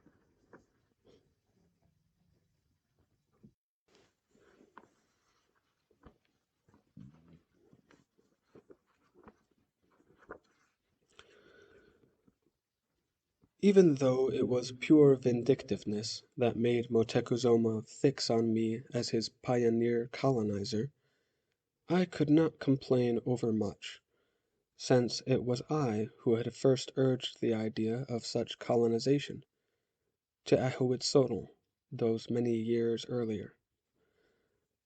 Besides, to be honest, I had lately become rather bored with being the idle rich man. I had been haunting the house of Pocteca, hoping to hear of some rare trading opportunity that would take me abroad. So I would have welcomed my assignment to lead the emigrant train, except that Moctezuma insisted I stay with the new settlement until it was firmly rooted. As well as I could estimate, I would be immured in Yanquitlan for a full year, if not for 2 or more. When I was younger, when my roads and my days seemed limitless and countless, I would not have missed that much time subtracted from my life. But I was 42, and I begrudged the spending of even one of my remaining years tied to a dull job in a dull farm village, while perhaps brighter horizons beckoned all about. Nevertheless, I prepared for the expedition with all possible enthusiasm and organization. First, I called together the women and servants of my household, and told them of the mission. I am selfish enough not to want to be without my family during that year or more, and also I think the time can be used to advantage. Nochipa, my daughter, you have never traveled farther from Tenochtitlan than the mainland beyond the causeways, and then only seldom. This journey may be rigorous, but if you would care to accompany me, I believe you would benefit by seeing and knowing more of these lands. And you think I must be asked? She exclaimed with delight, and clapped her hands. Then she sobered, to say, "But what of my schooling, father, at the House of Learning Manners?" "Simply tell your mistress teachers that you are going abroad, that your father guarantees you will learn more on the open road than inside any four walls." I turned to Bayuribe. "I should like you to come too, Waiting Moon, if you would." "Yes," she said at once, her eyes bright. "I am glad, Za, that you no longer wish to walk alone. If I can be, you can. A maiden of Nochipa's age should not go unattended by an older woman." "Oh," she said, the brightness leaving her eyes. "A company of soldiers and lower-class farm folk may be rude company. I should like you to stay always at Nochipa's side, and share her pallet every night." "Her pallet," Bayu repeated.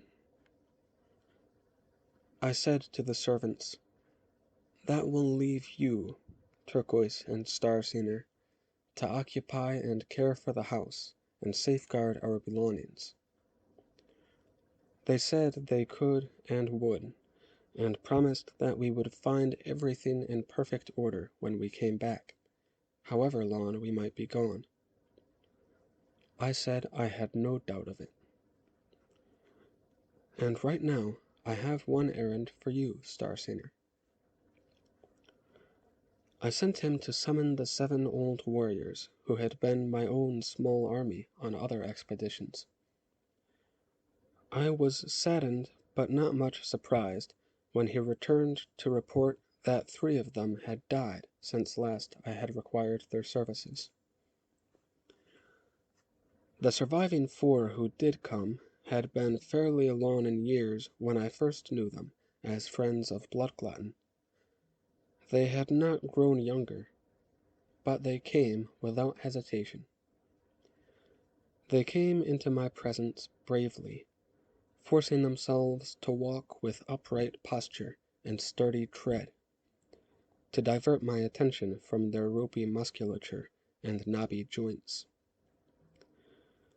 They came booming with loud voices and laughs of anticipation, so the wrinkles and folds of their faces might have been taken to be only the lines of good humor. I did not insult them by remarking on their pretense at youth and vigor. Their having come so gladly was proof enough to me that they were still capable men. I would have enlisted them, even if they had arrived limping on sticks. I explained the mission to them all, then spoke directly to the oldest, Kwalanqui, whose name meant angry at everybody. "Our Tekbaneka soldiers and the 200 civilians are waiting at Ishtapalapan.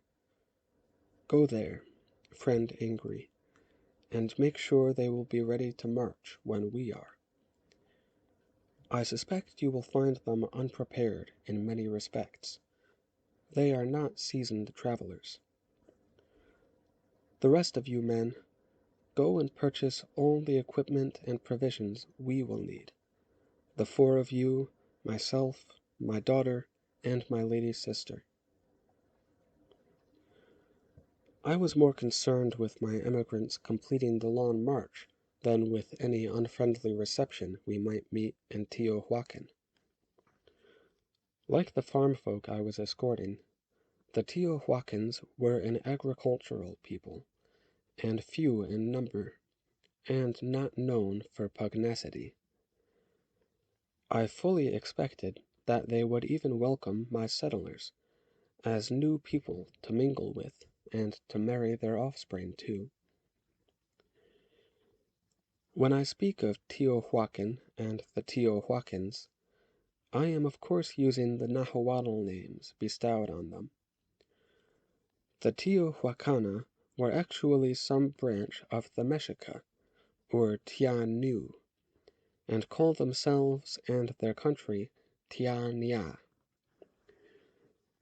The land had never been besieged by us Mexica, or put under tribute to us, because, except for farm products, its treasures were few. They consisted of hot mineral springs, not resources easily confiscated.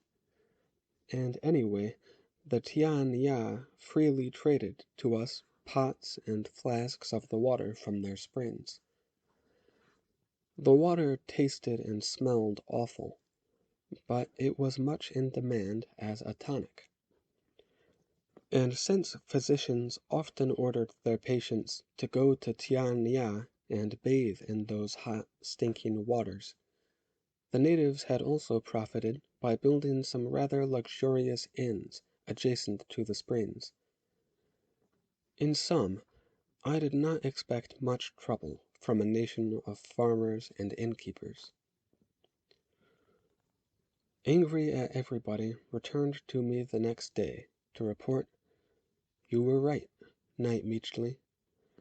That band of rustic louts had brought all their kitchen grinding stones and images of all their favorite gods, instead of an equal weight of seed for planting and pinole powder for traveling rations." There was much grumbling, but I made them discard every replaceable encumbrance.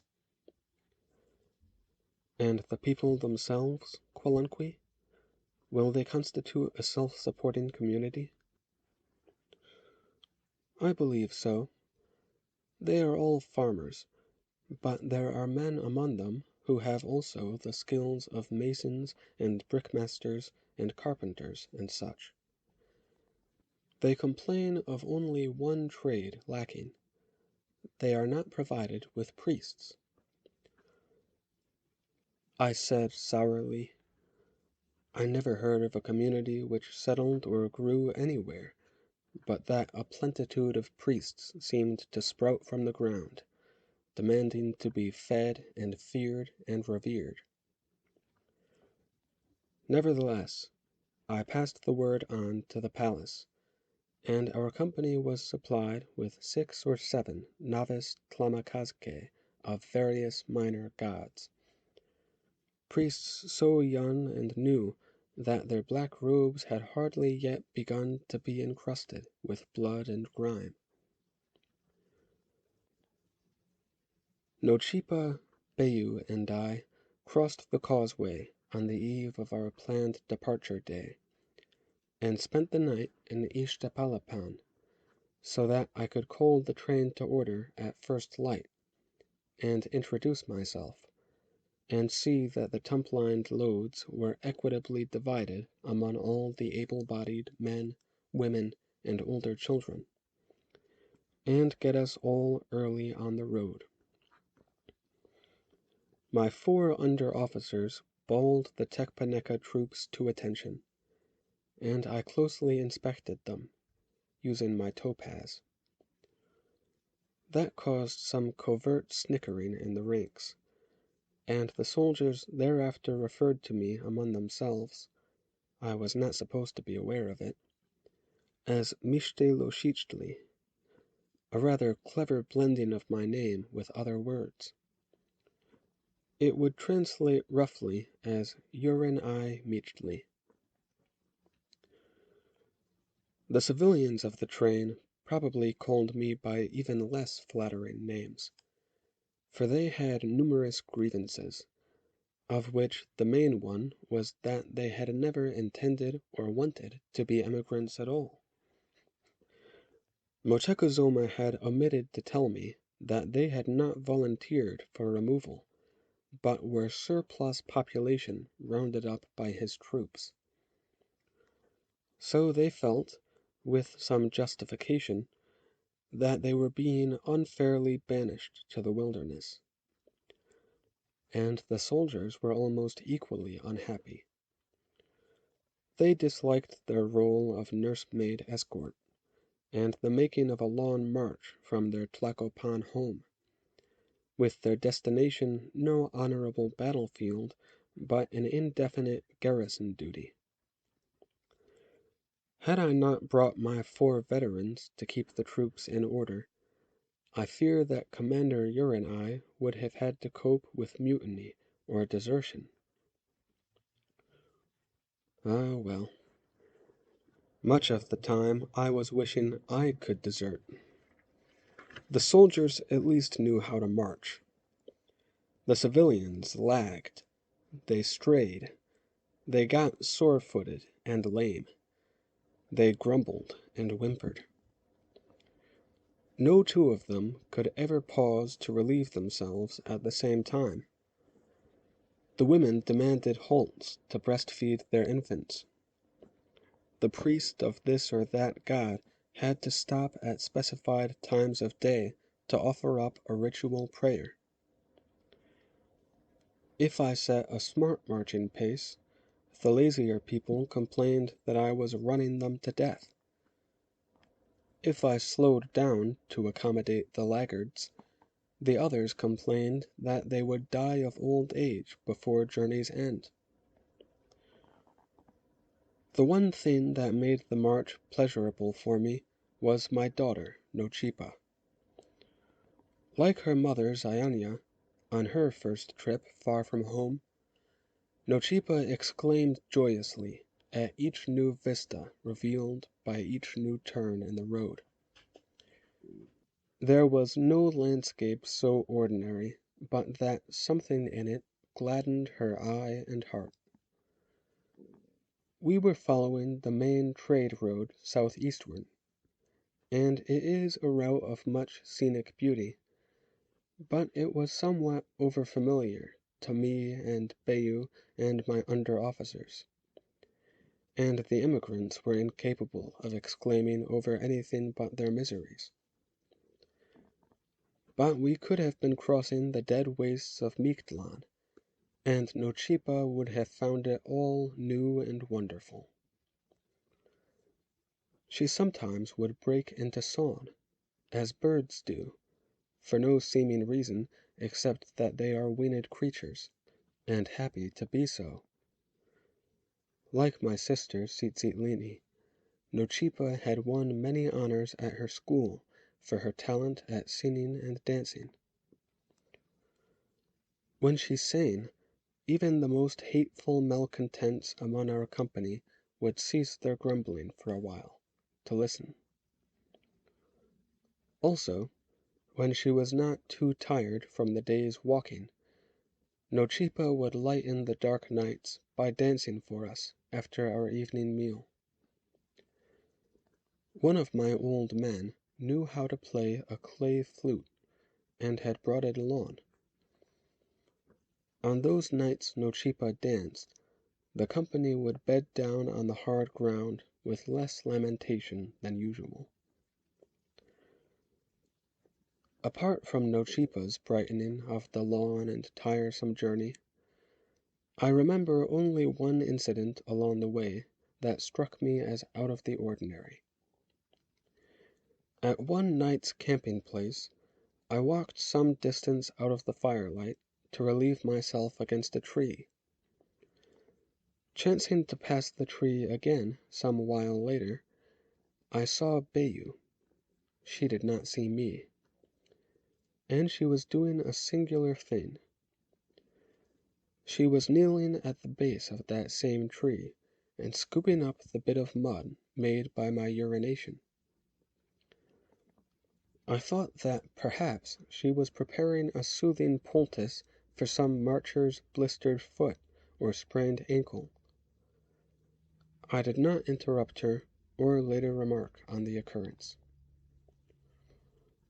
But I should tell you, Lord Scribes, that among our people there were certain women, usually very old women, you call them witches, who had knowledge of certain secret arts.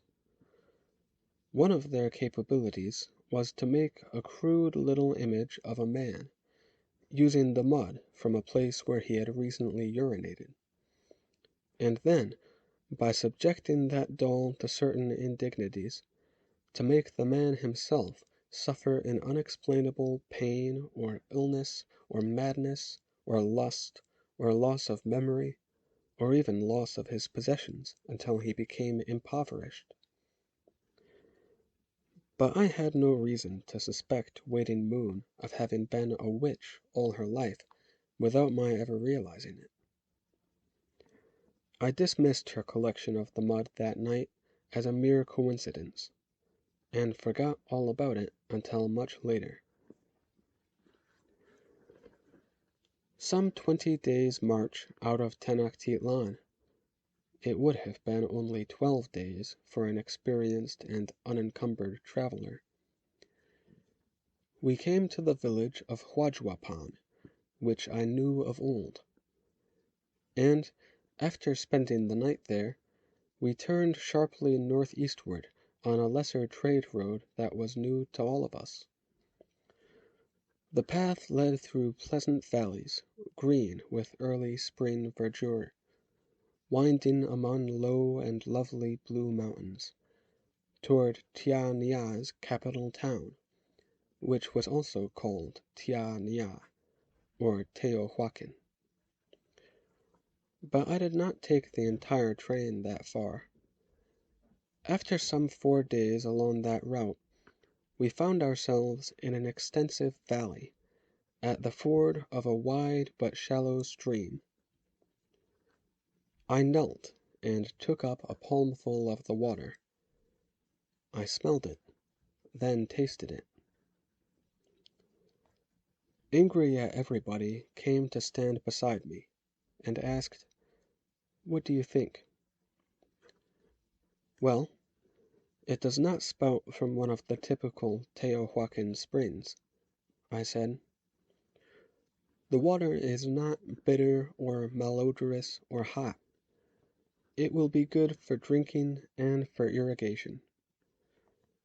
The land looks to be good earth, and I see no other habitations or plantations. I think this is the place for our Yanquitlan. Tell them so." Quelunqui turned and bellowed for everyone to hear. "Set down your packs. We have arrived." I said, "Let them rest for the remainder of today. Tomorrow we will begin." "Tomorrow?" interrupted one of the priests, suddenly at my elbow. "And the day after that, and the day after that, we will devote to the consecration of this ground. With your permission, of course." I said, "This is the first community I ever founded, young Lord Priest, and I am unacquainted with the formalities. By all means, do everything that is required by the gods." Yes, I said those very words, not realizing how the words could be taken as my bestowal of unlimited religious license, not foreseeing the manner in which the words might eventually be interpreted by the priests and people. not remotely suspecting that I would, all my life long, regret that casual utterance. The initial ritual, the consecration of the local terrain, took 3 entire days of prayer and invocation and incense burning and the like. Some of the rites occupied only the priests, but others required the participation of all of us. I did not mind, for the soldiers and settlers alike were enlivened by the days of rest and diversion. Even Nochipa and Beyu were obviously glad that the ceremonies gave them reason to dress in clothes more rich and feminine and ornamental than the traveling garb they had worn for so long.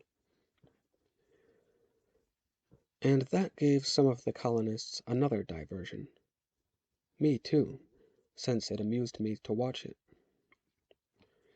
Most of the men of the train had wives and families, but there were 3 or 4 widowers with children but no wives, and those took the opportunity of the consecration days to pay court to Beyu, one after another.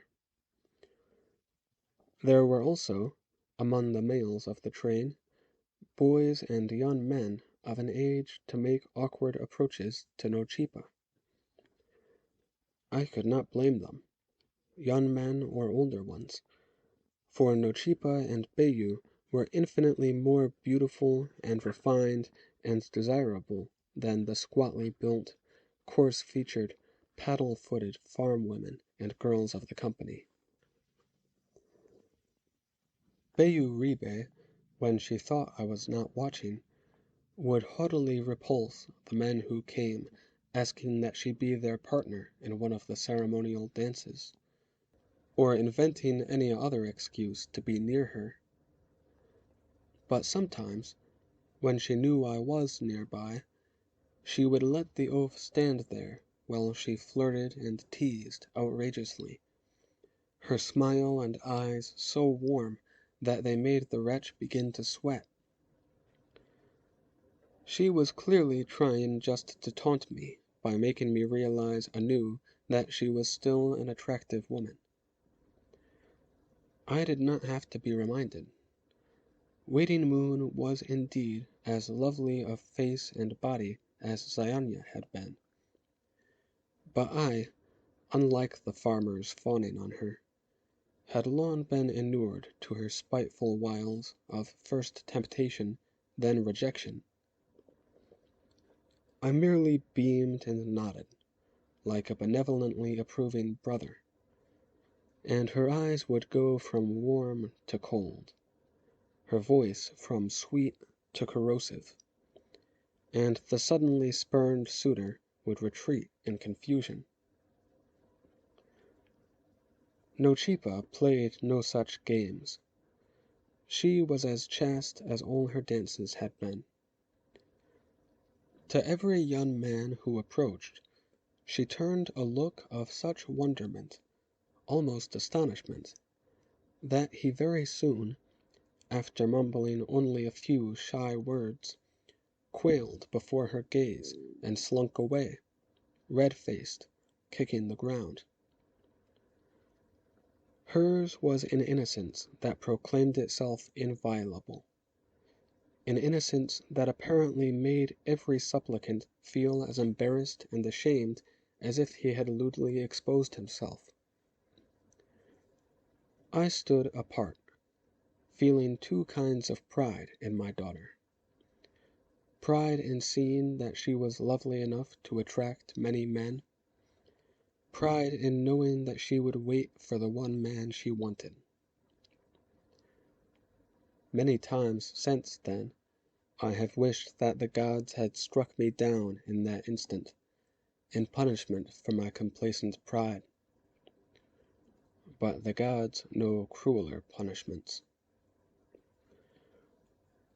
On the 3rd night, when the exhausted priests announced that all the consecration was accomplished, that we could begin the mundane work of locating a new community on ground presumably made hospitable and safe, I said to angry everybody.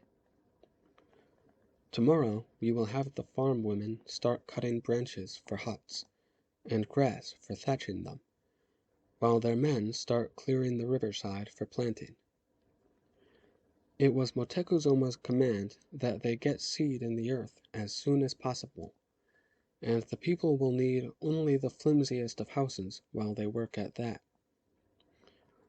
Later, but before the rains start, we will lay out streets and plots for their permanent dwellings. But in the meantime, the soldiers have nothing to occupy them. Also, by now, the news of our coming must have reached the capital. I think we should hasten to visit the Yue Tlatoani, or whatever the Teotihuacana call their ruling lord, and make our intentions known. We will take the soldiers along. They are numerous enough to prevent our being summarily seized or repelled, yet not such a large force as to imply that we come in belligerence. Quelanque nodded and said, I will inform the farm families that their holiday ends tomorrow, and I will have the Tecpaneca ready to march.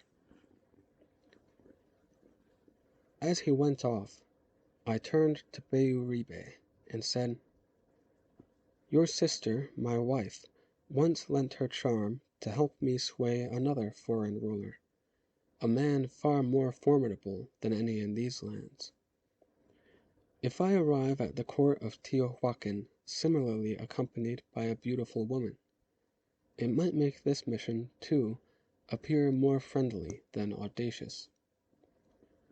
Could I ask you, Waiting Moon, to go with you, sir?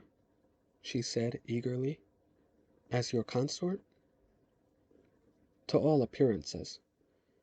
We need not reveal that you are merely my lady's sister. Considering our age, it should excite no comment when we request separate accommodations. She surprised me by flaring angrily. Our age! But she calmed just as quickly, and murmured, Of course, reveal nothing. Your mere sister is yours to command. I said, Thank you. However, Lord Brother, your earlier command was that I stay at Nochipa's side to protect her from this rude company. If I go with you, what of Nochipa? Yes, what of me? Asked my daughter, plucking at my mantle on the other side. Do I go too, father? No, you stay here, child, I said. I do not really expect to meet trouble on the road or in the capital, but there is always that risk. Here you will be safe among the numbers, and safe in the presence of the priests, whom any hostiles would hesitate to attack out of religious awe. These farmer louts will be toiling so hard that they will have no time to molest you, and they will be too tired at night for the eligible males even to attempt flirting with you. In any case, daughter, I have observed that you can discourage them capably enough. You will be safer here, Nochipa, than on the open road, and we will not be gone for long. But she looked so downcast that I added, When I return, we will have ample leisure time and the freedom of all this country. I promise you that we will see more of it. Just you and me, Nochipa, traveling light and far. She brightened and said, Yes, that will be even better. Just you and me. I will stay here willingly, father, and at night, when the people are tired from their labors, perhaps I can make them forget their weariness. I can dance for them.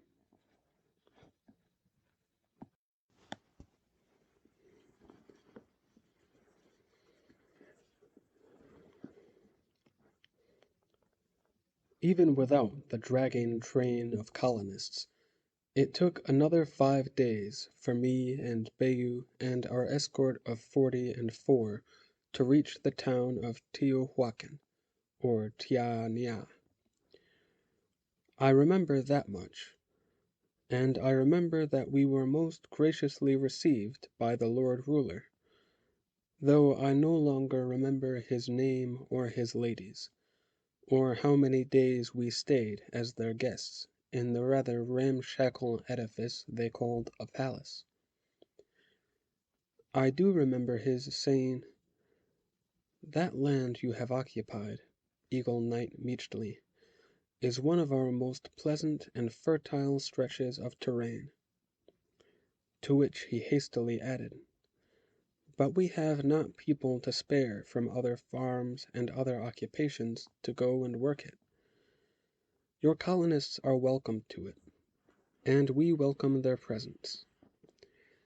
Any nation profits from new blood in its body." He said much more, of the same import, and he gave me gifts in exchange for those I had brought him from Motecuzoma. And I remember that we were often and bountifully feasted, my men as well as Bayou and myself, and we forced ourselves to drink that nasty mineral water of which the Teotihuacans are so proud. We even smacked our lips in a pretense of savoring it. And I remember that there were no noticeably raised eyebrows when I asked for separate rooms for Bayou and myself, though I have a vague recollection of her coming into my room during one of the nights there. She said something, she begged something, and I replied harshly, and she pleaded. I think I slapped her face, but now I cannot recall. No, my lord scribes, do not look at me so. It is not that my memory has begun now suddenly to fail. All those things have been unclear to me during all the years since they happened. It is because something else happened soon afterward, and that thing so seared itself into my brain that it burned out my remembrance of the events preceding. I remember that we parted from our Tia hosts with many mutual expressions of cordiality, and the townspeople lined the streets to cheer us on our way, and only Bayou seemed less than happy at the success of our embassy. And I suppose it took us another 5 days to retrace our route. It was twilight when we came to the river, at the bank opposite Yanquitlan. There did not seem to have been much building done during our absence. Even using my seeing crystal, I could make out only a few huts erected on the village site. But there was some sort of celebration again in progress, and many fires burned high and bright, though the night was not yet fallen. We did not immediately start to ford the river, but stood listening to the shouts and laughter from the other side of the water, because it was the happiest sound we had ever heard from that uncouth company.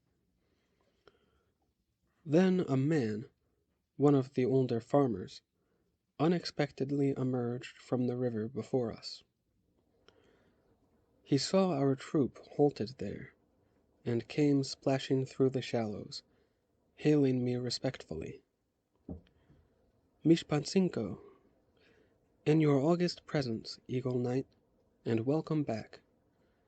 We feared you might miss all of the ceremony." "What ceremony?" I asked.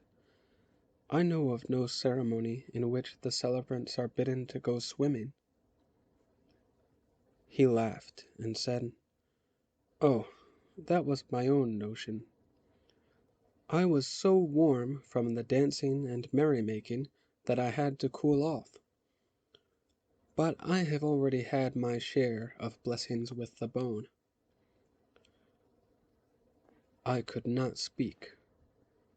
He must have taken my silence for incomprehension. He explained. You yourself told the priests to do all things required by the gods. Surely you realize that the month of Tlakashipe Uelitli was already well along when you left us, and the god not yet invoked to bless the clearing of the land for planting. No, I said, or groaned. I did not disbelieve his word. I knew the date. I was only trying to reject the thought that made my heart clench like a fist closing. The man went on, as if he was proud to be the first to tell me. Some wanted to await your return, Lord Knight, but the priests had to hurry the preparations and the preliminary activities. You know that we had no delicacies for feasting the chosen one, or instruments for making the proper music, but we have sung loudly and burned much copali. Also, since there is no temple for the requisite coupling, the priests sanctified a patch of soft grass screened by bushes, and there has been no lack of volunteer mates, many of them several times over. Since all agreed that our commander should be honored, even in his absence, all were unanimous in the choice of the symbolic one. And now you have returned in time to see the god represented in the person of... He stopped abruptly there, for I had swung my maquahuitl through his neck, cleaving it clear to the bone at the back. Bayou gave a small scream, and the soldiers behind her goggled and craned. The man stood wavering for a moment, looking bewildered, nodding slightly, soundlessly opening and shutting his mouth and the wider red lips below his chin. Then his head flopped backward, the wound yawned open, his blood spouted, and he fell at my feet. Bayou said, aghast, Sa, why? What made you do that? Be silent, woman, snapped angry at everybody. Then he gripped my upper arm, which perhaps stopped me from falling too, and said, Meechly, we may yet be in time to prevent the final proceeding. I shook my head. You heard him. He had been blessed with the bone. All has been done as that god requires. Kwalanqui sighed and said hoarsely, I am sorry. One of his ancient comrades took my other arm and said, We are all sorry, Jan Meechly. Would you prefer to wait here while we go across the river? I said, No. I am still in command. I will command what is to be done in Yanquitlan. The old man nodded, then raised his voice and shouted to the soldiers bunched on the path. You men, break ranks and spread out. Make a skirmish line up and down the riverbank. Move. Tell me what has happened, cried Bayou, wringing her hands. Tell me what we are about to do. Nothing, I said, my voice a croak. You do nothing, Bayou. I swallowed the impediment in my throat, and I blinked my eyes clear of tears. and I did my best to stand up straight and strong. You do nothing but stay here, on this side of the water. Whatever you hear from over here, and however long it goes on, do not move from this spot until I come for you. Stay here alone? With that? She pointed at the corpse. I said, do not fear that one. Be happy for that one. In my first rage, I was too hasty. I gave that one an easy release. Angry at everybody, shouted, You men, advance in skirmish line across the river. Make no sound from here on. Encircle the village area. Let no least person escape, but surround them all, and then wait for orders. Come, immediately, if you think you must.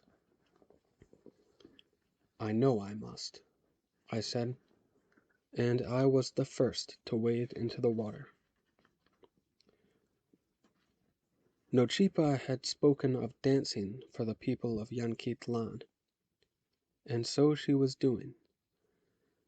But it was not the restrained and modest dancing which I had always seen her do.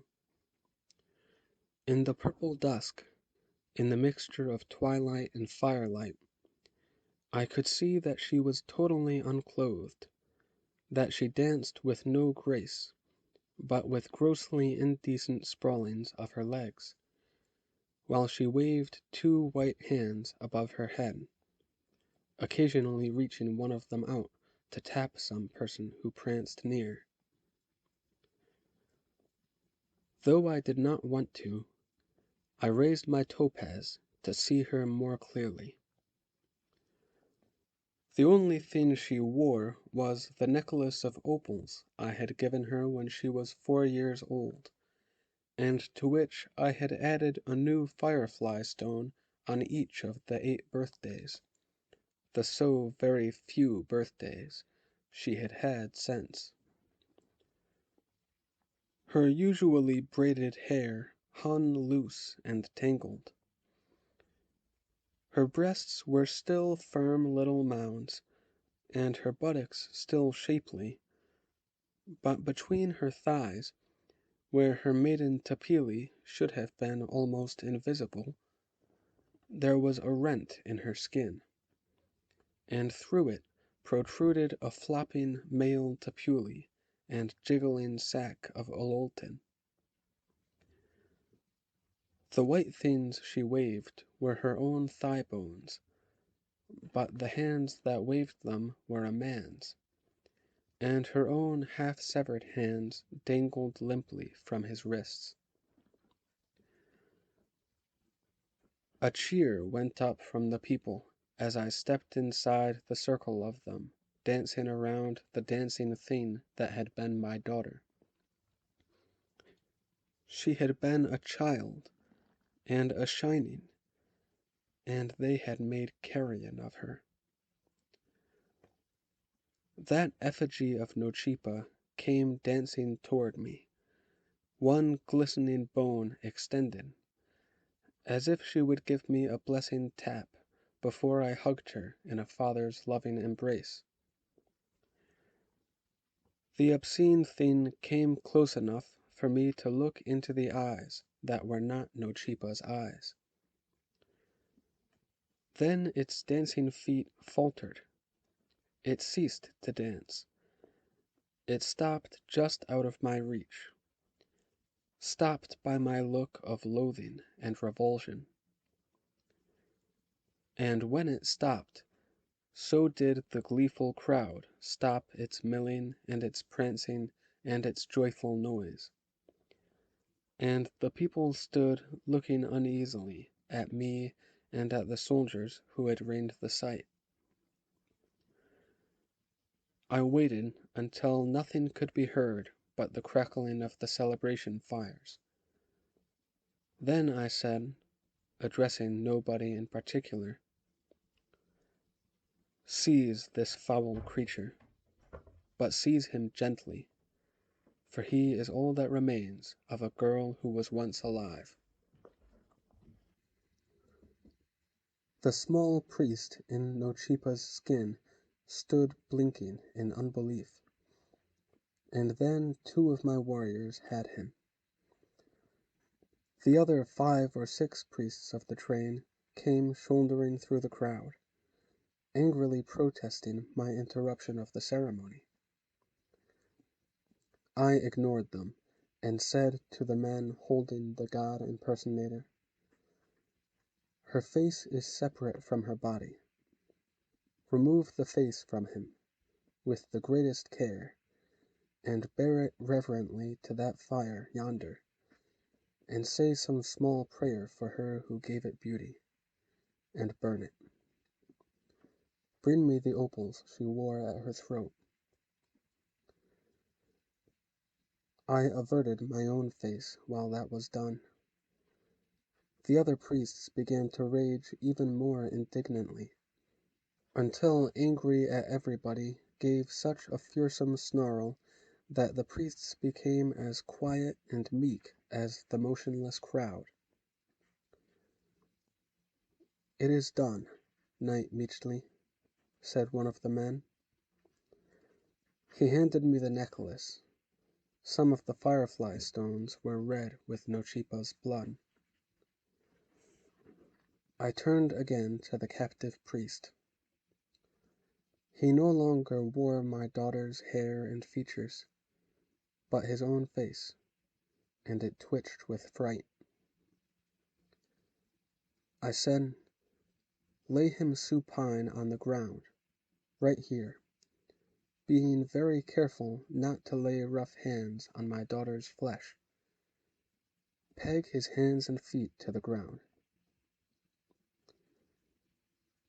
He was, like all the priests of the train, a young man, and he screamed like a boy when the first sharp stake was hammered through his left palm. He screamed 4 times altogether. The other priests and people of Yanquitlan moved and murmured, rightly apprehensive of their own fate.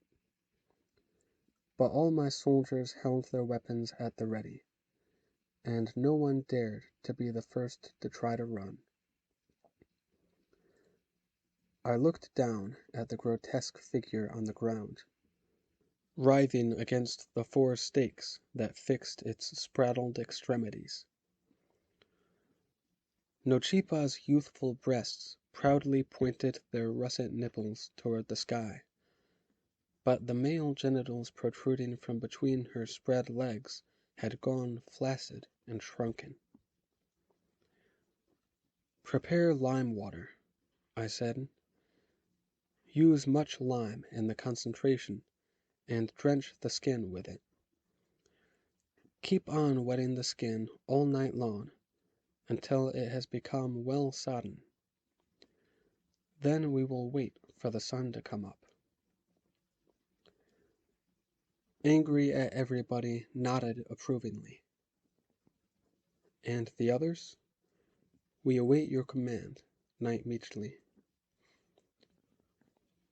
One of the priests, impelled by terror, lunged between us and knelt before me, his blood-stained hands clutching the hem of my mantle, and he said, "Knight Commander, it was by your leave that we conducted this ceremony. Any other man here would have rejoiced to see his son or daughter chosen for the personation, but it was yours who best met all the qualifications. Once she had been chosen by the populace, and that choice approved by the people's priests, you could not have refused to relinquish her for the ceremony." I gave him a look. He dropped his gaze, then stammered, "At least, in Tenochtitlan, you could not have refused." He tugged at my mantle again, and said imploringly, "She was a virgin, as required, but she was mature enough to function as a woman, which she did. You told me yourself, Knight Commander, do all things required by the gods. So now the girl's flowery death has blessed your people and their new colony, and assured the fertility of this ground. You could not have withheld that blessing. Believe me, Knight Commander, we intended only honor, to Xipe Totec and to your daughter, and to you. I gave him a blow that toppled him to one side, and I said to Kwalanqui, you are familiar with the honors traditionally accorded to the chosen Xipe Totec? I am, friend Meechley. Then you know the things that were done to the innocent and unblemished Nochipa. Do all the same things to all this filth. Do it in whatever manner you please. You have sufficient soldiers. Let them indulge themselves, and they need not hurry. Let them be inventive and leisurely at it. But when all that is done, I want nobody, nothing, left alive in Yanquitlan. It was the last command I gave there. Angry at everybody took charge then. He turned and barked more specific orders, and the crowd howled as if already in agony. But the soldiers moved eagerly to comply with their instructions. Some of them swept all the adult men into a separate group and held them there with their weapons. The other soldiers put down their arms and took off their clothes and went to work, or to play. And when any one of them tired, he would change places with one of those standing guard. I watched all through the night, for the great fires kept the night alight until dawn. But I did not really see or gloat at what happened before my eyes, or take any satisfaction in the reprisal.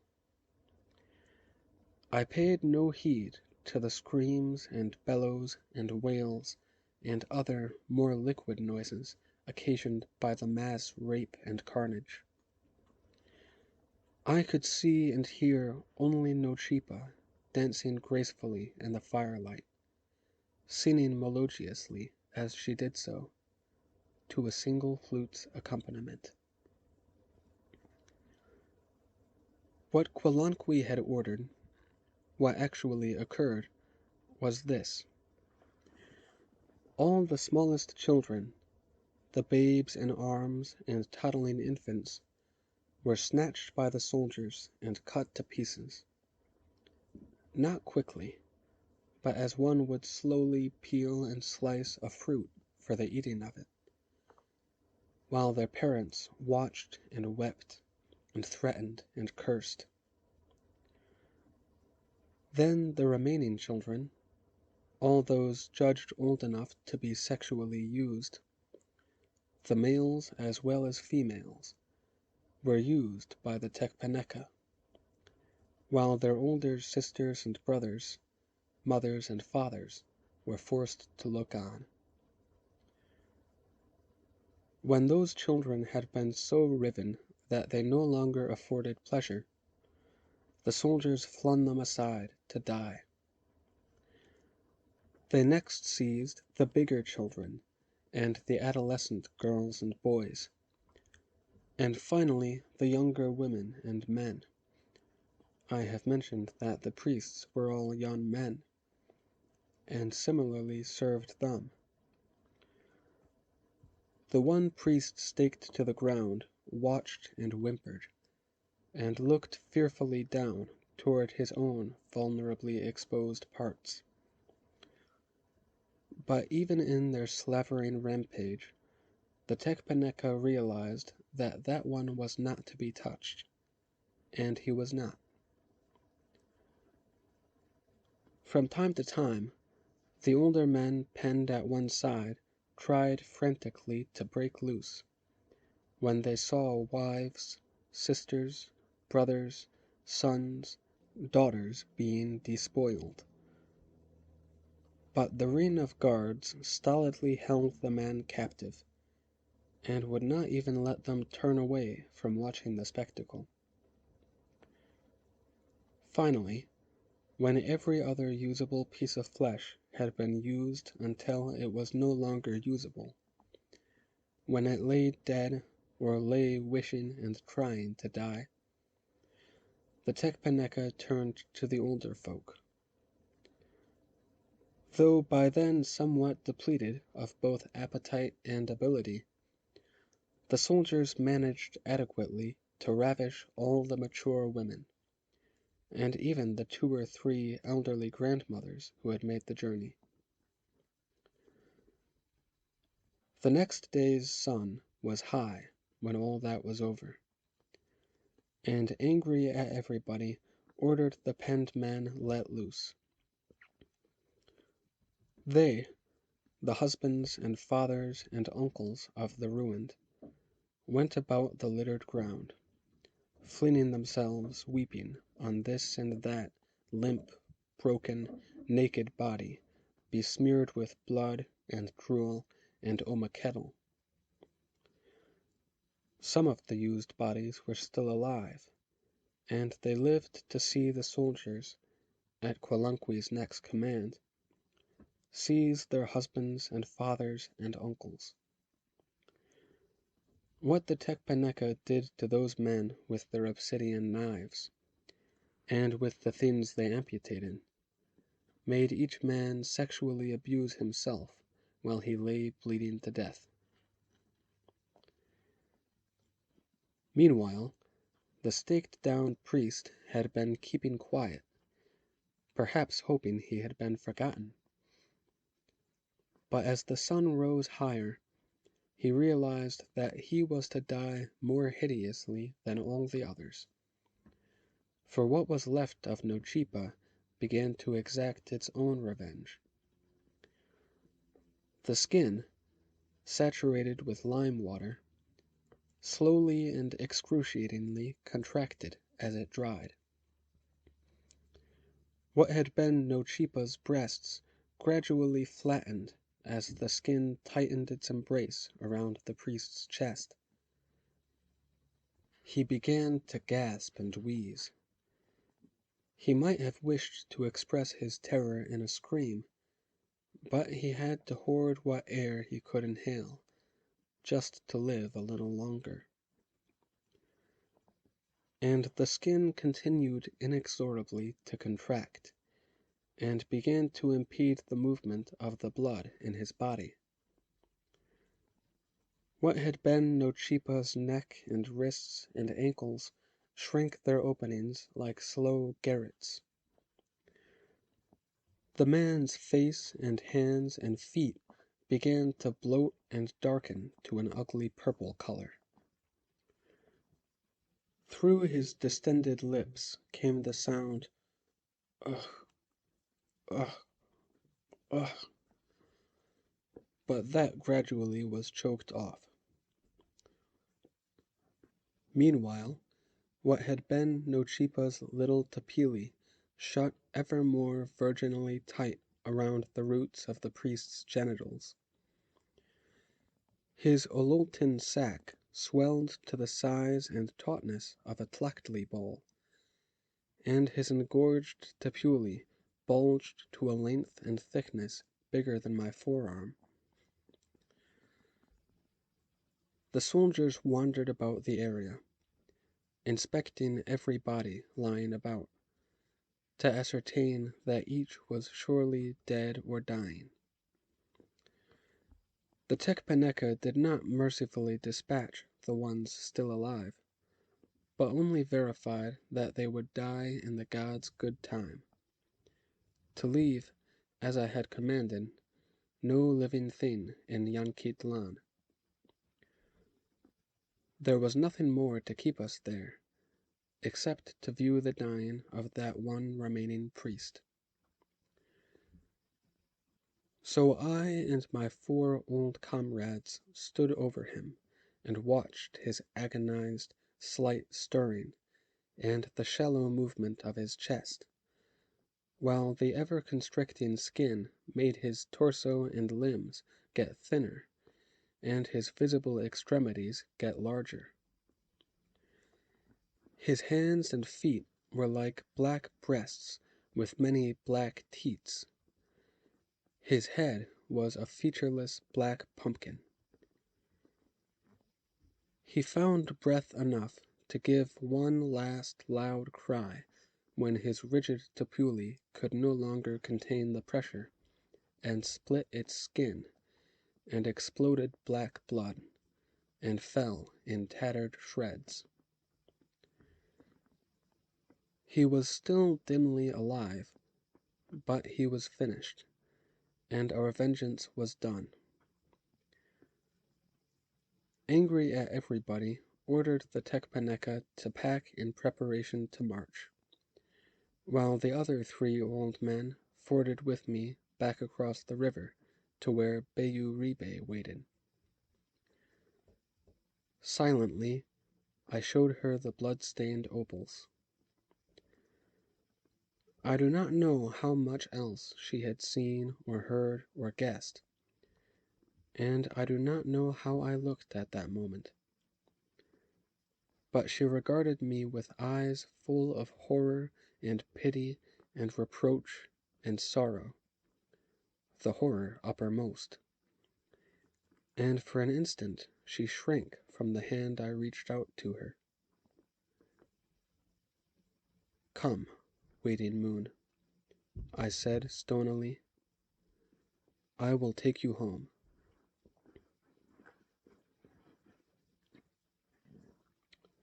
Man, that was fucked up.